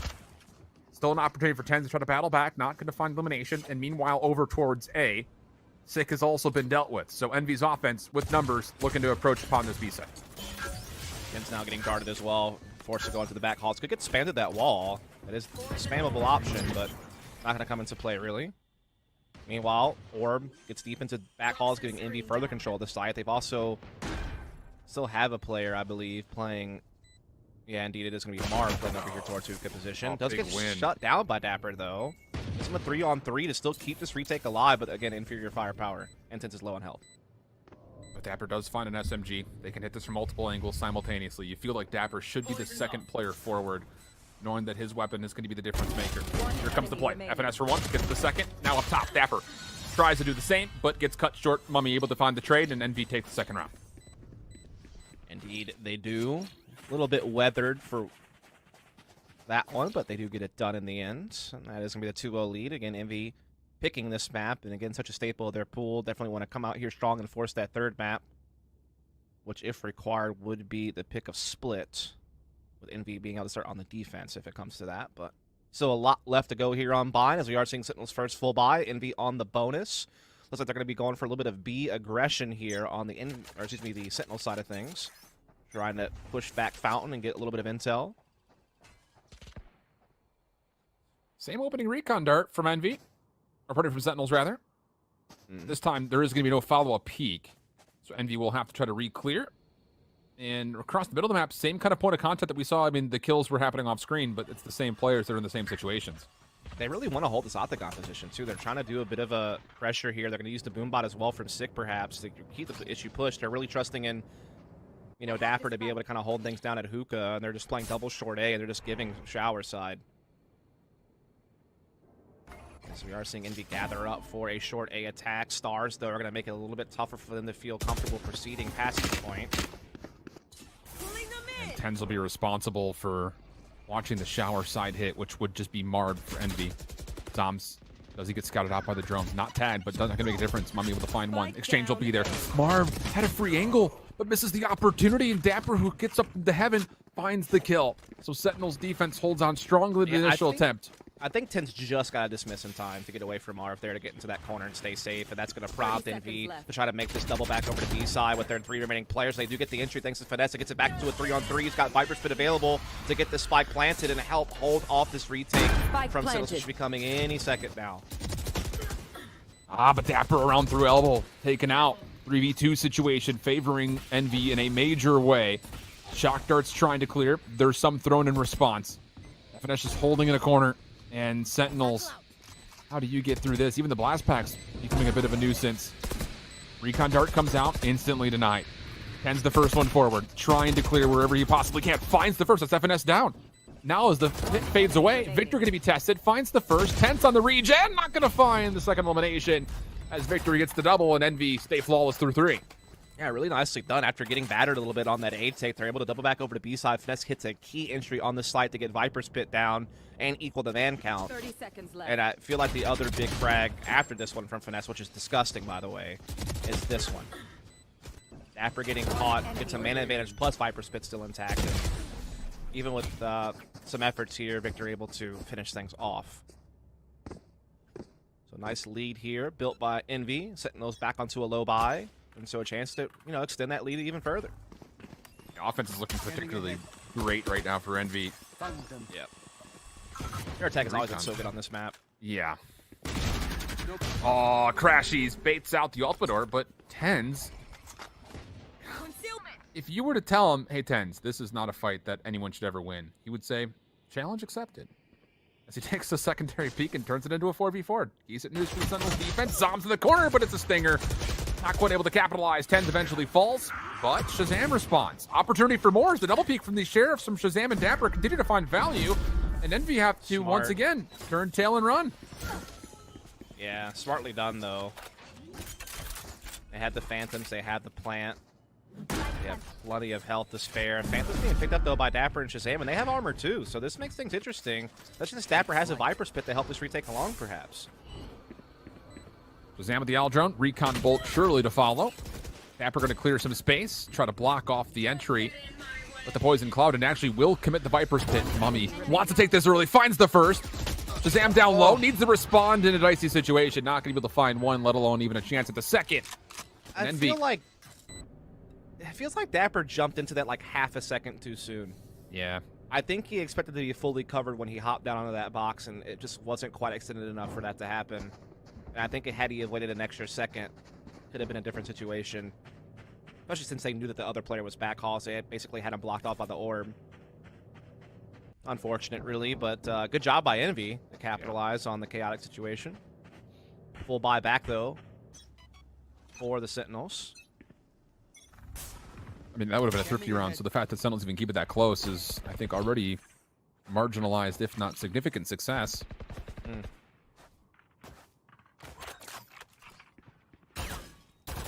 Res available for Mummy, by the way, so that can certainly help things along here. Hunter's Fury comes out, certainly going to get some hits here. That's Mummy gone. Plus one more. And no res. Can't res yourself, bud. Gets a tag as well through the middle of the map, so Envy hit down to some critical HPs already. Like you mentioned, Mummy being down is not just no resurrection, it's no self-sustain coming out either for either FNS or Victor. Right. So Sentinels definitely have a nice little edge here to kick off this round. They have Empress available too if they so feel they need it. They have the double stars on short A, so any type of pivot from Envy would be stalled out by that. But they still do want to come into B. Six starting to kind of feel that pressure. We'll start to back off into safety here at elbow position. Just Shazam will be there for support. Rain shells over the top as well. Shazam trying to get a crossfire. Responds beautifully to Victor. Over on top of Hookah. Looking for more than that. Crash is able to find one before being traded. But Sick, again, really cannot continue to contest this. Needs help, and Dapper's there for the assistance. Finds the first. Marv, though, still responds. Knows that he's still got Sick caught in elbow. Pardon me, TENZ caught in elbow. No, it's Sick. Pardon me. I'm all over the place. We'll figure it out. 1v3. Marv stuck. No spike. And TENZ is on the long flank from behind. This is going to be difficult for Marv to get out of. 10 seconds left. Don't see it happening with this little time left. Getting swarmed and getting overwhelmed. So finally, Sentinel's able to get on the board. Maintain a couple of rifles as well to carry over into the next round, which is certainly nice. They still have Empress available. I mean, we'll still have the res available as well coming to this next round. Just really good opening here from Shazam, of course. Trying to heal himself and gets hit again. Yeah. And the follow-up damage behind that onto Victor could be the difference maker of that little smap response. For Shazam able to find the elimination. So 4-1 the tally for NV, but Sentinel's defense starting to bounce back. And look at the buy coming out for NV. Just 2 SMGs. Right here. Yeah, looks like an A burst with maybe a heaven teleport here from Marv is in the cards. Nowhere to run. Oh, that was risky. Crashy's trying to open up space. He does tag up some damage, but first blood has been confirmed from Sentinels. And beyond that, there's really not an opportunity to fully clear out showers unless more utility from Crashy's comes out. He did use a shock dart. There's the second. And TENZ eventually will fall to it. So neutralizing the first blood, we go 4v4. No commitment just yet, though, from the spike. And they're going to get the res on Victor as well to really add to things here. Sick, though. Oh, I thought that was going to land and be just devastating, but it happens to be just a bit wide. And so now Envy are going to enjoy a 5-on-4 advantage. They're pivoting back to B side. It had no presence there, though, so they have to be careful clearing out these corners, making sure that no one aggresses. Drone comes out just in time to spot this. And so now, obviously, Sentinels can make the proper rotations. 3 members defensively onto the site. Envy moving quickly. Not a lot of time here. Sick catches one with a spray down. Blast with a headshot onto a second, plus the third. A little bit more traditionally done. 30 seconds left. And the spike is down. Sick creating some space as Shazam and Zoms watch his back. And Sentinels win 2 in a row. Yeah, it's always tough when you try to double back to the opposite side of the map when you've had no presence there for so long. And then to get spotted that early. I mean, they got spotted by that owl drone before they even got to the bottom, really, of long Bs. It made Sick be totally prepared at Octagon, ready to go. He had 2 players already rotated over, and they were so prepared for that.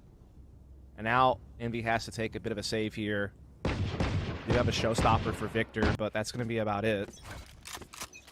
Probably won't even use it here, to be honest. Yeah, unless there's an opening first blood where maybe they can recover a rifle, but... Right. I agree.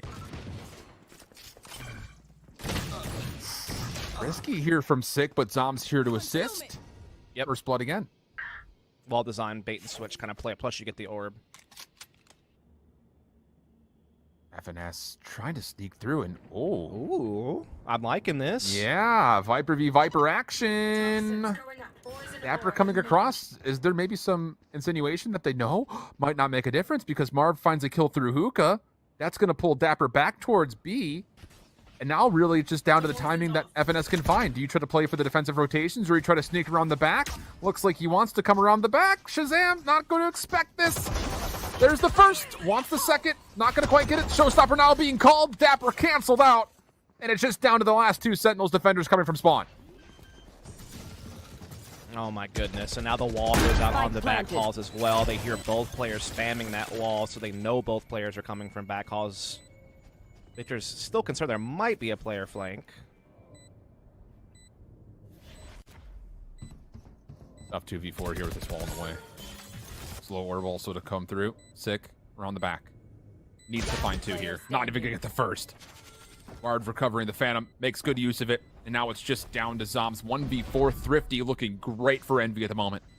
Oh, yeah, for sure.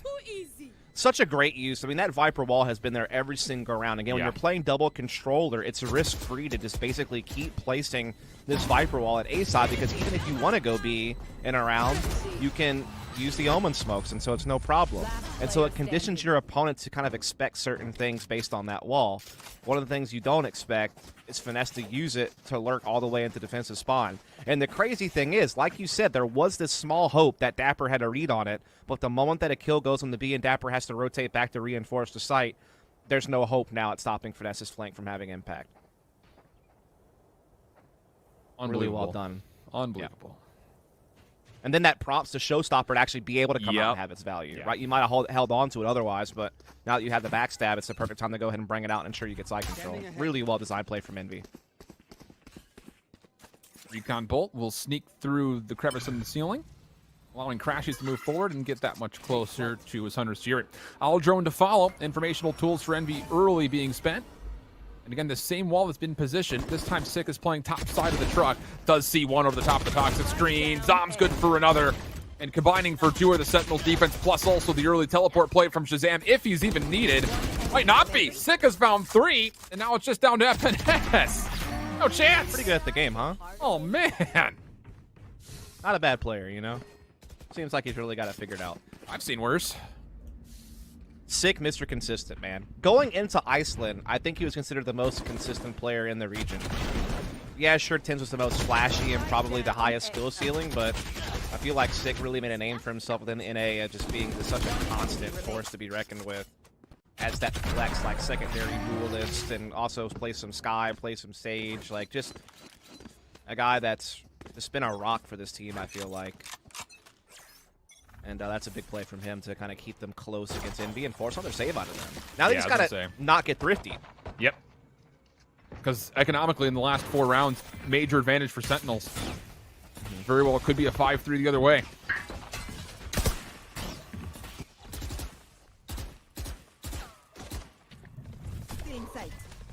Like TENZ here, just holding them off from being able to make any progress up through long B. They also have to evacuate Hookah even.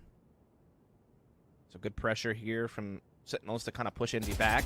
We're now looking to maybe shift over to A side. They have Showers control and they have some presence on short side, but again, these Astra Stars are always very tricky to deal with as you're trying to come up this speedway. You don't know when they're going to grab well you and ruin your life. Oh boy. Dom's close. Oh, the showstopper in combination finds 2. Sick will grab a 3rd as well before being traded out by Crashies. And Zom's likely going to deny, but ooh, Marv slips through at the exact right time from Showers to find one more elimination. Allows Crashies a chance to grab a Phantom, but will not be able to really finesse the Sentinels defense. And now within 1 are Sentinels going into round 10. Like that? Did there. Well, finesse, yeah. Not bad. Small wordplay. Mm-hmm. Obscuring vision. I love this Grabwell rocket combo, man. That is nutty. Especially when you know they're committed to that corner and there's just no escaping from that Grabwell, and the rocket just comes in. I think I've ever seen a rock do that before. I knew you were going to say something about that. It was there too long. I could have skipped over it, but they left it there for so long. It's like at that point I'm forced to like reckon with it. You know what I mean? That's true. Big round here, though. Got to determine what happens in these back couple of the first half. FNS, oh, they're very familiar. That's sick. Okay, that's 3 rounds in a row that he's playing topside truck. Let's see if we can get a spam headshot. Nearly connects. Yep. Sentinel's getting some good early info as well. They darted the player at the back of Fountain. They also know that there's some short presence, so they get kind of an idea, okay, they're playing fairly default. But now we see the pivot for Envy to look to go heavy-handed towards the B side. There are 3 players in the area, however. Viper wall is down, blocking off both Octagon and Hookah. Drone's going to lead the way here for Envy. But again, Sentinels has a good defense in place. They really do. Aldrin gets denied. Paint Shells finds value. Oh, even beyond that, you're looking at Shazam, who's trying to hold off this play with the Hunter's Fury. Will find 1. That'll keep things interesting on the site, but largely because of the eliminations off the Paint Shells plus 1 more. Envy have taken the site, but Sentinels don't want to give it away so easily. Moving very quickly back on in. The Viper's Pit will deny, and everyone will have to reset, wait for a bit of a regen before they can go. Oh, Marv coming into back halls is going to add to this power of Envy site control. And he's not done yet. Finds yet another. Zom slips into the hookah position, but he is all alone. And that Viper's Pit is ever dangerous. Yeah. I mean, tip your hat to Victor, though, For right? What a sure. double kill. Especially to be able to basically 180 the guy under window after his paint shell delivers the first blow. You figure that he's probably going to get traded by TENZ's positioning, and just being able to get the double just changed everything there for Envy. Well, we'll see it again. There's the paint shells over the top. Hunter's Fury was trying to stall it, but yeah, like you mentioned, just pirouetting midair. And then Marv. Also, you got to credit the assist of the slow orb, right? For sure. It means you can't escape the paint shells, so definitely just a good combo of utilities. Not what we've come to expect from Envy. They're just going to layer that utility very well with those strong attacks. There's certainly Mummy adding to that as well. Opening Viper's Pit. Dapper is tagged down to 10 HP. He has to give this away. There's too much utility that can finish him off, so the Viper's Pit very well just maybe expended for essentially nothing. I mean, there was some damage that was traded back and forth, but largely, Envy did a really nice job of clearing out the initial pressure. Dapper will reestablish the integrity, but that was a costly opening play from Dapper. Yeah, he's very low on health now for sure. There's no healing option either. No Sage on their lineup. So that makes that Viper's Pit a lot more vulnerable. I also have a big push coming in from TENZ. This is a big flank potential here. Oh, and Sick holding off showers. Good for one in a second. Paranoid. Paint shells are trying to create some space. He will be overwhelmed eventually, but here comes the flank from behind. Mummy does clear off the Viper's Pit, but that actually may assist TENZ more than anything else because he'll have a free, clean line of sight. And now all of a sudden, Envy feel a bit trapped on this B point. They're trying to exit, and Marv's going to get caught.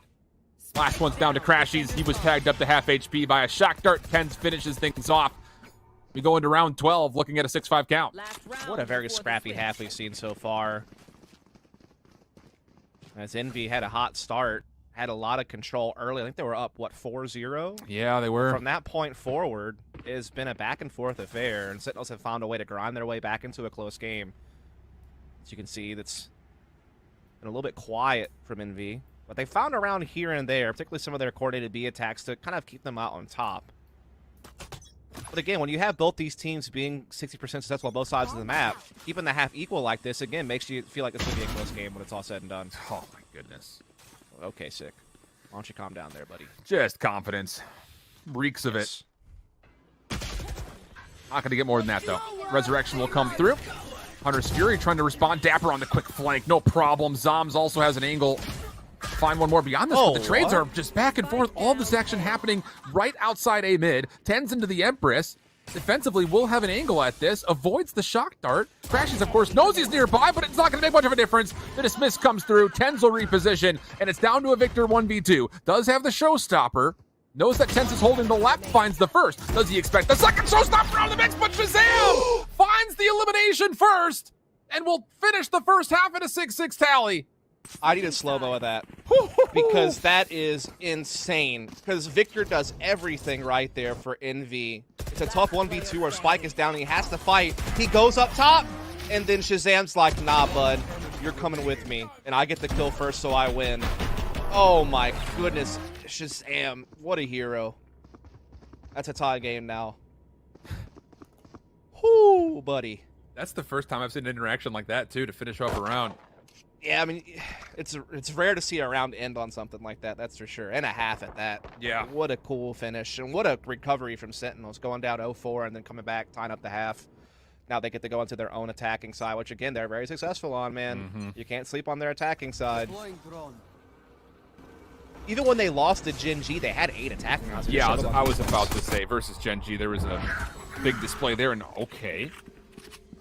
While Paranoid spamming through, but FNS! Frenzy in hand, finds the first. Oh, he doesn't know which way to look. Runs out of ammunition, but still alive. Gets the reload off. How? He's going to have another chance at Shazam, but it's only a small chance.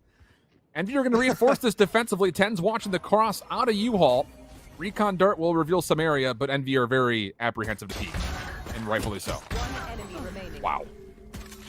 TENZ is like, I won't even dismiss, but I'm going to linger around here and get another one. No chance. I mean, if he would have got that in 1-2, then Spike planted. thank you, Crashes, for saving the internet. But Shazam will finish the job, and Sentinels will take the 7-6 lead. Already a match to the good as well. Again, winner of this will be facing 100 Thieves in lower bracket final later on, right after this series. That'll be old Dougie and Rivington covering that one. Yeah, I'm pumped for those guys, man. They're going to have a good one. Yeah. Yep, they're going to be covering the grand finals tomorrow as well. Yeah.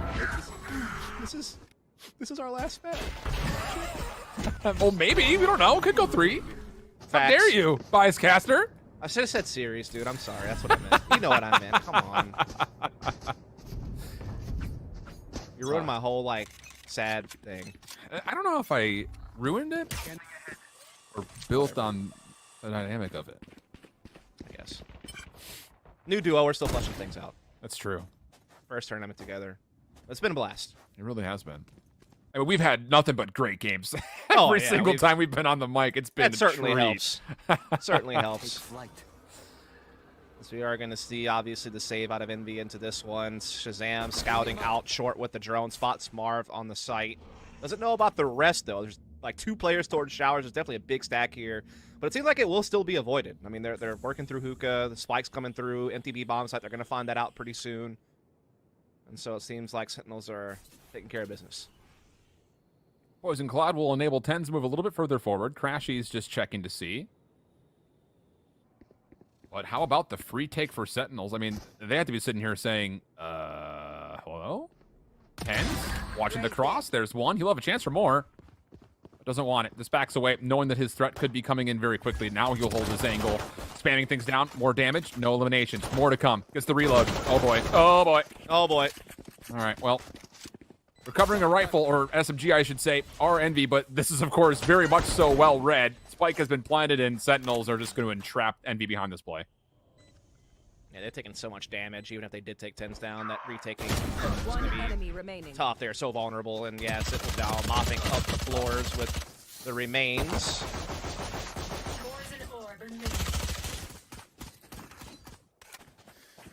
Great read from There you have TENZ, it. though. I mean, it's just the confidence you see from a player like TENZ or Sick.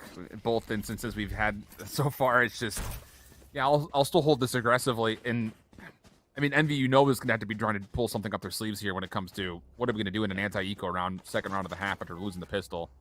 It's an NT, that's for sure. Yeah, so now we're on to the full buy here out of Envy. Bit of a bonus from the other side, but there are a couple of rifles in play. Sick doing the standard boombot lineup for a little bit of hookah control. Wall being put into showers early, but quickly contested. Victor trying to hold hookah position up front. Oh my. Oh, boy. Tough battle to lose. Yeah. Marv still feeling frisky. Able to find one. Dangerous peek, but he knows that Sick could be rotating over through hookah, and now all of a sudden Marv has actually gained some significant control. Crashes is trying to follow up by clearing out Spices, but still the kills on site itself. TENZ won the initial gunfight off screen through shower, clears up some space for a couple of Sentinel members to get on site, but the spike isn't here. The problem is, yeah, the spike's not there, and the problem is, can it get safely there? Yeah. Because Marv is here. Oh my god, Sick's in so much trouble, and he goes down. And actually now this gets really scary for Sentinels. Oh, but Marv doesn't take down the recon bolt. Has to retake into the paranoia. Finds one. 3 in the back pocket of Marv this round. Shazam Shazam has still no not idea where able the to other one is recover. either. Yeah. Oh boy. 30 Have they seen seconds left. Well, he gets some information here. Takes the peek, finds the first, but Crashy's Woo! able to capitalize. That got a little bit too close for comfort. Not a bad try, Shazam. Not a bad try, but again, props must be given where it's deserved. Such a great move there from Marv to push through here, get this kill, get Spike down, and then put himself in a spot where Sick was cut off from safety to get that Spike into A site. Great use of paranoia, and just brilliantly done for the newcomer to Envy. Keep the game close. Still Sentinels able to get a full buy here. Obviously, that was their bonus round. TENZ, though, may only be on a Sheriff, so that is the one thing working against them here. Yeah, I think he actually purchased, he mentioned the 2 ARs. I'm pretty sure he purchased last round. What? What? I don't think the recon bolt revealed that play. I think he just hits one through the smoke. Not at all. Oh my. If you're Marv, I'm sorry, buddy. You didn't deserve for that. Uh-oh. Tommy's going to rotate over. TENZ opportunity, not going to happen. Shazam there to help find a couple of exchanges. FNS stays alive through this gravity well, trying to pull him out. Shazam down to just 20 HP. But Dapper's behind it. They've isolated. They know that he's here. Yeah, they baited it perfectly. Finesse has no clue.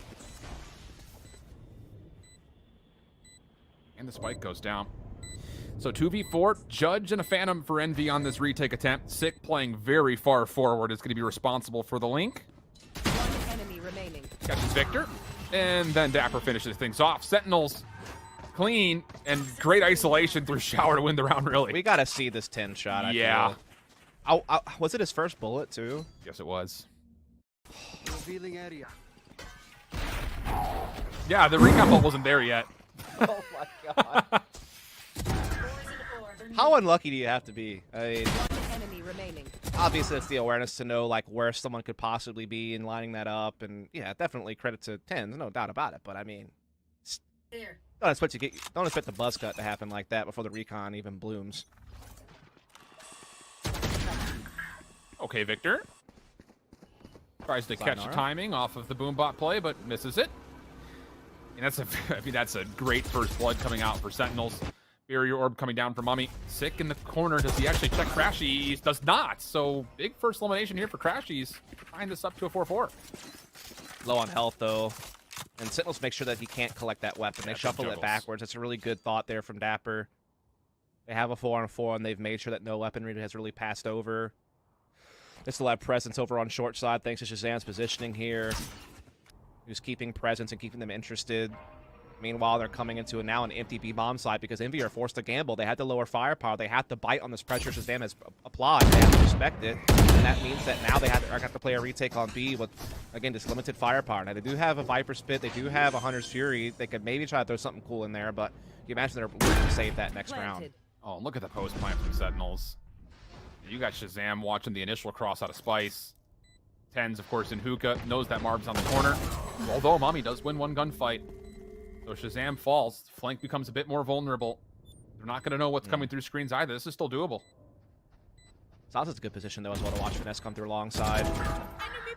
Yep, that's big. Last player standing. Crashies also falls. Leaves things just to Mummy. And not going to be able to get a Sheriff shout off. TENZ for 3 in the round, and Sentinels go up 10-7. Yeah, big round coming up here as well, because Envy are going to be able to buy back into this one, but if they lose and Sentinels go up to 11, then it's like you're probably force buying to stop Sentinels from getting the map in series point, right? So it's one of those things where their full buys are going to be extremely limited if they don't win this round. So this is a potential big swing moment for Sentinels to start working towards the close of the series and moving on to play 100T in the lower bracket finals. For Envy, it would be a chance at redemption, losing to 100T in the upper bracket semis yesterday. Oh, I was about to say, Mummy, nearly an opportunity to find Sick with this slow orb placed, but could not quite recover initially.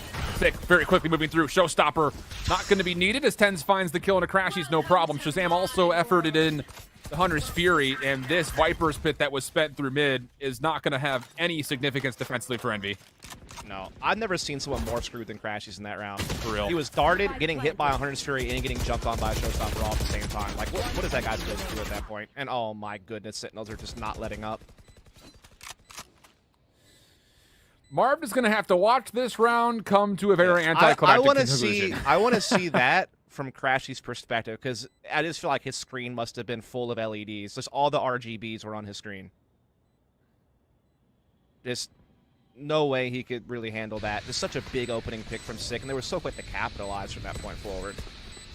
What are we watching here? I don't know, just having a little moment.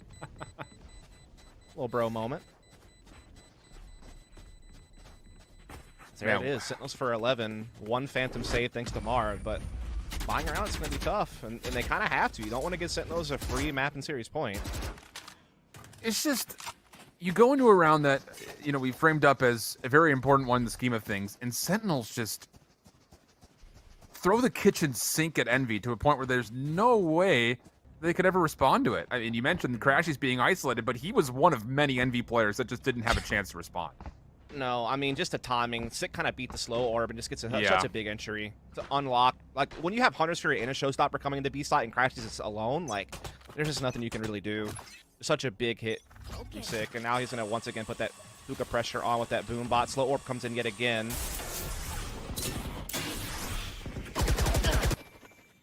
Oh, and Victor gets tagged up, trying to get cheeky with the judge.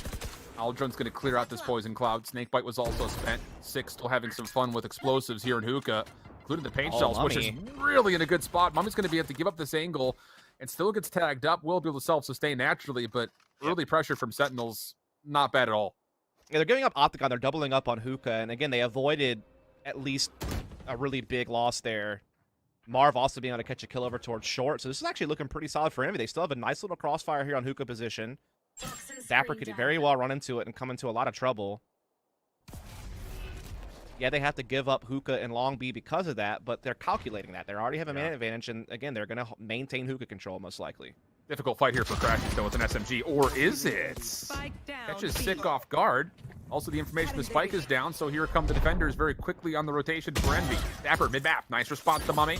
Also, again, knows that Crashes is nearby. Snakebite will push him back. Also, reads Victor on the flank. Are you kidding? TENZ in the dark cover. Oh, it's all going right for Sentinels. Spike now planted. Crashes trying to contest early, but cannot line things up.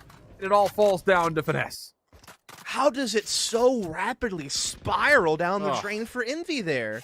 They did everything right. They maintained hookah. They got the opening pick. They crushed the initial player out of Octagon. They had the recon on the site. Everything's going their way. And then they kind of get forced to push out of hookah into mid-yard, and they get crushed. And then they get owned on the site as well. TENZ having 28 HP to spare in the midst of all of it. I just can't believe that that turned so quick. It felt like everything was setting up for Envy to win. Yeah. Oh, man. Oh, my. That's a tough one to swallow. Oh, yeah. Just, you feel it all the way down. Yeah. Got to eat an extra bite of bread to make sure it got all the way through. And no medicine on an empty stomach here. I mean, you're right. The entry's so good, but Dapper finds one. And then this read is unbelievable. I don't know what information may have been there in the first place, but that's unbelievable. And then, oh my goodness, he hits 2 headshots, but it's the SMG. I know, man. It's devastating, actually, what happened there. I think the biggest thing was, like, he trusted the snakebite to cover his back so he could check the flank. He just happened to be right. And now it's 5 map and series points here, but Sentinels can move on to play 100T in a lower bracket final. A chance to get back up to play XSET in the grand finals tomorrow. Oh, boy. It's just shower control has been Sentinels all day long. They might get into showers, but then TENZ is just like, well, yeah, fine. welcome to showers. Empress now earned. Shock dart to clear out the corner on U-Haul. Poison Cloud falls. 8 shells to open things up, but still, oh my god, dude. They just can't win a fight. No. They're just getting outgunned in all these heads-up duels. Including that one. Hunter's Fury coming up unfruitful. Standing ahead. Recon Vault will come in, but they're trying to retake 2 versus 5. Good luck, especially against 2 ults. Well, Mummy will try to significantly hold on to heaven. Crashes has to clear out the link, and oh my goodness, it's just, there's not a gunfight loss for Sentinels, including the final. TENZ cleans things up and flawlessly done. Sentinels win the series 2-0 and a date with 100 Thieves. We'll break it down when we come back.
count that big bang.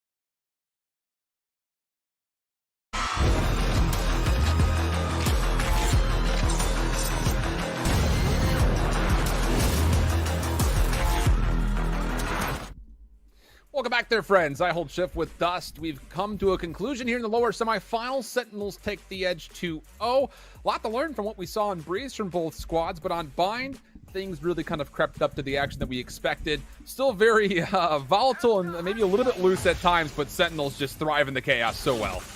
Yeah, indeed they do. I mean, it was a good start from Envy. They had a 4-0 start here. Yeah. Seemed like they were getting their attack rolling pretty well, but then Sentinels were able to start battling back, had a couple of big individual plays. Sick has huge moments in particular, I feel like, on the defensive side, and they were able to eventually get it back into a tie game heading into the second half, you know, and with them being a team that's, you know, almost equally successful on both sides of the match, statistically speaking, you know, since TENZ has been on board, with them being able to get it 6-6 before it was all said and done in the first half, it gave them a fighting chance, you know, going forward. And I mean, TENZ was just bonkers on the attacking side. Player standing. It was just, it was insane what he was doing on the attacking side. Yeah, I mean, you could say that he was insane the entirety of the map, but Sick defensively, I think, started to kind of take place where TENZ was offensively for Sentinels. Yeah, sure. It's just, it's so hard for Envy because they could just never really get their defense going, only winning the third round where they had the full purchase advantage. And it's just one of those things that even on that defensive half for Envy, just a couple of things went wrong. You know, not being able to win one gunfight here, one gunfight there, turns into such a steep advantage that Sentinels are not going to allow you to get away with. It's also kind of cool because, like, when you think of the history of these two teams, like, Sentinels have always owned this head-to-head matchup. Like, when you look at, you know, 2020 and even kind of at the beginning of this year with the Winter Championships for Nerd Street, like, they just always seem to have Envy's number. Envy, though, in Stage 1 of the VCT, beat them twice in Challengers 2 and started to kind of maybe get back in front of Sentinels, but now we see Sentinels kind of reestablish themselves in the head-to-head rivalry that they've had with Envy, you know, over the year. You know, I'm sure that makes them feel pretty good about things. And again, they got to test out Breeze in kind of a lower pressure environment as far as officials go. And it kind of helps them, you know what they need to work on for the future. And it also allows them to, I wouldn't necessarily say strike fear into the rest of the scene, but they've at least made other teams aware that, like, you're not necessarily just going to pull one over on them with Breeze. Like, you know, you're going to have to bring something to the table against them there. So I think they got what they wanted out of this series, and they're still hanging around the bracket now because of it. Yep, and a chance to go up against 100 Thieves before we start to frame that one up and pass things over to Doug and Riv. Got to, of course, have our Critic Karma Instant Karma moment of the match. And a couple of moments to pick between because, again, I'm telling you, some of these team synergistic attacks have been looking really, really great. But in this one in particular, how about the showstopper play coming through? Talk about Sick in the mix, able to find 2 in combination of the Gravity Well, and then the one-way Nebula behind that for him to find the third. Unbelievable dynamic for Sentinels. Yeah, this was just such a great layering of abilities and ults to just get the most out of it. And definitely was a big moment that helped them kind of kickstart their defense back into high gear and, you know, get them back out in front. So now, just to kind of, you know, give a little bit of a palate cleanser here before we get into Sentinels at 100 Thieves. I mean, this 100 T squad is looking great. Upper bracket finals performance by getting flawlessly through their bracket. Tough battle versus XSET. 2 losses, very, very narrow. Thoughts just generally on this matchup now with Sentinels coming off of a hot win versus Envy? Yeah, I mean, I think you're going to kind of see Sentinels and 100 Thieves at their best. I mean, each of them are holding on to the biggest titles that we have in the scene right now, right? You know, 100 Thieves winning First Strike. We've had Sentinels obviously topped that by winning the Masters events, including internationally over in Iceland. So these two teams at different points in time have kind of held the crown of the scene, and so it's always fun when those two teams match up against each other, and both of them are looking in pretty good shape. So yeah, I'm looking forward to it. I don't really know who the big favorite is coming into it, to be honest with you. I think a lot of people would pick Sentinels, just considering their track record of success and generally speaking, but 100 Thieves definitely seem to be improving. So I think it'll be a fun matchup when it's all said and done. It's going to be a great one. It's Doug and Riv to close out the evening. Lower bracket finals will be coming up right on the backside of this break. For Dustin and myself, been a pleasure being with you guys throughout this first main event. We'll catch you next time, and until that point, we'll hope you keep holding it down. Have fun with the lower finals. We'll be back for it. Your purchase could be free when you use your Credit Karma Visa debit card. Free groceries, free gas, or even a free TV. It's called Instant Karma, and you can only win it from Credit Karma Money. Open your account for free in the Credit Karma app. Credit Karma Money. Progress starts here. Look, you got me. No chance at just one glance to your glory. I needed it, look at my past. Do you need anything? You can use me, I'm yours. Do you see anything? You wanna change your brain?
Oh, baby, welcome back. We've got a good one. Thank you so much for sticking with us through that break. I'm eSports Doug, and with me is my main man, Christy Ender Frierson, which, if I'm not mistaken, this is your debut, right? How you feeling? Yeah, no, this is great. This was unexpected as well. I just got thrown on, got the call 5 minutes ago, drove over here, landed. I'm ready to go. But yeah, I did some Valorant casting last year, but this is my first debut cast doing like the serious top tier stuff. Oh, and there, look, man, if there was ever a series to start with, it's this one. And you know, we can talk a bit about how we got to this point. We'll take a look at the bracket because, honestly, even through the open qualifiers up until now, it's been nothing but surprises. It's been nothing but upsets. And depending on who you ask, we've seen some of that in the close qualifier as well. So it's been a really, really good one. We have a banger up in store. We've got 100 Thieves who are going to be going up against Sentinels in the lower finals, as we see here on the bracket. I honestly, Ender, I can't even believe that sentence just came out of my mouth for both of these teams to be here. Yeah, I mean, it's honestly incredible, right? With Sentinels losing up against XSET in that really intense matchup. 100 Thieves, also the same thing happened, even with Asuna putting up incredible performances. So I just feel like we've got a lower bracket matchup that very well could have been a finals. We've just got a ton of fantastic teams at the top of the NAC. We do, and look, like, you've got to give some kudos to XSET and what they've done, especially this weekend, right? You take down Sentinels, you take down 100 Thieves, you look dang good doing it too. So huge congratulations to them. But again, we've got these two teams in store. We're going to get this graphic up to you here in just a moment so we can take a look at the rosters. If for some reason you are unfamiliar, they're both household names at this point. We're going to take a look at 100 Thieves to kick things off. You've got Hiko, Captain Clutch himself, Nitro Steel, Ethan, and then the cracked out young star, that is Asuna. He came close to dropping a 50 bomb earlier this tournament, which is absolutely insane. This 100 Thieves roster, like, they've had their moments, right? They've had their instances in which they look weak, or perhaps they have a couple of things that they need to shore up. But when this roster looks good, when they're clicking, dang, man, they look really good. Yeah, I feel like for me, Asuna's like the king of Icebox. I don't know. Asuna's been putting up some insane numbers over there. 100 Thieves are absolutely no joke in this tournament. I feel like this matchup up against Sentinels can definitely prove a lot for them if they can try to get that big win, because it still feels like any match that Sentinels is going into, they are the favorites to take it down.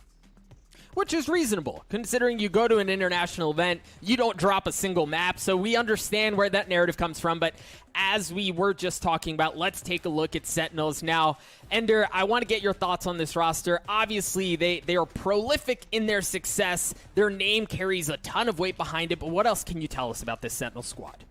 I mean, honestly, Sentinels have just looked phenomenal all around.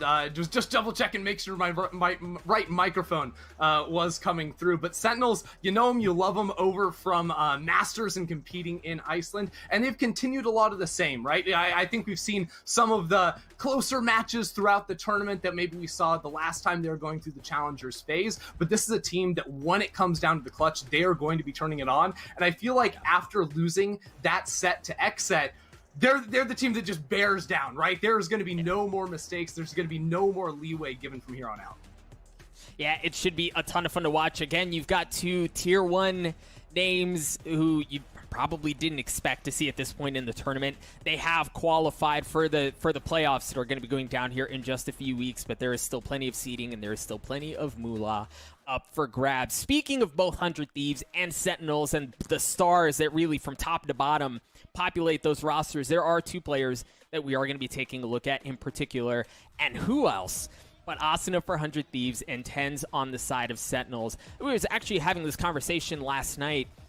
It's TENZ's show right now, right? It's TENZ's world, and it's his to take, and really you're hard-pressed to find somebody who has such impact on a match, impact on a round, on a roster as TENZ does. But I mean, if there's anybody who can really kind of rival that or is closely following in the footsteps, it's Asuna.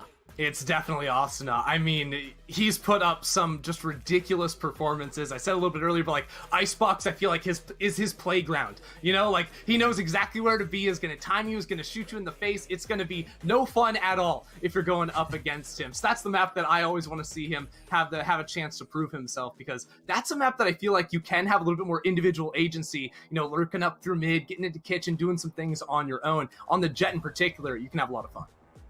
Dude, and actually, as we think about this, TENZ obviously is very comfortable playing Reyna. We've seen Asuna play a little bit of Reyna, and Reyna's, they're so feast or famine, right? You get a Reyna going, and it really is a treat to watch. Unfortunately, as we start to take a look at picks and bans, Icebox is not on the table. That was banned out by Sentinels. We also see that Bind has been banned out, which will leave us with a couple of maps remaining. As you can see here on the graphic, we're giving you the third one. We've got Haven coming up first. Excuse me, Breeze coming up second. See these fancy graphics and like the movement, it's juking me out. And then last but not least, if needed, we will be going to Ascent. Now, Ender, talking Haven, Breeze, Ascent. Obviously, Breeze is the newest in the rotation, but I want to talk primarily about Haven. What are your thoughts as we think about these two teams preparing to duke it out?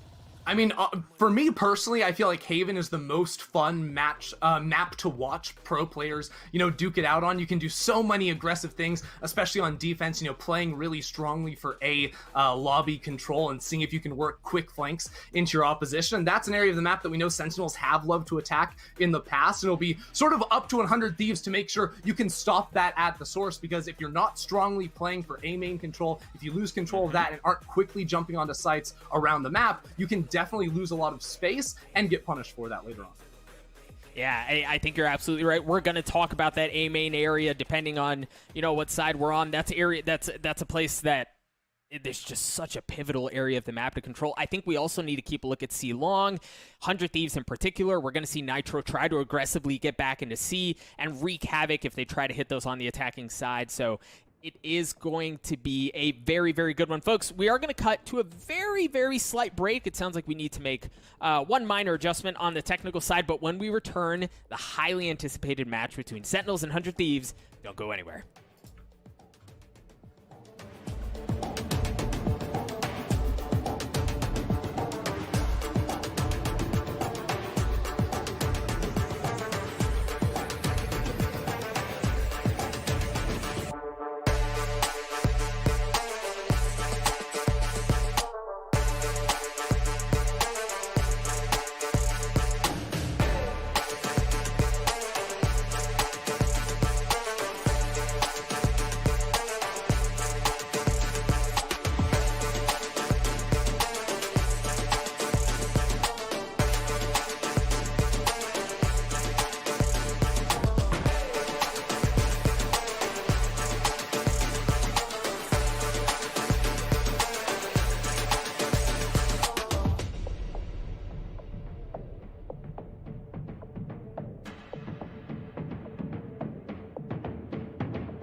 Welcome back, dear friends. I'm pretty sure I promised you a short break, and if I didn't, well, it was a short break. Nonetheless, thank you so much for hanging out with us.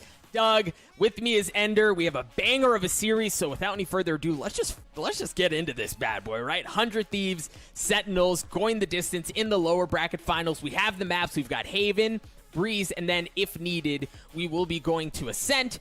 The players have loaded into the lobby. We should be taking a look at Agent Select in just a few moments, so we're going to get all of that information, and then the map will start shortly thereafter. Sentinels is going to be starting on defense on this map. As we see some of this come through, we're starting to see again this switch to primarily Omen play, right? Like, for a long time, Astra was the queen of everything, but we're starting to get this Omen back in the pockets of Zombs and in the hands of Nitro. I love it. I love seeing a little bit of this, and no more delays. You know, we're just going to jump straight into the game, have a lot of fun with it, too. Nice to see Nitro returning to that one. We got, of course, the jet duel between Asuna and TENZ. We sort of previewed that before the match, right? TENZ obviously putting up the best numbers that you could probably ask for out of any player around the world, even. But Asuna close on his heels. I'm excited to see what we've got with a game like this because, you know, Six going to be on the Phoenix. I feel like that's one of those agents that you can get a little bit more aggressive on defense especially as well. And as we were talking about before the break, for me, a lobby control is really a lot of what this map does end up coming down to. Yeah, the one difference is Hiko still hasn't selected, but we're presuming he's going to go with the Sova. It's almost synonymous with his name at this point, is the Sky, right? The Sky is the one difference. Sentinels opting to go for that double duelist comp, while for 100 Thieves, they're just going to have the Jet. What are your thoughts on the Sky in this mix? I mean, personally, I really do like this guy, and there you go. Chico is going to be locking in the Sova. Honestly, Sky is one of those agents that, you know, European Valorant loves to play, and if you don't know, I came over from the European scene, so I've been watching, you know, the fanatics of the world play for a very long time, and Sky, you know, they love to get aggressive with that Sky pick and really play for a lot of control. So for me, I feel like Sky is sort of the best of a lot of different worlds, right? You've got the flashes to help enter onto the site, and she gives you so much information as well. Now you're rocking a comp with Sky, Sova, and you're gonna have the Cypher as well. I mean, you're gonna know exactly where everyone is on the map pretty much all the time, it seems like. Yeah, you should be getting plenty of info. Cyphers across the board, really, both for Dapper and Steel. We expect that from both of these players at this point. So I imagine we're going to see a whole lot of like rattiness and sniffing out coming from both of those players, primarily Steel. We know he likes to play that way. And then Sick, I just want to very quickly touch on this because you brushed by it, Ender. I think a Phoenix, especially on this map, can be so devastating, and then in the hands of Sick as well. It'll be a ton of fun to watch. We see a setup defensively already for Sentinels. They're going to already start fighting for that A lobby control that you mentioned. Yeah, I definitely love to see that. See the scouting up it, as of course, 100 Thieves on the attack, pushing over towards Garage. That's where Phoenix always loves to play, and Asuna getting aggressive right off the rip. 100 Thieves going after C.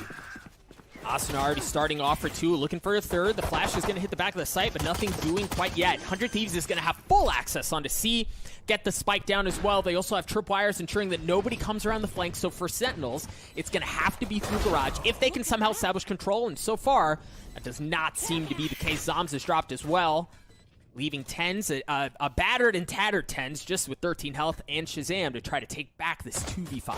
Yeah, I really liked how Nitro and Ethan were playing, you know, two players in Garage, holding down that crossfire. Shazam is going to be able to get one with the Ghost, but with he and 10, 7, 13 HP, not a whole lot you can get done with that, as Nitro is going to end up getting two to finish off the round. So interesting so far, right? Like a common theme that we've seen, especially for teams who are rocking pistols or who are on a weird broken buy, is they do try to exploit the middle of the map, primarily to get into B, but this time a slight adjustment for 100 Thieves as they take a Raj to get into C as well. They had their flanks covered. Overall, it was an excellent start. They're going to be rewarded for their efforts as far as finances and guns come through, but on the side of Sentinels, no force up, nothing fancy like that this time around. Yeah, Dapper's got a little shorty, see if he can get something done down C. It did really feel like 100 Thieves were able to overwhelm Sick in Garage, you know, just instantly sort of dashing on him, and it's one of those things where if you play it slow, you can flash out of there and peek if you are the Phoenix, but for now, some good damage by Sentinels down on A long, but of course, 100 Thieves are already on to C. Yeah, and it was, I mean, there was really nobody there. Dapper's already dropped. You saw Steel get tagged up a pretty good bit, but TENZ on this flank. We'll see if he's able to make anything happen. For 100 Thieves, you've already gotten onto the site. You've gotten the spike down, slightly different position, and you've assumed your post plants. Take a look at how far off they're playing on C long. Steel's back in spawn as well to ensure that nobody's flanking through. I mean, they are not going to be flanked this round, Ender. No, they're not going to let it happen. It's a big difference from the last round where, well, Steel, it's going to pay off for him there. But now because they have the gun advantage, right, that range advantage, you don't have to play for Garage. Instead, you can play that longer angle. Shazam does get one, but this Ares getting some work done for Steel. Well, TENZ is on the site. Sams has gotten onto one too. They just don't know that they're going to be able to deal with the guns that are waiting on the other side. TENZ is the last one there. He's going to get cleaned up as well. The Sheriff in the hands of Nitro gets 100 Thieves, the second round win.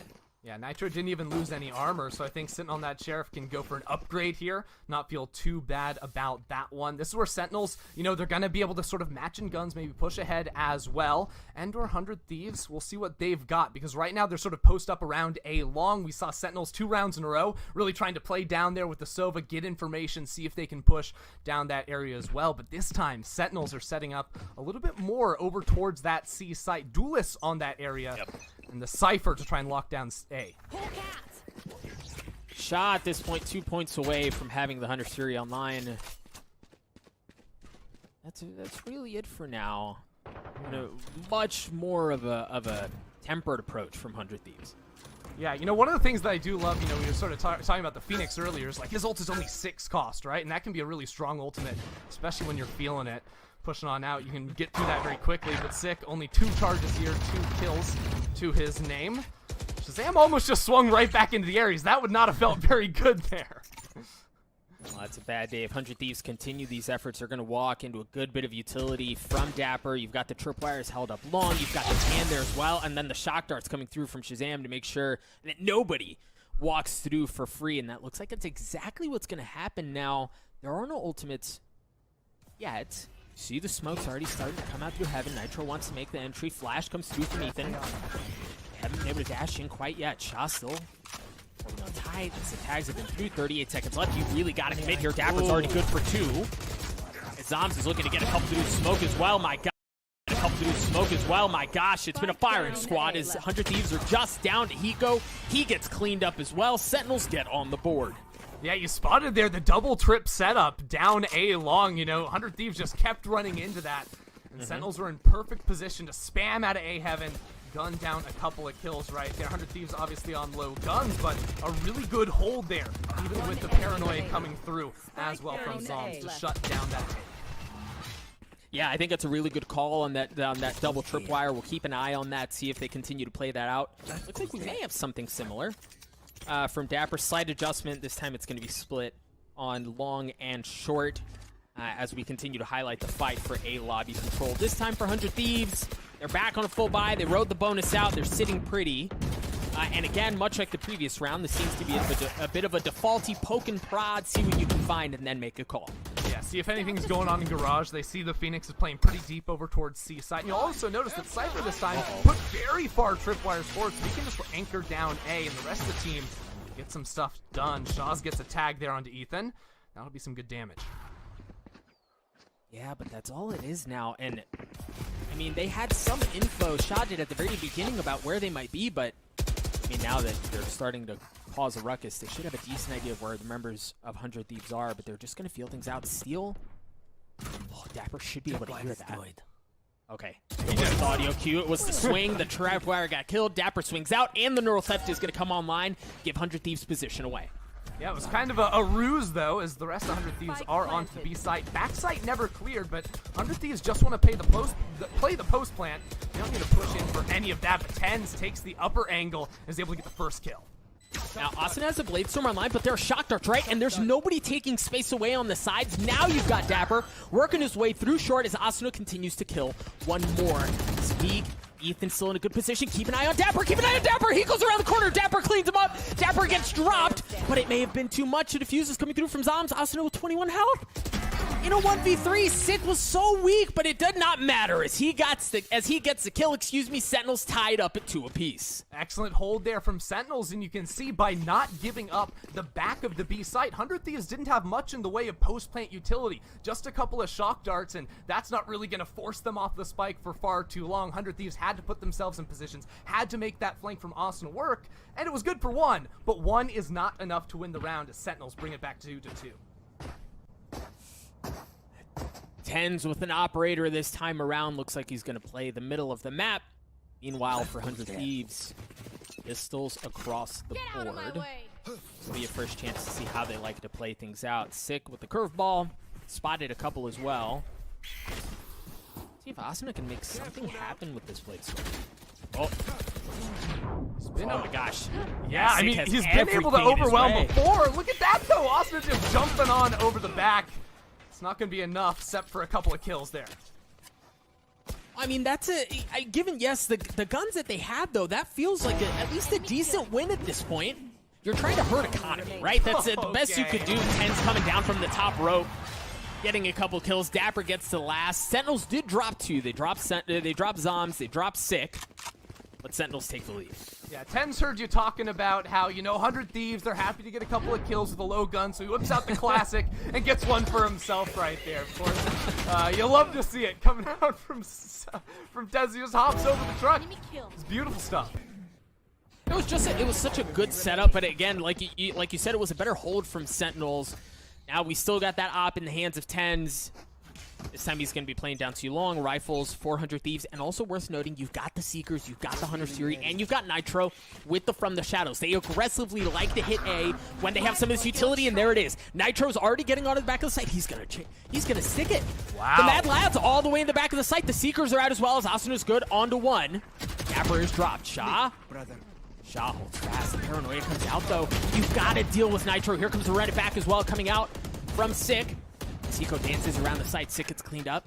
Still got the Hunter's Fury. The spike isn't down yet, right? Like, the spike never made it onto the site. Ethan's dropped as well. The Sheriff up top from TENZ is causing so many problems for 100 Thieves. Nitro looking for 1.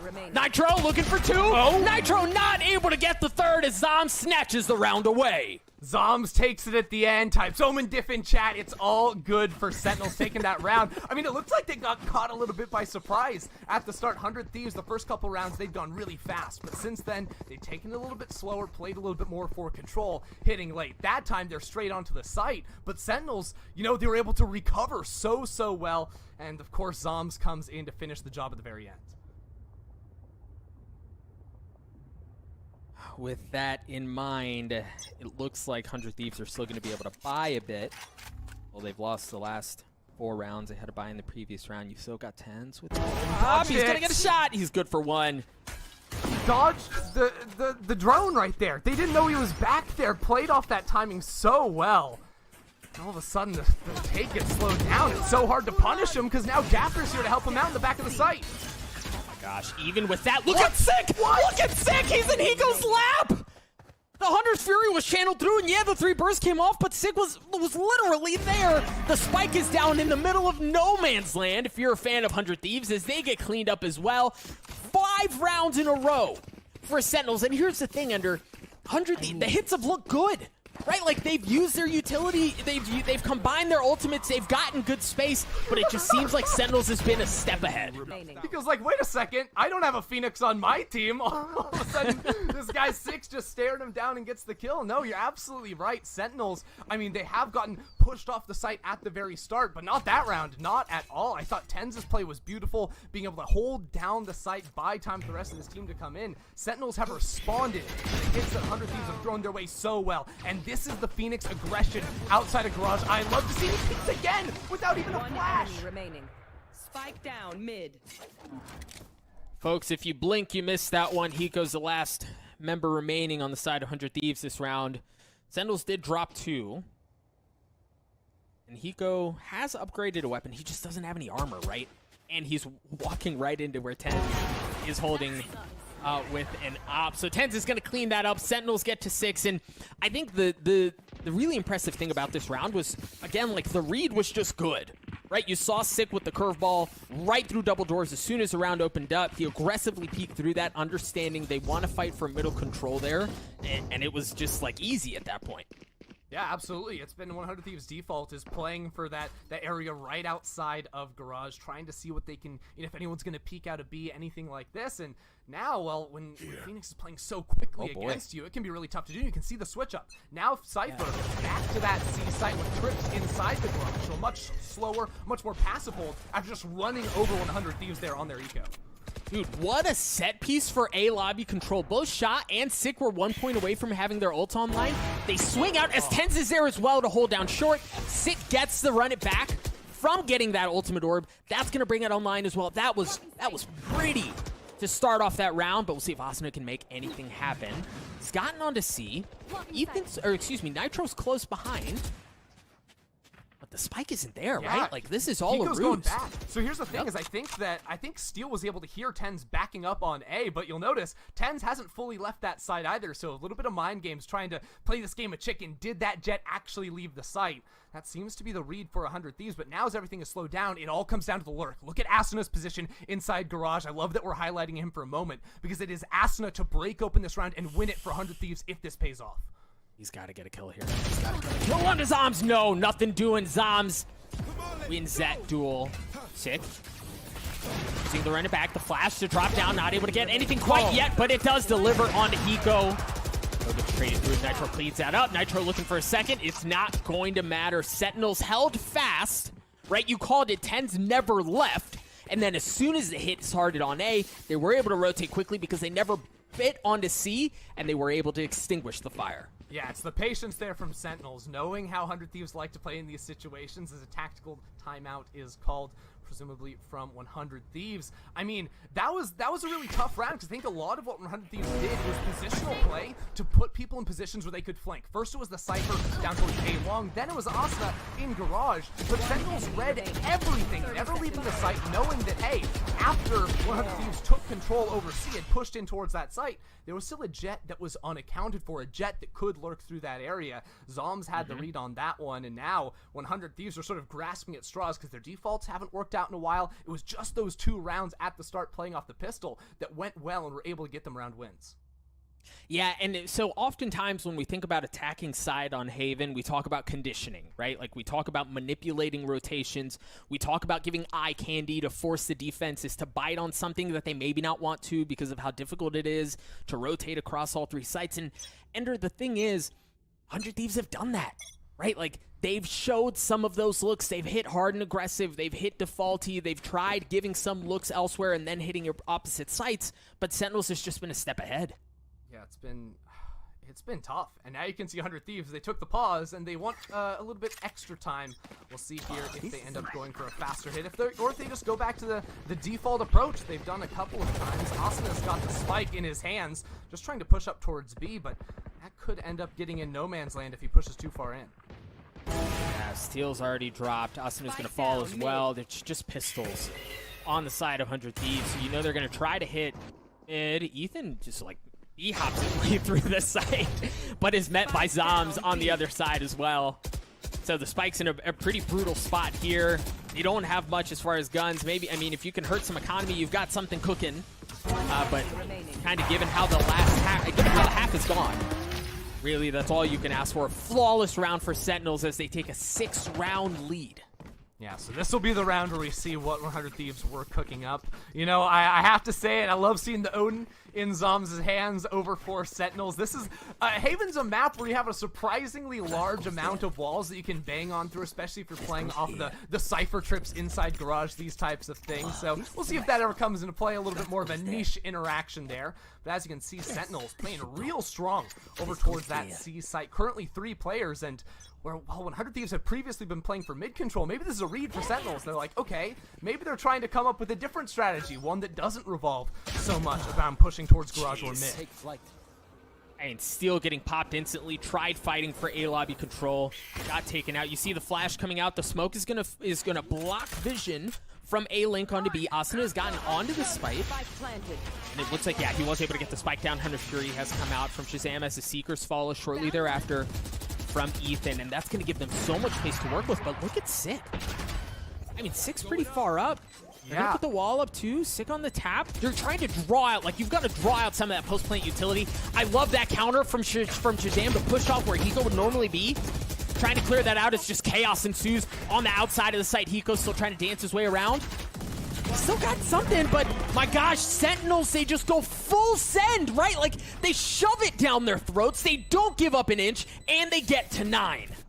We saw 100 Thieves do that same play earlier in the map, and it sort of went down in similar fashion, right? They don't Last have round enough in the half. post-plant utility to play a really passive post-plant on B. It feels like they need to be able to push deeper into B, but everything got slowed down again. Sentinels weren't really committing early on into that round. They're like, okay, plant the spike, we're going to get over into the air, and then we're just going to run out of smokes at you. We're going to spray through them with an Odin, and you're not going to be able to put yourselves in a position where you can stop us from defusing it. I feel like 100 Thieves have to be a little bit more aggressive playing for space when they're taking these sites, because just 2 shock darts is not going to cut it. Get out of my way. Heavy A stack.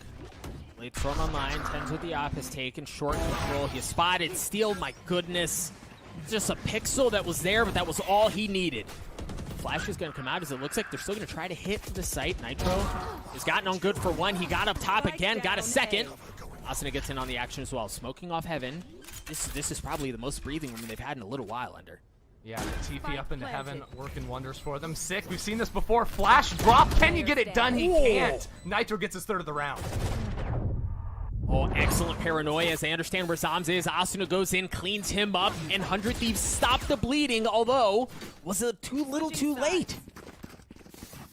Feels like it might be. I mean, Sentinels, even losing that round, they've got so much momentum behind them. TENZ already dropping 16 on the first half, and, well, you can see that early on this map, you know, it went okay with the pistol the round after, but then Sick was doing nasty things to them. TENZ on this op was almost always able to be in a position where he's getting that first kill or 2 for the team.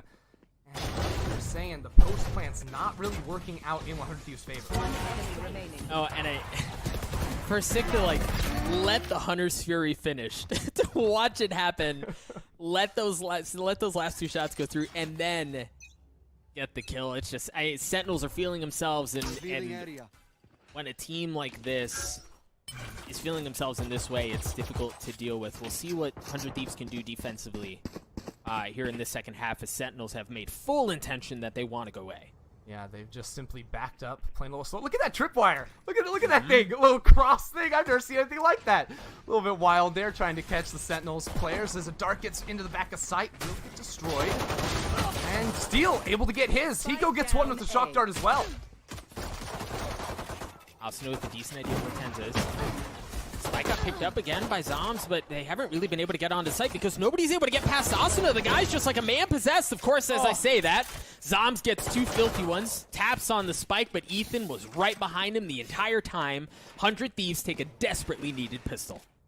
Yeah, they do. Really important for 100 Thieves. And, you know, thinking about these compositions a little bit more, it's funny because I felt like on attack it was hard to play the post plans for 100 Thieves, but when it comes to retaking a site, having the sky for information, for the flashes, the Soba Dart as well, can be really, really impactful in these rounds, especially the later we get into things here on Haven. 100 Thieves are going to need to string a couple of these rounds together and get the momentum back in their favor. You can see 4 Spectres in the inventory, a Ghost on Asuna, saving up probably a buy on round number 3, and a fast take of Garage for Sentinels.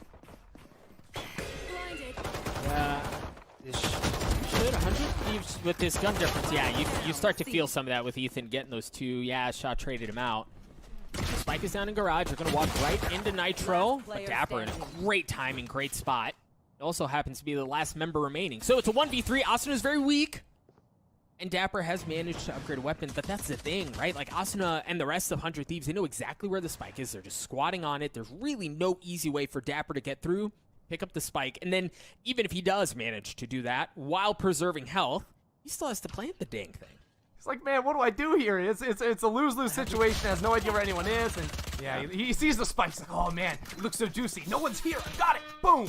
Gets shot straight in the face. The timing not too fun for him, but I mean, that was obviously a great round from 100 Thieves, but you can still see some of the elements that make Sentinels so great. You know, when they're taking that C site, even without any guns, at the same time they are able to force an engagement on a player in garage. That's when they're pushing through. That's when Dapper's coming out of the smoke on C long to be able to trade his kill. So they're still able to do a little bit of damage there, but there you have it. Asuna carrying over the light armor from the last round with an operator in his hand, a Vandal for Nitro 2. Yeah, and it looks like he's going to peek aggressively short. The shock dart, or excuse me, the recon dart's going to come out from Hiko to give him some space, but Asuna's already been pushed back. And just like that, you lose short control. Sick takes it instantly. And they have a perfect idea of where he is. Oh, he knows. Oh, he's got a feeling. He's back to see the gun. Oh, he sees it. He sees just the tip. Patience. Meanwhile, for Sentinels, the problem is, oh my gosh. Spike down A. The problem was, too, that was the spike, right? Like, there was no way for Sentinels to easily rotate away and try to take some space because the play was there. They've managed to get the spike, but not without dropping Sick. They're going to rotate away quietly. You see he's taking some space away across garage, but Asuna good for a second one as well. That should open things up. You've got to keep an eye on Nitro, though. If Nitro goes undetected, he can blow this up. That's huge. Nitro playing inside a Cloudburst for now. This is a really good position if you know no one's going to be pushing down C long. But Sentinels, again, they're not fully committing into Garage. I love this from them. They get the kill there in window. All of a sudden, 100 Thieves, they're running around through their spawn. Then they're like, wait a second, it's not happening. But now it actually is. Sentinels, everything they do is meant to throw off your timing. So now they hit C site 10 to 15 seconds later than 100 Thieves were expecting. Nitro knows. Nitro has to hold fast. Yeah, he was able to clean one up. Hiko looking for a little bit more shots. Let's get the spike down. Good damage onto Zoms, but Tom's able to take care of Hiko.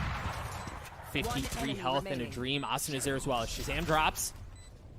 Zom slowly dancing around. Oh, he's good for one. Zom's looking for the second, baby! Zoms comes up huge! A Red Bull clutch for Sentinels. Zoms Nation, man. This is not the first time he's done it on this map either. On attack, he was clutch big time for Sentinels as well. Nitro was only good for his one here, and still it looks like it was going to be a round win for 100 Thieves. But all of a sudden, he makes the impossible happen. Had already done serious damage over the steel. Secures a 10th round for Sentinels, and now 100 Thieves, after feeling like they had it, it was going to be 6-9. Now Sentinels on double digits. With a mixed buy coming out for Sentinels, you see Dapper and Shazam both with Spectres. And it's pretty clearly a mixed buy for 100 Thieves as well, as they have two players on pistols. Now, Asuna did use the Blade Storm to kind of try to help equalize that a bit. And you can see, interestingly, like, for 100 Thieves, they put the Tripwire into the entry to B, but they're just fully playing off, right? Like, they're willing and they're comfortable to give that space up, to give that side up, if it means they can still control the extremities. Yeah, definitely the play for them here. Sentinels slowly walking up through mid. That tripwire not going to slow them down far too much. It's placed pretty far forward, too, so that's one you're going to be able to hear pretty quickly. Yeah, they've got the info. They break it. Now there's no one here to stop it. But you have to watch the flank now from 100 Thieves. That's critical, but the info does go over when they break the wire. Shazam's about to have a couple of players in his lap that he's going to have to deal with. The spike has not been starting to get it. Steel able to win that duel, and the neural theft is going to come through. The spike is down at this point, so they're fully committed to playing this. And look at how 100 Thieves have taken both link controls. They've got the paranoia coming out from garage as well. They know where they are. They've got him pinched, and they're slowly but surely continuing to suffocate. Zoms gets cleaned up. An excellent round from 100 Thieves. Beautiful flank there from the team. Also making sure that Asuna wasn't spotted, right? Steel did all of that on his own. The neural theft even tries to see the player pushing into garage. Gives so much information over to 100 Thieves. Beautiful play from them. And again, on Haven, it often does come down to flank. And you see Steel gets info over the shoulder, comes around, hits him in the head, then hits the second one. That's the big one that breaks open the round and secures it for 100 Thieves. Steel went absolutely nuts, and just when it seemed like 100 Thieves weren't going to be able to put up much of a fight, they've rattled off a couple of rounds here. They're in a decent spot. Sentinels in a weird buy. TENZ, Dapper, and Shazam all on pistols. Excuse me, Sick is as well. TENZ has already been cleaned up. That blade was supposed to be the difference maker, and didn't do much. 100 Thieves just wanted to destroy this round. They're like, we're just going to run straight down mid. we're gonna get the kills. We got better guns than you. Dapper does his thing, lurking up, but there's a camera being checked into. He sees a tripwire. There's not much room to go here on the map for Sentinels. So the Sentinels try to, reconfigure themselves, bounce back into the next round. I feel like one of the things they almost have to be thinking about is, the patience. So much in previous rounds where, they mess up 100 Thieves' timings. If they, fast execute to a site, get a couple 100 Thieves player to bite, that's where it looks good for them. And 100 Thieves have been biting pretty early on in some of these rounds. Yeah. Yes, indeed, they have. But again, 100 Thieves get to 7. We didn't expect that to really go in favor of Sentinels, so it kind of went about as expected. But now they've got. They're gonna be able to approach this round from much more of a position of strength, right? There's still some light armor on Sick. It's just Sick, but he is 1 point away from having the Rennet back online. So we'll see if they try to make a play. No, Notice this from Shazam too. Oftentimes he actually uses this drone to get control over sewers, because we saw when Sentinels were on defense, when TENZ would play down in sewers, he was always getting that peek, always getting a kill with the operator. So knowing that Asuna could have that, I really like using that drone early in the round to make sure that 100 Thieves can't be taking that space away, can't be putting a player into a great position. I do love the adaptation from 100 Thieves as well, knowing that Sick was 1 point away from having the Rennet back online, takes so much C-long control, and they get a kill at the end of it, just leaving 2 members of Sentinels alive. You've got TENZ, he's got the spike, right? And Shazam's 1 point away from having the Hunter Siri, but in a full strength from 100 Thieves. Asuna still has the op. Nitro can flip the map if he needs to. For some reason, they get by him, but Shazam's already been cleaned up. TENZ is alone. He's good for 1 on the steal. That's all he's going to be good for as 100 Thieves get to 8. You saw it, right? Like, there was actually so much that 100 Thieves did well on that round, in my opinion. It was kind of hard to cover all of it, but that was just a beautiful round by them. Yeah, because they sort of won fights on both fronts, pushing down C long, of course, halting that take into A as well. I think Steel actually had a camera sort of pointed at him down in sewer, so not a position where TENZ was going to be able to find that, shoot that even off the sound. And once you lose that control over C long, you're kind of committed there. If you are Sentinels, you know you're going to be getting pincered on, crushed in on from the backs. You must make space and push on forward. That's usually not going to work. Cypher and an off. 1 of 2 marshals for Sentinels taken out already. TENZ still has the other. As for Sentinels, they haven't really progressed the spike anywhere. You see Steel has already taken all of A long control. And when you delay something like this, it can be problematic, but Asuna's already dropped with the op. That's been upgraded in the hands of Sick. Neural Theft is coming through as well. Ooh. Yeah. The flank, like the mind games, right? You got Shaz playing back in spawn with the gets the back of the head on Steel. Now the map is sort of yours. You can see 100 Thieves. They know there's 3 sites that Sentinels can be going to. Hiko's going to commit all the way back towards A, and if he can get 1, maybe 2 here, that could end up winning the round for 100 Thieves. Yeah, look how Nitro, again, Nitro's playing off, right? Got the from the shadow so he can flip it if he needs to. Ethan just took care of the flank, but they don't bite on that, right? You don't see them pulling off. Hiko's still waiting it out. Nitro's still waiting as well. Done. Yep, he spotted TENZ. That should be the cue. You see him start to swarm onto the site. The plant comes through. The shot dart hurts. Not able to clean him up as the spike goes down. A couple of Marshall shots coming through. The smokes follow. Ethan slowly creeping his way forward. Gets 1 onto Shazam as TENZ is left alone. With the Marshall in a 1v3. No magic, no heroics, no shenanigans for Sentinels as 100 Thieves bridge the gap to 1. It is so hard to hold on to that A site against the retake of 100 Thieves. You can see there, just 1 shock dart to get big damage onto the planter. Then you got birds flying over the wall into your face. All of a sudden you can't see. It is not easy to play that situation, especially when you're down in numbers. Sentinels struggling here the last couple of rounds as 100 Thieves have had some players come up big to stop these takes happen from Sentinels. And look, Asuna still has the op, right? So they're going to be able to bring that into the next round. We'll keep an eye on where he plays it. So it looks like, again, we're going to be fighting for this A lobby control that we touched on at the beginning of this series. Hiko's got the Hunter Siri, but he's going to be recon darting to deny A lobby control. And for Sentinels, they have a couple of weapons too. Yeah, I mean, this time, though, the drone isn't going to be going down A short, so you can see this allows Austin to get in a beautiful position down in that corner if anyone's going to cross over, but as soon as they hear that Phoenix coming on through, they know it's going to be a C hit. But do they? Because right now, Sentinels still have yet to commit. They've only got 2 players in Garage, and now the rest of the team is coming down C long. I know. Well, look at Nitro. So he leads with the paranoia to get the space, but he gets paranoid as well. Oh, they're going to check it. Dapper cleans him up. That's going to give him entry onto the site, but Seal, working his way through Garage, not able to get the second. Sick cleans him up. Asuna trying to fight for control. They have gotten Dapper onto the back of the site. He's going to get the spike down. Hiko with the Hunter's Fury. Cleaned him up, but not before the spike goes down. Now Asuna with the Blade Storm. Trying to work his way around the back of the site in this 2v2. Gets up on the space. One enemy Sam gets cleaned up. 1v1 Asuna. Oh, what aggressive dashing on top and bringing the pain down from the top rope. A 3K for Asuna, and they tie this bad boy up. Oh man, I'm just getting chills when a Jet is feeling themselves and they're just going forward. There is no back for Asuna. He's sitting on 77 HP and 4 armor, but he doesn't care. He's got the Blade Storm, and the right click worked from that range. Oh man, beautiful stuff. And it was a round where Sentinels, everything went perfect. At the start, they had a couple of players able to infiltrate into Garage, and that dealt some serious work, but can you believe it? I thought they nerfed that like ages ago.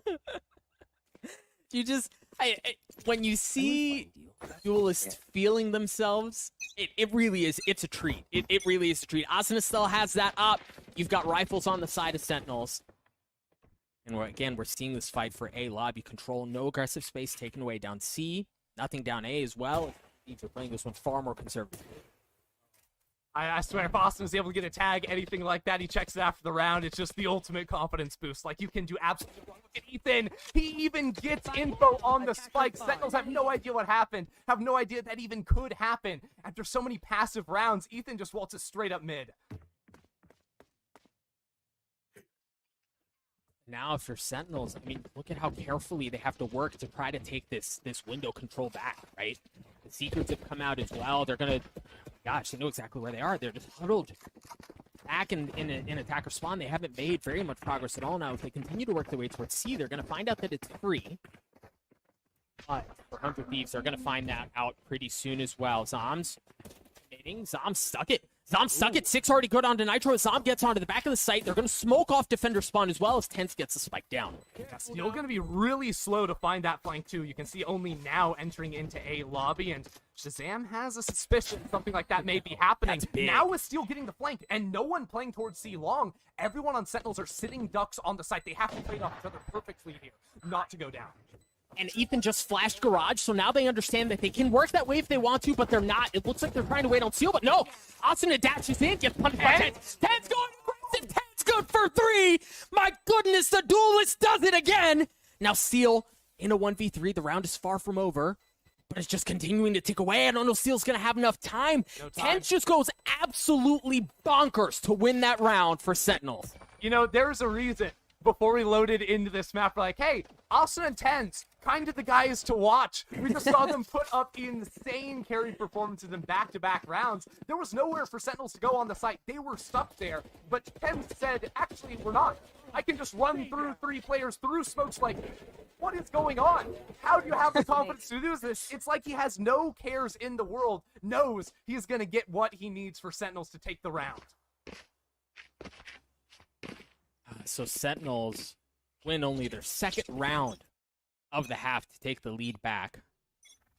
TENZ only the Pistons, presumably going to pop the Blade Storm. How aggressively Sick has gone up. Asuna's already been pushed back, and he got tagged, so they have a great idea of where he is. But again, you've got Asuna in a situation like this. I love that. Here. Updraft just to make him think that he's gone up top. Drops right back down to control the angle. Oh man, he timing Sick in the same position earlier in the map. Just threw a smoke, shut him down. He's got a sneaking suspicion the same thing's going to be happening. The drone does reveal Sick, and now he's got to time that one out. Get across over there, and you know what, Asuna? You weren't too far off with that attempt there, but if you'd done it again, I think we might have had to check that PC, because that would not have been normally. Dapper, the cam across the middle of the map, you see it just on the outside of double doors. So we've seen 100 Thieves like to aggressively take middle of map control away. So a slight adjustment there to ensure that there's nothing being taken away as they slowly rotate over towards C. You've got Nitro, who should have a good bit of info. And yeah, they're full sending. Nitro's going to be in a world of hurt. Great paranoia, but it doesn't tag the one who can blow it up, and it's TENZ. He's already good for one. Sick gets the second one as well. They've gotten on to C. You're starting to see the remaining members of 100 Thieves start to rotate over. Asuna's playing back because he's got the op, and you can already see the intentions are probably safe here. Yeah, likely going to be a save, and now with the neural theft coming through, it confirms the suspicions of Sentinels. 100 Thieves going to back away. If that ult doesn't come out, I feel like maybe we have Steel try to play for some exit frags over towards that grass area outside garage. But yeah, with an operator and a 3v5, and with it being so late into the game, 100 Thieves are going to give Sentinels match point here, just to hold on to that operator and that chance to try and push us to an OT in map 1. It's been so much fun, and this is actually something I was really excited about when we figured out that these were the two teams who were going to be playing, because yeah, like the kill feed is fun, and like the big plays and all of that stuff is fun. It's flashy, it's sexy, but I love watching these teams making these minor adjustments, right? Like these tiny minor adjustments to how the other team is playing. To like it's a game of chess, especially on a map like Haven. That's just so much fun to watch. I know I touched on the cam from Dapper across the middle of the map in the previous round, ensuring that nothing was happening, and it's stuff like that, right? Like those minor adjustments that really play off and have a drastic impact on the next round as 100 Thieves take attack. Yeah, we get to see a map that's been out for a long time, a lot of depth in the strategies, and after this we got Breeze, so a map that just got thrown in. We get to see the best foot forward for both of these two teams. Doug, I didn't know I was going to be casting today, and we've got an absolute banger on our hands. You told me 5 minutes before this, hey, we need you, get on over here. I didn't think I was going to be casting Valorant for another month for my first day, but to start things off, I could not have asked for a better series and for a better map 1. 100 Thieves have looked so good on defense after really sort of struggling to find their footing on attack, but now they have to put 2 rounds back to back here to force us into OT. I've got my eyes on Asuna, of course. He's looking like he wants to go play over towards that A site. And it's been critical trying to spot him out early on in the round. And as I say that, it's actually going to be over towards B, maybe even C now for Asuna, waiting out the end of that tactical timeout. So good guy Steel buys up for Nitro. The op, as you said, is going to be looking down C long. B is left open, right? Like we touched on it a couple of rounds ago. So quick wire the entry onto B and then leave it open otherwise. See the drone coming out of the exam, working its way through A short, so they have full space to work with there, if that's how they want to go about it. But again, Nitro is taking so much space C long. Yeah, Nitro loves to do this. Big difference, though, is that Ethan's also there with him. So if we have that same paranoia play, well, there's going to be a lot of flashes to throw back Asuna here, too, to make sure there's another angle that Sentinels are going to have to consider. Gosh. It's beautiful. Oh. It's beautiful because they know he likes to play this spot. Yeah. So they've got a perfect setup, but TENZ gets it onto it anyway. But are they going to check for the second? No. Ethan's undetected. That's the right back right there. Ethan's good for one. Ethan got a second one as well as Asuna gets the last. He's going to go ahead and smoke off the recon dart, but he knows they're still coming. Asuna, how do you do that? Sick has been cleaned up, a 3v2 in favor of 100 Thieves as they look to try to get to overtime, as they try to force this thing out. Steel's taking so much space away as well. The rat that is Steel again, working his way through A. But is he going to hear it? I mean, they expect him, right? Sentinels have to clear all their corners. That's why Steel is taking this position where you don't expect the Cypher to be there ever. Right. But on any amount of sounds, he can pop up into window and then get that very quick flank. Sentinels are going to... Actually, Dapper is kind of suspecting it could happen. Very interesting to see. And there you have it. He pushes into window. This flank is going to come in much faster than Sentinels expect. No ultimate online, but he go with the shock dart. Not going to matter. The spike goes down. And look at the position for Sentinels. They want to take the fight. Right, like they want to take the fight to 100 Thieves, but Asuna's waiting with the op. Asuna gets 4 as 100 Thieves get to 11. Just jet duel after jet duel. Who can carry a little bit harder? Asuna getting some serious work done, and he does it again. How does he get away with it again? Because he got a 4K that round, but let's not forget how it started. Just stopping someone down C-long straight up through a smoke. Yeah, it was kind of against the wall. You can expect they can sort of be there, but that is absolutely incredible, and it's off of a position where 100 Thieves didn't get as much as they would have liked to. Just one kill and also that Phoenix ult. Then, hey, right off of that resurrection. Asuna is there with good aim, good on that jet. Excellent round from 100 Thieves for Sentinels. Another opportunity to put on the for Asuna, not going to land anything. He may have spotted something. He's going to pop the Blade Storm and then retreat to safety. Look at how far up Sick has gotten already. He's using the drone as contact, right, to take some of that space away. But he gives it right back up. And for Steel, or for Nitro, excuse me, no cubby play this time. Going to play it far more conservatively. Yeah, it's something Sick and Shazam have loved to do, using that drone to get that Phoenix pretty far forward there. But you can see 100 Thieves have now caught on to the tricks of Sentinels. A good doggy. They're going to be able to spot a couple of players from Sentinels. Hint that it is going to be a lean towards mid and perhaps eventually C site.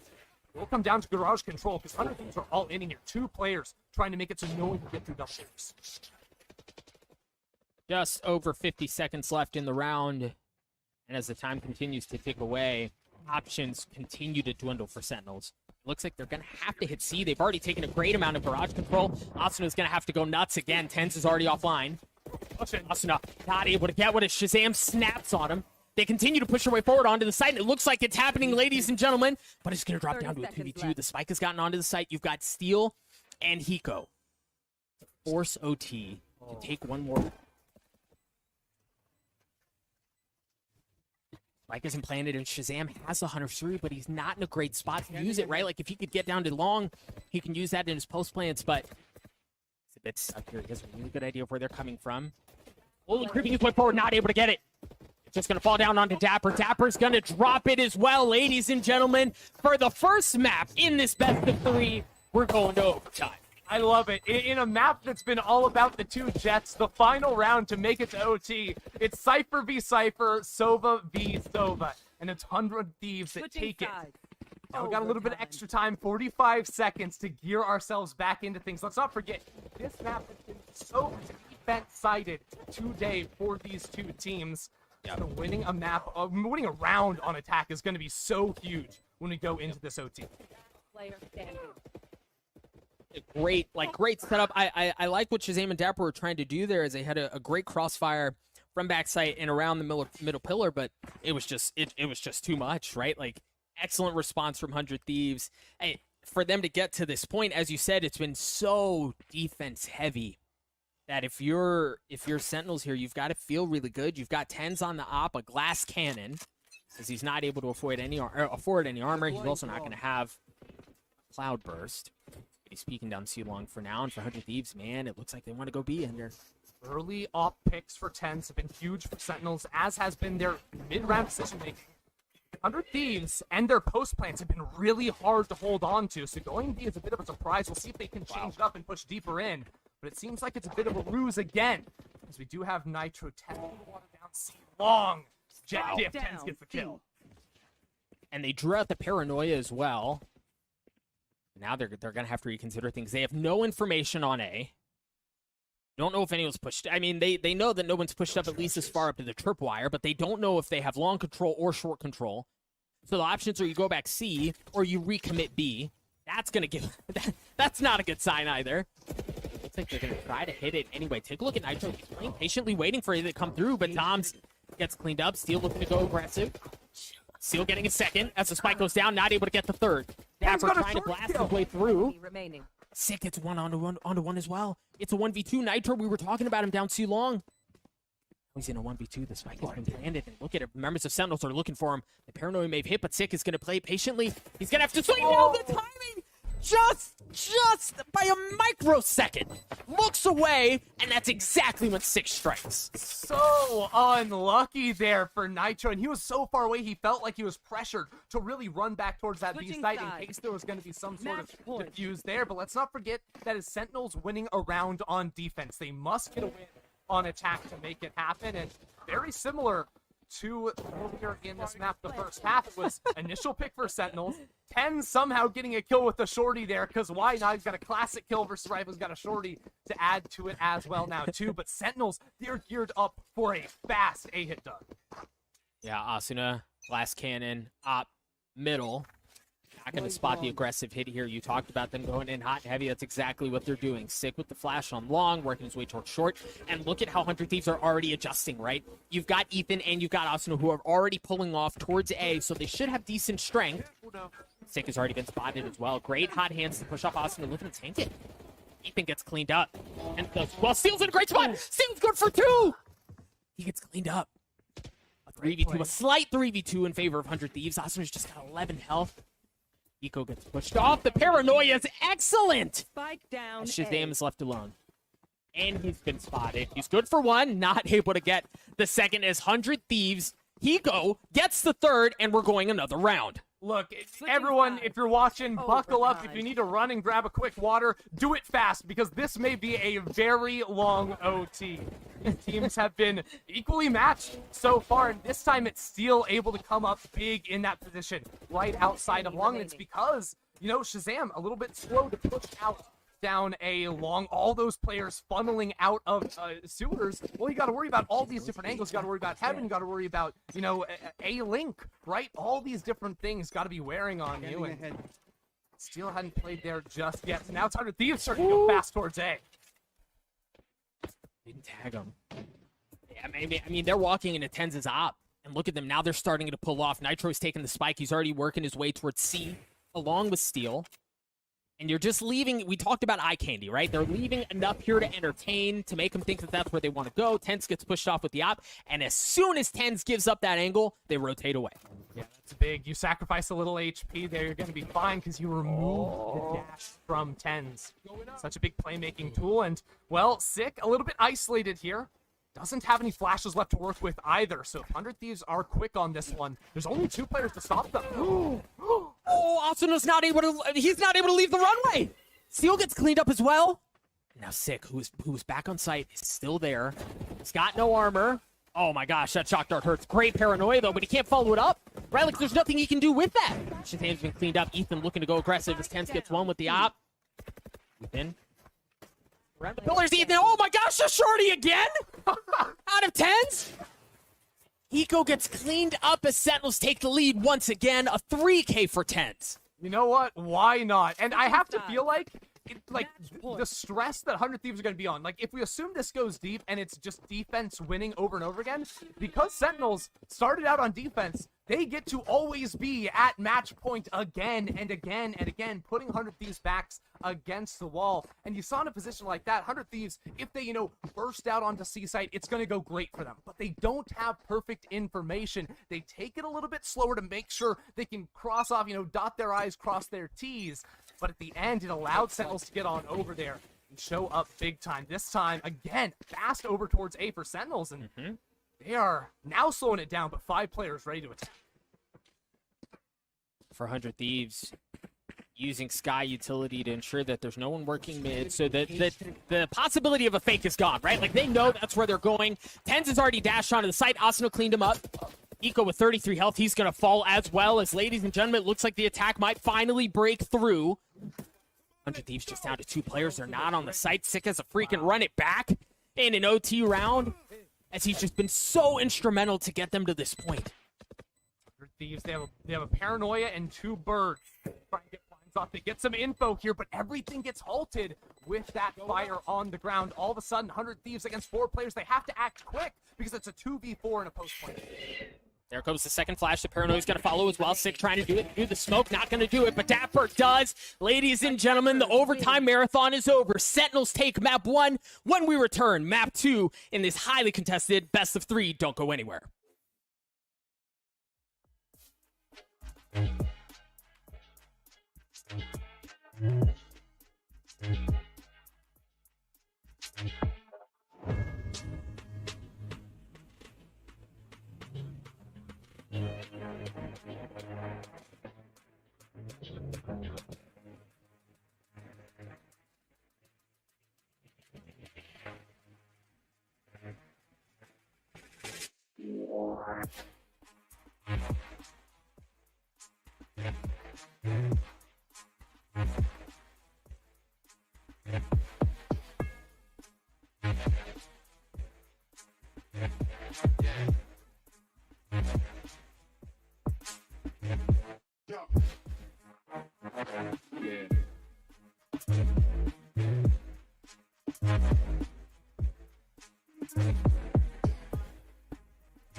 Ladies and gentlemen, welcome back. Thank you so much for sticking with us through the break. I'm Esports Doug, and with me is my partner in crime, Ender. Ender, that was a banger, but first off, before we get there, I have a question for you. What monitor do you have? What monitor do I have? Yeah, what monitor do you have? Oh, I mean, I've got a Zowie. I've got a Zowie monitor, got a Zowie mouse right here too. Not mice, just How about that? blue. Well, can you tell me a bit about, do you like the monitor? Is it a good monitor? Should I go out and buy one right now? Dude, I think you just go get the whole kit. You know, you kit out on everything. Get a monitor, get a mouse, and all of a sudden you're gonna be aiming like me, or maybe a pro player. That might be a little bit better. Slight upgrade. Folks, if you are unfamiliar, Zowie, they've got a lot of really cool things cooking with exclusive technologies like dynamic accuracy and color vibrance. Zowie monitors make it easier than ever to track enemies, control weapon spray, and secure the site for your team. Check out zowie.benq.com for more info, or if you'd like to learn more about how dynamic accuracy can affect your gameplay, just search "What is Diac" to skip right to the good stuff. And as we're talking about good stuff, let's talk about the map that just went down. It was so good. Really, both teams. 100 Thieves played so well. Sentinels did as well. As we take a look at the replay, what stood out to you?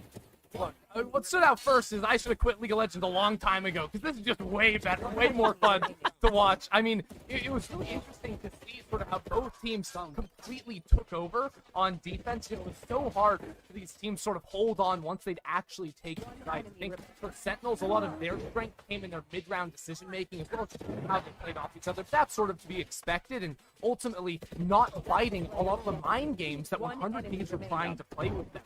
Sentinels were really good at getting into, funky positions and really throwing off some timing to 100 Thieves. But 100 Thieves had some clutch moments as well. I think Austin and TENZ both had a phenomenal map. And for me, was sort of the highlights was watching both Jets with an op in hand, with a Blade Storm in hand, going to town. or the shorty, as we just saw. Sometimes that too. TENZ got a couple with that as well. As you see, the timeline, it was pretty heavily in favor of the defensive side, right? As you see how that kind of plays out.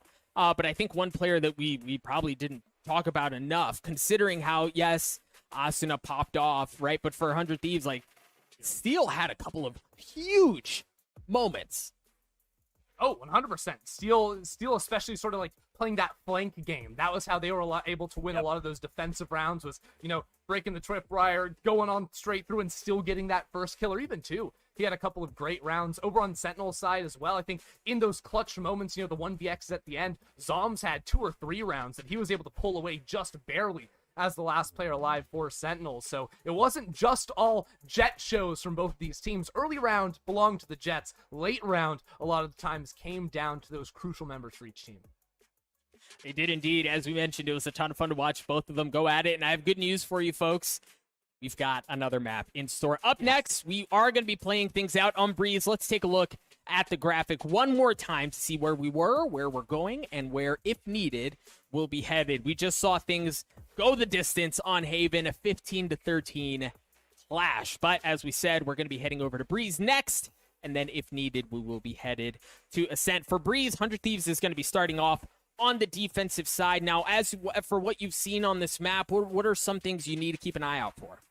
Honestly, it's been sort of like Sky as well as Viper Kingdom when it comes to a lot of these drafts. They've been really interesting. I've also seen some Cypher, but neither of these teams have really pulled that out. But Cypher's more of an interesting one to take control over mid very early, really watch those flanks, be on guard in that. So for me, a lot of it comes down to, is there going to be sort of any ingenuity in the drafts for either of these teams? Because we do not have a lot of tape for either of these two squads, and it's possible they've been holding out on a pick or two for us that maybe they want to bust out today when it absolutely matters. 100 Thieves on match point. Or Sentinels on match point. 100 Thieves got to win to stay alive. Well, yeah, and I mean, the truth is, Breeze is such a new map. We really don't know what works and what doesn't. I think there are still teams that are trying to experiment a lot. Folks, we're going to cut to a break. When we return, map 2, we're going to get this bad boy started. You're not going to want to miss it. Don't go anywhere.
Welcome back, dear friends. Doug, Ender, Reese just around the corner. It's a lower bracket finals matchup, and it is delivered already. Haven going 15-13 in favor of Sentinels, but damn, didn't 100 Thieves put up a fight.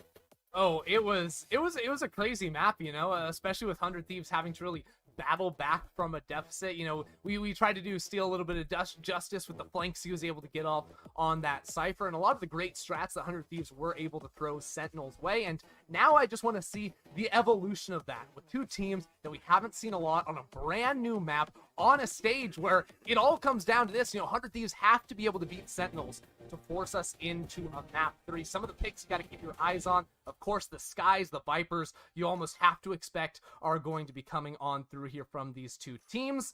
And, well, Sentinels fast to lock that one in. Pretty much all as expected so far, it seems. Yeah, we're not seeing a ton of variation. I imagine Asuna will lock in the Reyna. So on the side of 100 Thieves, that looks like that's about what we'd expect. They do have 2 reps on this map. One against Lazarus, that they won 13-8, and then one against Illusion Orange, that they won 13-1. Meanwhile, on the side of Sentinels, they only have 1 rep, and it was against Envy, a 13-8 win. And so far, it looks like composition's the same as we saw in that matchup as well. So at least this time, we're not seeing much of a deviation as far as what they have tried in the past on this map. Yeah, it is interesting, though, because the map is so new, it feels like it's very far away from being solved. And there are some elements to me that feel like because the map is so large, like you can really find a lot of success if you're successfully lurking. One of the things that, you know, having a Cypher in your composition brings to that is it can kind of shut that down when you're playing on attack. You don't have to be as worried about defenders pushing away from their sight. So as soon as you realize, hey, Killjoy is the only thing that's going to be around to sort of watch your flanks, and that's going to be on Sentinel's side, well, Sentinels must feel a lot more freed up to have a little bit more individual playmaking and risk-taking when it comes to pressing forward for space individually. Yeah, it'll be interesting to see how it plays out.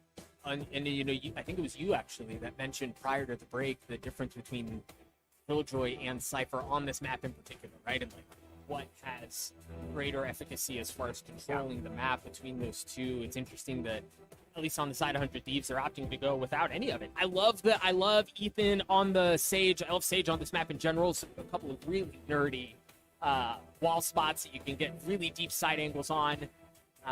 But yeah, no Killjoy, no Cypher. Yeah, I mean, but it comes with the benefit of having a couple of really strong agent combinations. It feels like, you know, one of the things that I feel like I learned a lot watching Fnatic play was showing like the Sky plus the Sage, right? And all of a sudden you're slowing them down with the crunchies, the blind is coming in, and then you're aggressively pushing after your opponents. So you can do some of these things. You don't even have to rely on having an agent like a Jet on your team to be able to dash off of a flash or something like this. No, you can actually just play a little bit more aggressively off those pocket pairings here for 100 Thieves. So for Sentinels, they put up the wall towards B, but they're actually hitting A. So we're starting to see some of that conditioning play out already. That should give them a decent idea of where the hit's coming from. Oh, and the wall's going to... Oh my gosh, that wall's so good, but it actually doesn't delay as much as you think. Nitro with a great paranoia as well, as it just continues to delay. Sick is already dropped. How far do Sentinels want to go up those halls? Because right now they're being shut down here. Nitro steal Asuna with a beautiful crossfire. Maybe even a knife to finish it off. It's a flawless round 1 for 100 Thieves. Yeah, it was beautifully played, and you saw Sentinels, right? They were trying to set things up at 100 Thieves. They read it perfectly. Nitro went absolutely nuts there. The paranoia, the ability to delay and delay and delay. The onslaught that was coming from Sentinels was just gorgeous. And Asuna, we talk about a Reyna on a pistol round and how devastating she can be. So an excellent start for Sentinels. They're not going to be forcing up here. 100 Thieves should have the gun advantage. We'll see how things play out. I also love some of the buy. Look at Asuna. He's already on the Vandal. I mean, if you're on the opposite side of that, that just sucks, bro. Yeah, because I mean, the last map, Austin, after winning the first round, he's like, yeah, I'll just go for a ghost, you know, that's good enough. Dapper somehow able to get his up against Steel as Sentinels. They're playing fast and loose with it. Last round, just running straight up that hall, this time straight through mid, and if they're able to get, looks like Dapper in a good position, he could show up behind Nitro and cause some havoc, some punishment, but it's 3v2 and the gun advantage for 100 Thieves. And the spike is down. Standing. Right, like the spike's in a pretty brutal spot. Dapper, who showed off some pretty nice moves with the Ghost earlier in the round, now finds himself in a 1v3. 100 Thieves comfortably get through this. Asuna cleans it up. 2 points away from having the Empress online and going to carry that Vandal into the next round. Yeah, it's the Vandal and also 50 armor, too. Like, that's no joke. One of the things you have to really keep in mind when you're transitioning from, like, a second to a third round, right, is, oh, you actually don't have to drop that 1,000 extra money onto getting some armor, especially when you're trying to, you know, play a little bit more conservatively, not go for a force on that third round, take a bonus instead. It's going to be real nice there for Asuna, who... he didn't have the Vandal for a second, but he's got it back in his inventory. It's fine for him. Now for Nitro, we also have that op online. You see how he's peeking his way through double doors. See if anyone tries to control the middle of the map. You've also got Reyna set up with the Leer in case they do feel presence that way. But for Sentinels, elbows free. They've worked a considerable amount of the way up, and they're going to flash back into Nest to ensure that nobody's back there, so they should have a good bit of room to work with towards B here. Yeah, Asuna considering peeking out those double doors, and he's going to get the timing there on Dapper. That's really big, because now Sentinels have nowhere to go. They just have to win their gunfights as they push out onto the B side, but there are players coming from all different directions. Yep, middle of the map is not an option. Defender spawn isn't either. The flash is going to come out now. The Empress has come online for Asuna. The Leer through the wall. As he's looking for TENZ has got one on to steal. TENZ gets a second, looking for a third. No, he has to dash away. 3v3 here as a spike. Harmlessly on the site. Zom's in a great spot. Zom's good for 2. Ethan looking to trade it back, though, as Ethan's in a 1v2. Ethan gets his first. Oh, just narrowly missing the second. Shazam wins the duel to get Sentinels on the board. I feel like that round showed us how fun and also how frustrating the bomb sites on this map can be. It's just this huge expanse open area, and as soon as those Viper walls drop, all of a sudden you have to be wary about a million different angles. Zombs is able to get so much work done, pushing through mid, seeing that gun around the corner and getting his kill, but you got to turn a few too many directions at the very end there. Pretty brutal spot for 100 Thieves. I mean, they've got a couple of marshals, and they did upgrade a frenzy and a sheriff into the hands of Pico. Meanwhile, for Sentinels, much better off as far as artillery goes. Here. Defensively, they've got, again, the middle of the map is like open. TENZ, what a shot. Look a little bit too easy there. No armor on 100 Thieves, so body shots. Gonna be doing one shots. It's a Marshall meta here on Breeze for the time being, as Steel's able to fire back one. Hiko also taken pretty low. And, you know, it feels like the rounds have to be pretty similar for 100 Thieves, because it's very hard to lurk versus a Killjoy on the other side of things. They have to stay on their side very, very much, and that gives Sentinels a lot of room to work with to play back and forth between B and A. Oh, Nitro may be in a spot for something. Onto TENZ, excuse me. No, TENZ wins that duel. He dashes onto the site. Asuna looking for a little something. No, he's going to get cleaned up as well. They've gotten full A control. The 2 remaining members of Sentinels are really nowhere close. They're going to have to work their way over. They've only got marshals. See if they can make some magic happen, as you see for Sentinels. Sam is taking the middle of the map, denying any sort of flank. That way, Hiko gets cleaned up, leaving Steel alone, and he's going to drop as well. We're tied up at 2 apiece. Sentinels, the victors of this episode of Breeze on a budget. This time around is seemingly hardly anyone was able to actually get a big gun there. I think TENZ had a rifle, maybe one other player on the Sentinels, but a whole lot of nothing there for both these teams. TENZ was able to upgrade because he started that. with the Marshall, of course. And ultimately, this is where I get a little bit concerned for 100 Thieves on defense again, is because that Killjoy is there to sort of lock down any rotations, it becomes very challenging for them to actually find those flanks. We saw Asuna have the one round where he's able to push through mid and get a good shot. You can't take those wide flanks right now, just pushing straight up onto a wall. I love the ingenuity there from 100T. Yeah, we're going to see this fight for elbow continue, and it's going to be a big one, right? Nitro's already dropped, so a couple of kills have been traded. Sick has the Seekers, and there they go. Dapper's going to have the lockdown as well, so it looks like they're going to want to work their way towards B, but you've got Ethan in a great spot. Beautiful. There it is. He's already good for 2. Third on the round, and he's got the res online. Members of Sentinels are kind of left tattered here, as they are outnumbered. Dapper looking to go big, though. Ethan's good for 4. He's going to have to get the ace to win this round. You can phone a friend as well if he needs a little bit of extra help. Has to do some parkour to get up there. Make sure he can get the res off. So Ethan doing all the work, seemingly, 400 Thieves in this round. And now Shaz, if he could actually push the double archer, that could be big for him. Chuck darts, he's got one, but not able to get the second. Nitro comes up big to stop the round, to get the defuse, and to give 100T the lead. Oh, man, I don't think Ethan had that res ready to go before the round started. That would have shocked me. So him getting 4 to make sure he has that absolutely secures the round for his team. Nitro, of course, has to get the aim at the end of the day, but currently Ethan topping the kill charts for 100 Thieves. This was a fun round to watch because it sort of showed again how Breeze challenges your ability to flick around in these situations. Ethan goes to the left, goes to the right, gets a couple there, able to push back into mid for a 4th as well. And, well, rotational ability doesn't matter that much when you are just on top of your game, and that's exactly what Ethan is on this map. All right, so take a look at ultimate utility for Sentinels. They've got 4 online, and they're big ones. They've got the Viper Spit, so if they can entry just a bit onto A, they can use that Viper Spit to lock down the site. They have the lockdown as well. Here comes the Hunter coming up from his hand to clear things out. 1 kill onto Ethan already as the lockdown's going to come out as well. Alcina's on the flank! Alcina's on the flank! He's already got one onto Shazam! And now you've got to respect that, right? Like, you can't give that space away. You've got to remember that that's there. The spike is still not on the site as they're waiting out the lockdown. That is so good from Austin. I wonder if that was a read there from him as Hiko pulls out the Guardian. Love seeing a little bit more of that on the patch. This door here is open as well, so Hiko can sort of shoot some fish in a barrel.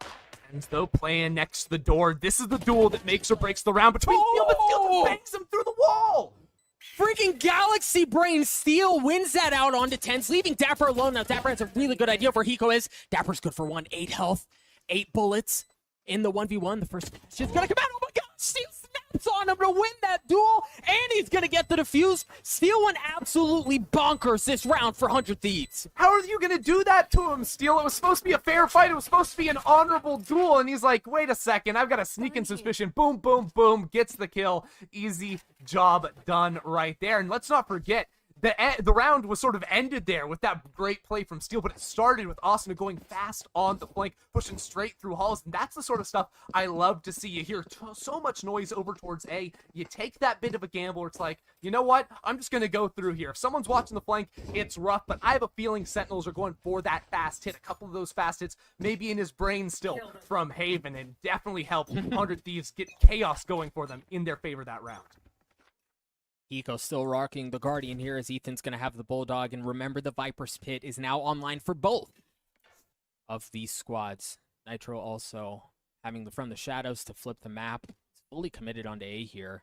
And, I mean, Elbow's just been, other than the one round where Ethan put up the wall to deny entry, Elbow's been pretty free.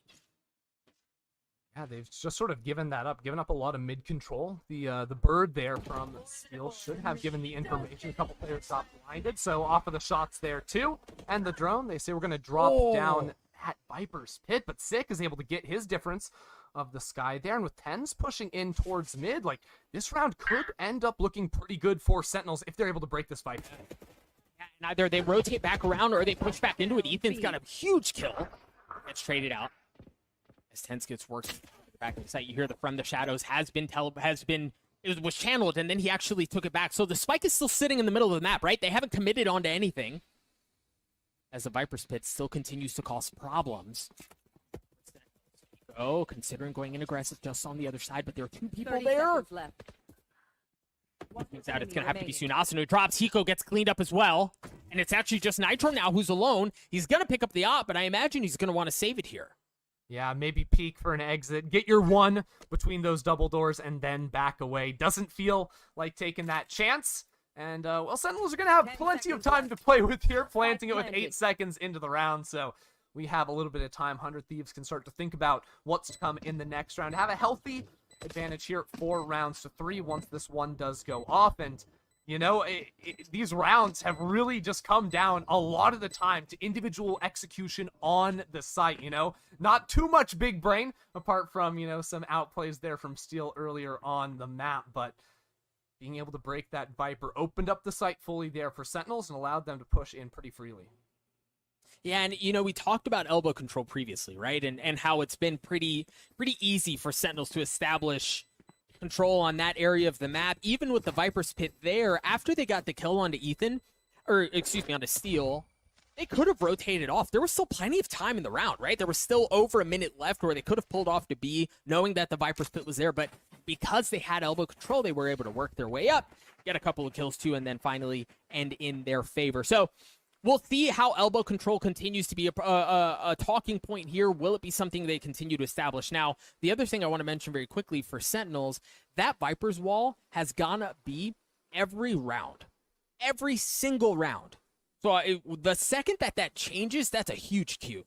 Yeah, maybe even change it and then just go B anyways, you know, just to really throw him for a loop, but that definitely seems to be the expectation. Looks like that same elbow play using the wall, but immediately following off it. You know, this time you can't really stick around there. Sentinels know what you're going to be going for, and hey, destroying that turret down mid is pretty nice there for 100 Thieves. You can see Sentinels already fast on the rotation back towards A with no mid control to speak of. They don't really want to play up towards mid now that, well, anyone can up towards that elbow area, and Dapper with that flank through tunnel. You love to see that. Gets his too. Just takes the site for free. The rest of his team just says, thank you very much for letting us in the front door. He had a chance at something else, but the timing doesn't work out. Nitro shows up with the op to get them the kill, so they were able to upgrade a weapon. Nitro's got an op. Ethan's got Phantom. Certainly not out of the woodworks, but for Sentinels, you've got a couple of safety valves. If you feel like you're losing control of the round, you've got the Viper's Pit, you've got the Seekers to kind of equalize things. Throw a gun down, confuse them a little bit, see if you can play some games. But TENZ, here's the drop. And doesn't initially get the kill. 100 Thieves could do a little bit of damage here. The timing is right. Call it off. Yeah, there's just really no easy options, right? Like, if you can get a couple of kills on the way out, that's great. It doesn't look like Ethan's going to even have that luxury, as Nitro's definitely playing safely, taking that op all the way to the opposite side of the map, make sure that is preserved into the next round. So we're tied up at 4 apiece. Sentinels still have a couple of ultimates to bring into the next round. And for 100 Thieves, again, they carry that op in. Nitro, he's been so good with it. He's going to get another chance to do so here.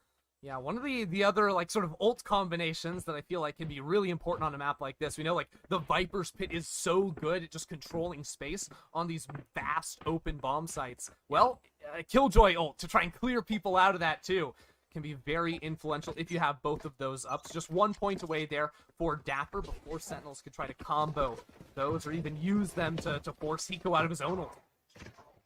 Great adjustments from 100 Thieves there. We've seen it a couple of times, but it seems to be far more consistent now. Ethan dropping the wall to deny access onto elbow, but it looks like Sentinels are going to try to hit B anyway. They've used the Seekers. TENZ is going in aggressively. Soms gets one with the snake bite. Of all things, is Ethan just on the other side of the wall, trying to preserve his life. A shot gets the spike down. You see a counter. Steal. Stick gets dropped. Ethan does as well. My gosh, it was firing squad. It was open season. Just as quickly as 100 Thieves members strive to get there to take the site back, Sentinels just stuff it.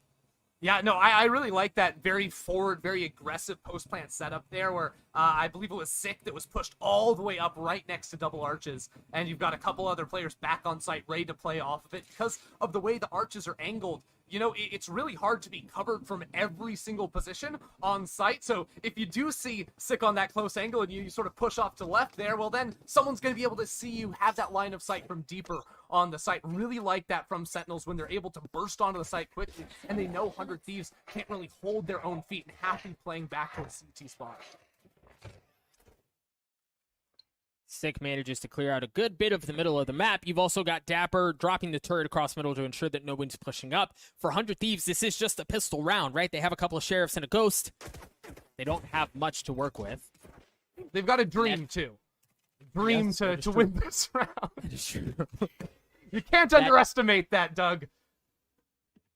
Yeah, now, so, like, take a look at where Ethan's wall went up as well. A slight adjustment, so they're willing to give up elbow, but it's to block off entry onto B. And for Sentinels, they read that. They understand there's no middle presence. They're going to be able to rotate back towards A for free. I mean, yeah, TENZ in a great position to sort of cut off rotations. As soon as he gets dinked there, you got to back away from that. Hey, 6 there to offer up a heal. And this is something that Sentinels are really good at, is getting in those forward positions. Wow. Really punishing you for not trying to control the central areas on the map. Good attempt there from 100T to force them back, but the A site is completely exposed as 100T trying to take control back over.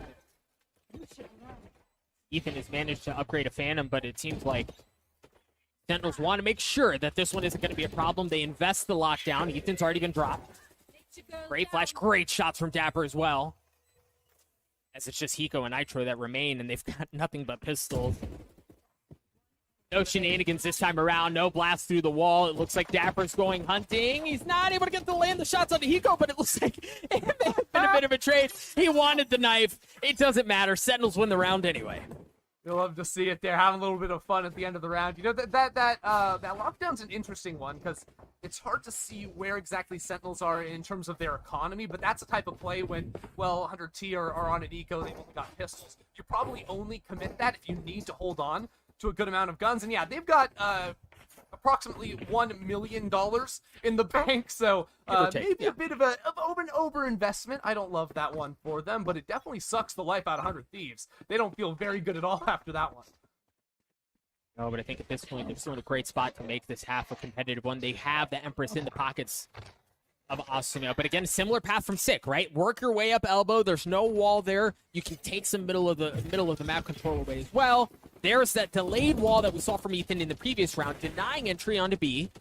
But looks like this time Sentinels are going to want to push into it no matter what. They have the Viper's Pit in the pockets of Zomps. Paranoia's coming out.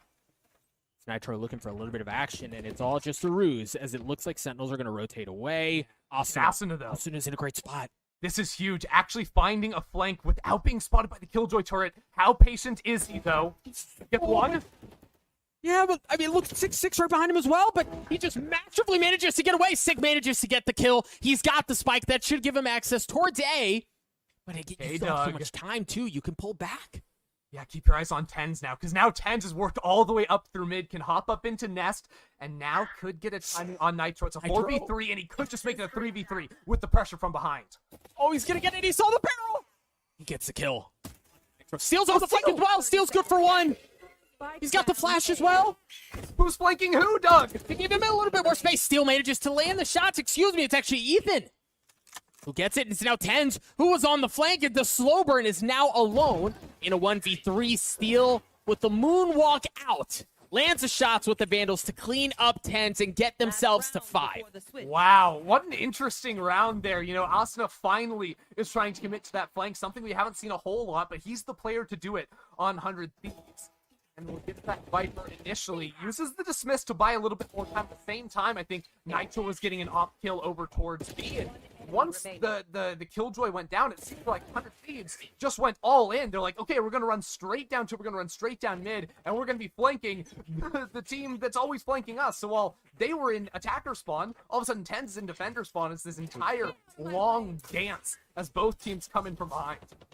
Flankers have been flanked. There's the different Viper wall that we were talking about. The ult's going to come online for Sick. That means Seekers are there. They've got almost all ultimates. Dapper's the one exception, and he's already died. Excellent play from Asuna to control hallway, and Sentinels as quickly and as aggressively as they wanted to move up. They come to a slow, screeching halt. Here come the Seekers. TENZ with the Bladestorm.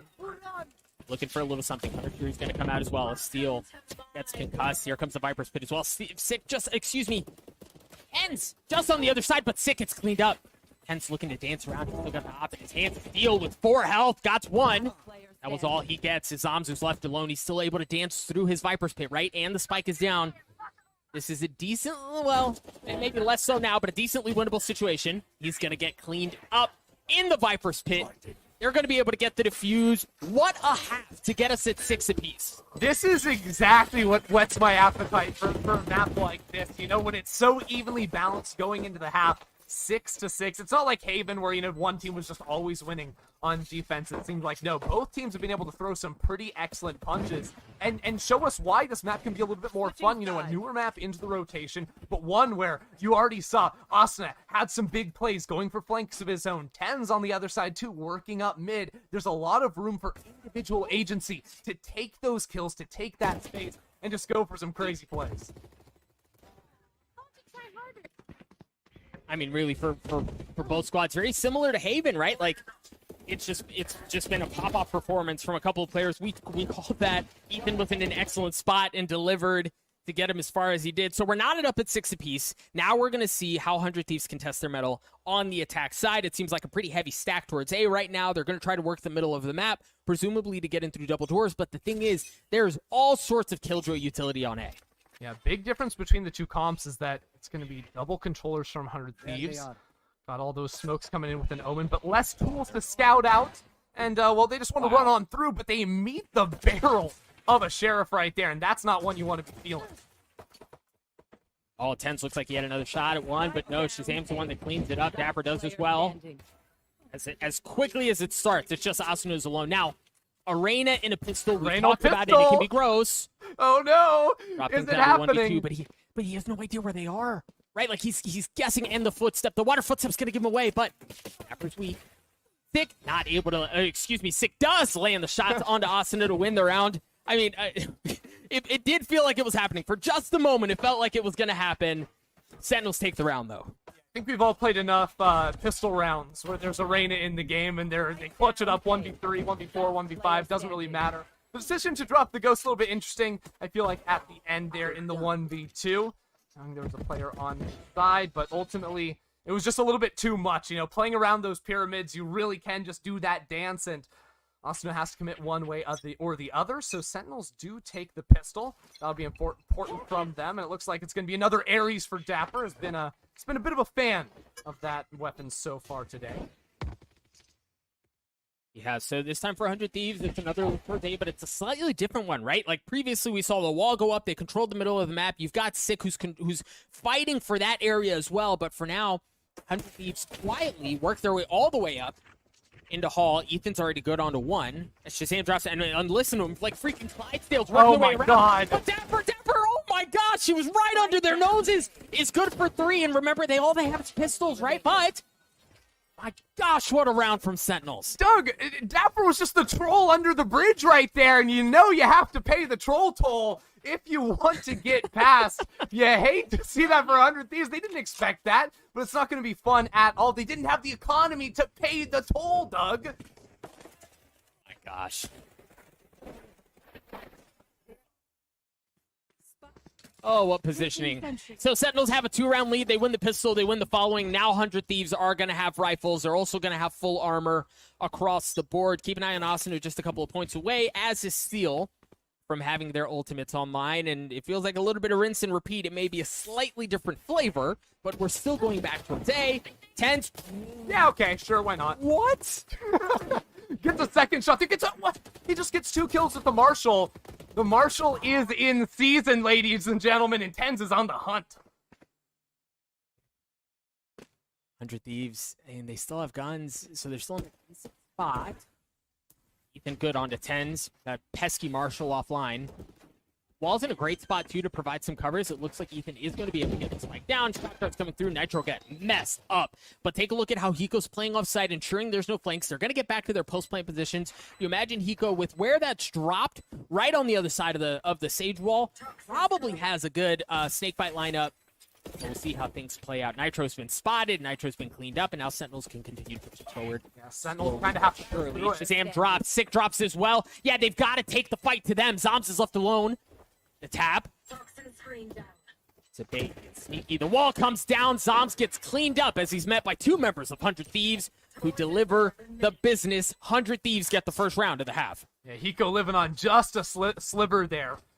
Gonna feel good for 100 Thieves to take that one. And this time they've got some more tools to work with in the post plant. The snake bites stick on the ground for a very long time. They've got the sky flashes go through the Viper wall, so it does feel like using that wall setup can be very advantageous for them. This time, though, slowing things down a bit, knowing that Sentinels are going to have full rifles. It's not just going to be a 10 show on the Marshall, though it may well be him with the Blade Storm coming through. Doesn't look like he's committed into buying a rifle. So yeah, just going to use that one to make sure he can get an op likely in the next round. Deploying drone. How do they play this? It's a bit of a slower delayed look for 100 Thieves, but it is another hit towards A.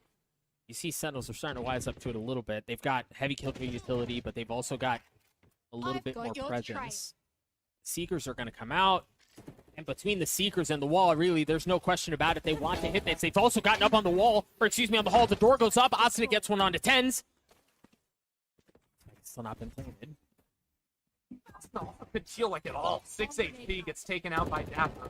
Very hard round to play for 100 Thieves because they still don't have the spike on the ground, and now it just drops. Not even planted.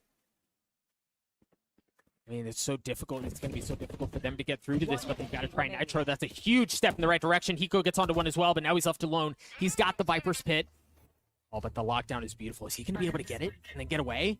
The timing might not be great. I love Dapper, though. He's just leaving the lockdown, and they both come around the corners of pyramids at the same time on opposite sides. That's the type of play in the moment. You know, you probably don't have a ton of reps where that comes into play at the end there, but they make the exact right call. Like, we just overwhelm him. Make sure that he has to pull a 180 in order to kill both of us, and he can't get either.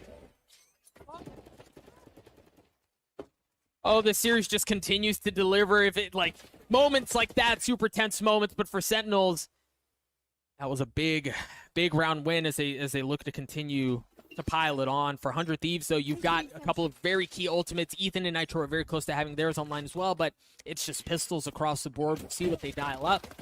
Once again, they're going towards A. Yeah, that push down hall has gone deep in the past, but they're going real deep forward. TENZ, even just with the Spectre, is able to get one and reveal pretty much the entire intent of 100 Thieves in this round. The door is open. The door tried to get closed, I feel like, for Shaz. Does end up going down. It's the fun little dance you can play. We don't get the full experience where it's just like flipping the switch back and forth with no actual gunplay involved, but I feel like that's what the Riot devs really hoped would have come into play with a two-way door there. Just no, it's exactly down. No, it's what up. they were No, aiming it's for. down. It's up. Fun. Big gameplay. Exactly what they're aiming for. Now Sentinels with the 3-round lead. 100 Thieves should be much more comfortable as far as finances and as far as artillery goes. And the question probably on everyone's minds at this point is, when are they going to switch things up? It looks like now might be the moment. They've gone just slamming their heads against the wall, trying to make something work. Now it looks like they're switching things up a bit. Viper's wall's not up in the same place that it has been either, so that maybe it's a Q. It looks like they're going to try to work elbow. Yeah, they flash towards B to try and get some info right, then work up towards elbow, see what you can get done. You got a couple of players scooting forward towards the pillar, and TENZ just peeks out of the smoke. What a ballsy play by him. It doesn't pay off. But there's more players on the way from Sentinels through those doors. Dapper gets his. Across the middle of the map, the spike is still further back. Shazam's going to get one onto Asuna. Nitro and Hiko are left alone in a 2v2. Now you see Nitro starting to get back, pick up the spike. And you still, I mean, you've got options plenty right now. Hiko's got to go up big, though. As you see, defensively for Sentinels, they're split, right? And they have to be split because they don't know where the hit's going. Yeah, and you can see, like, Shaz is just trying to watch Nets there. Hiko did not pushing through. Oh, the paranoia. How does he do that on 2 paranoia. HP? Beautiful paranoia, like you're saying. And now it's Shaz in the 1v2. Enemy remaining. Oh my gosh, the shock dart! Oh, no. On the Nitro, and Hiko has 2 health left. The spike isn't down yet. And he's been tagged. The utility usage from Shazam, it's beautiful. 35 seconds. Hiko has to come from somewhere unexpected to make it happen. Oh my gosh, it might work. Left. Hiko's been spotted.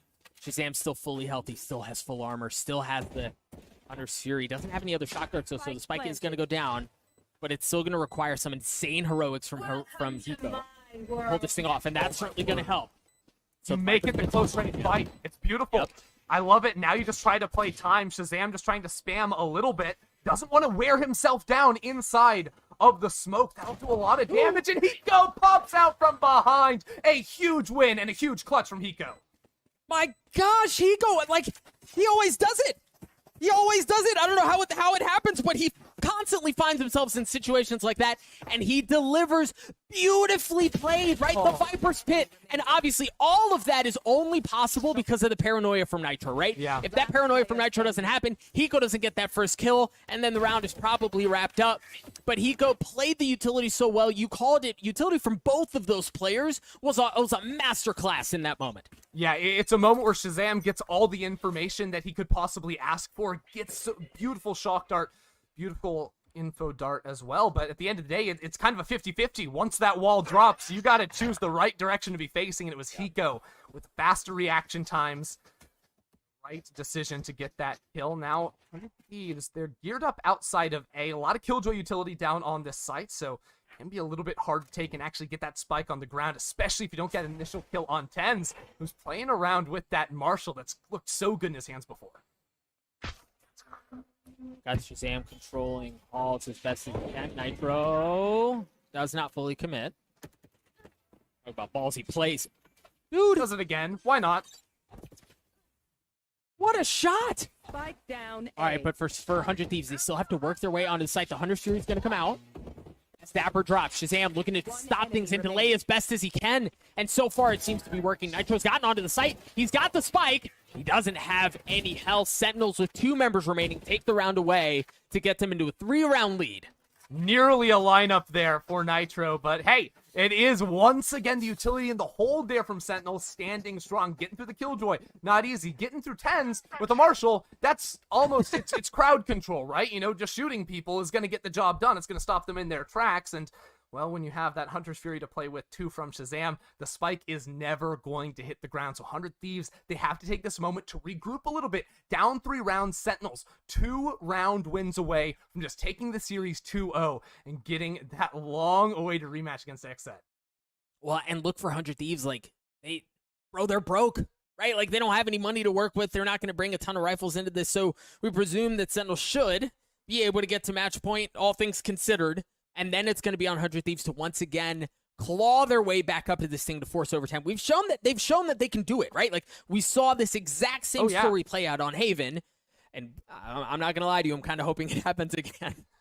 I mean, we just won a 3rd map, obviously, right? Like, you don't get to cast teams like this every day on top of their game. And, you know, the one good thing, 400 Thieves, is they're going to have some big ultimates coming up. Maybe not to use in this round, but they have the Resurrect. Austin has got his. Steel, all he needs to die is or get a kill, you know, maybe, and he's going to be able to pop that for some great information. And Sentinels, they don't have those big ults just yet ready to go. A couple points off for both Sick and Zoms, and Shazam used his last round. So 100 Thieves, even if they drop this round, they can maybe try and force a win off of good ultimate usage. Hot and heavy hit towards B. You saw Sick with the flash across the middle of the map, not getting anything going. You see the smokes and the Vipers will come out, and that should be a clear telltale sign that that's where 100 Thieves are going. And, well, it went about as well as you'd expect. That a flawless round for Sentinels. That round was quicker than the tactical timeout. Match point. Like, what? All right, but now, like, we mentioned it prior to that round, right? Now 100 Thieves are able to respond with strength. Now they're able to respond with pressure of their own. They're going to have weapons, and look at how they're posted up. Dude, we're doing this again. They're going back towards B.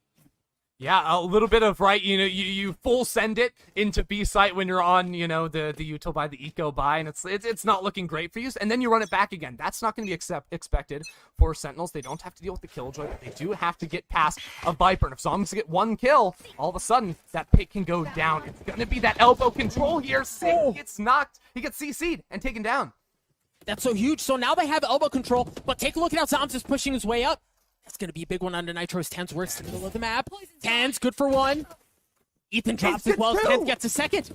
And now they're going to be able to work their way up towards mid. Just 2 members remaining on the side of 100 Thieves. Sentinels looking to put him away. Make it just 1. It's Asuna. Asuna, good for 1. He's got the Empress online, but the spike is not down. He's going to have to work his way back. He's entirely outnumbered. That would be one hell of a shot. He's going to have the swing as well, and no, it's not going to matter. Sentinels do it on Haven. They do it on Breeze. They take down 100 Thieves in 2-0 fashion. Folks, we're cutting to a break. When we return, we'll collect our thoughts. Don't go anywhere.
Welcome back, dear friends. If you are just joining us, I regret to inform you that you missed it. Sentinels took down 100 Thieves in 2-0 fashion. Haven was a banger.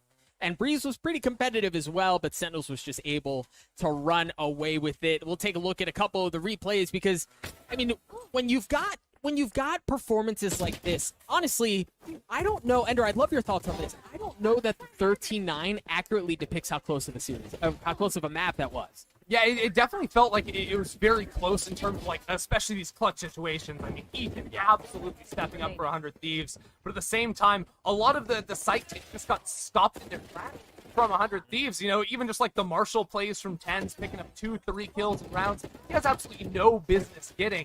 That really ended up being such a problem for them. It seemed like A site was a little bit more difficult for 100 Thieves to take, but B site, they had to be absolutely on point with their aim play in order to be able to get the spike on the ground and secure the rounds. And you can see a couple of a notable difference as far as frag wins go, but you saw for 100 Thieves as we look into some of the data, they felt good, right? If the highlights didn't convey that accurately enough, you take a look at some of the headshot percentages in particular. I think about that Ethan 3K. That was just filthy. There were a couple of beautiful plays from 100 Thieves and from Sentinels as well, obviously, as they walk away with the 2-0 win. And, you know, the fun thing about this Sentinels roster, and I, remember talking about this during Reykjavik, like, there's always somebody that pops off, right? There's seldom a game where somebody doesn't have a standout performance, and in that map, it was Dapper. Yeah, I mean, absolutely. Being able to sort of hold the flanks, watch everything, not let anyone get past it. It was something we talked about compositionally, where because 100 Thieves weren't really running a Sentinel of themselves, it was hard. You know, they had to watch their flanks or commit very quickly onto sites. And when they were on defense, they also couldn't really look for those flanks themselves, worrying about a Killjoy on the other side. So the depth of strategy, it seemed like Sentinels had a little bit more options, and 100 Thieves, they gave us a couple of looks with like the aggressive walls to fight over elbow control, but Sentinels were a little bit more nimble when it came down to it, and I think that was a big edge for them in this set. Big edge indeed. Let's take a look at the Credit Karma, Instant Karma play of the day, and it is a play that we actually called here on Haven between Sentinels and 100 Thieves. Ender, talk us through this one. Oh man, it was a crazy one, right? Because 100 Thieves had exactly the read, and it was a bit of a back and forth one. Ethan, no one expects him to be here, right? Like, it is absolutely friends helping friends there, because Ethan trades off of Nitro perfectly. Nitro had been here a couple of times before, but never with his pal, and of course got Asuna in the back too, instantly stopping Sick from getting anything done. That's the power of Karma right there. You love to see a couple of friends helping friends out. You certainly love to see that, and it was such a, you mentioned it was a read, like a couple of rounds ago, Nitro was in that spot. It was just beautiful. We can talk through that play a lot. I know we also have the Aim Labs Flick of the Day in just a moment, but before we get there, I'd love to get your final thoughts on that series, Ender. I know we talked a bit about how Sentinels, they seem like such a complete package, but is there anything else that stood out to you? Honestly, I feel like Sentinels are looking pretty fierce going into those finals, so keep your eyes out for them. At the same time, 100 Thieves had some really great performances from pretty much all members showing up late in rounds. They had a couple of really strong set pieces too. I feel like there's going to be a lot they can sort of take away watching a couple maps like these, like the post plants on Haven with that comp, not necessarily the easiest, not being able to go for flanks or watch flanks on Breeze. I think those are going to be maybe some of the big takeaways from the team, because individually, I felt like they all had some pretty solid performances. Asuna, the big standout across the series. Yeah, tomorrow should be a lot of fun. Let's take a look at the Aim Lab Flick of the Day, though. That was also something that went down today. It wasn't from the series that we called, but it was a shot heard around the world on Ascent, courtesy of Pure. We saw him with the op, and it was a 4K, if I'm not mistaken. So he gets this collat, which is pretty gross in and of itself, right? And like that gets him into a pretty comfortable spot, but then he finds himself in this 1v2. Lands that shot into Hiko, and then this happens. No, not another one. Oh, you love to see that. That's some Jet performance right there. Just like, what do you see? Like, at what point do you see Asuna there to hit that flank? I mean, that's just absolutely disgusting. You can tell dude's been working his grid shot, any other playlist he may have on the Aim Labs, but that, reasonably so, was your Aim Lab Flick of the Day. Now, folks, I have good news for you. Grand Finals going down tomorrow at 3 p.m. Eastern, 12 o'clock Pacific. Ender, any closing thoughts before we wrap it up tonight? Dude, honestly, I'm just so glad I got to cast some Valorant with you, make my debut. Forget League. It's all about Valorant from here on out. This game is sick, and I'm all here for it. And that was a lot of fun. Folks, thank you so much for hanging out with us. Thank you for joining us. Remember, 3 o'clock Eastern, 12 o'clock Pacific tomorrow. You're not going to want to miss it. Until tomorrow, have a good night.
On to Haven.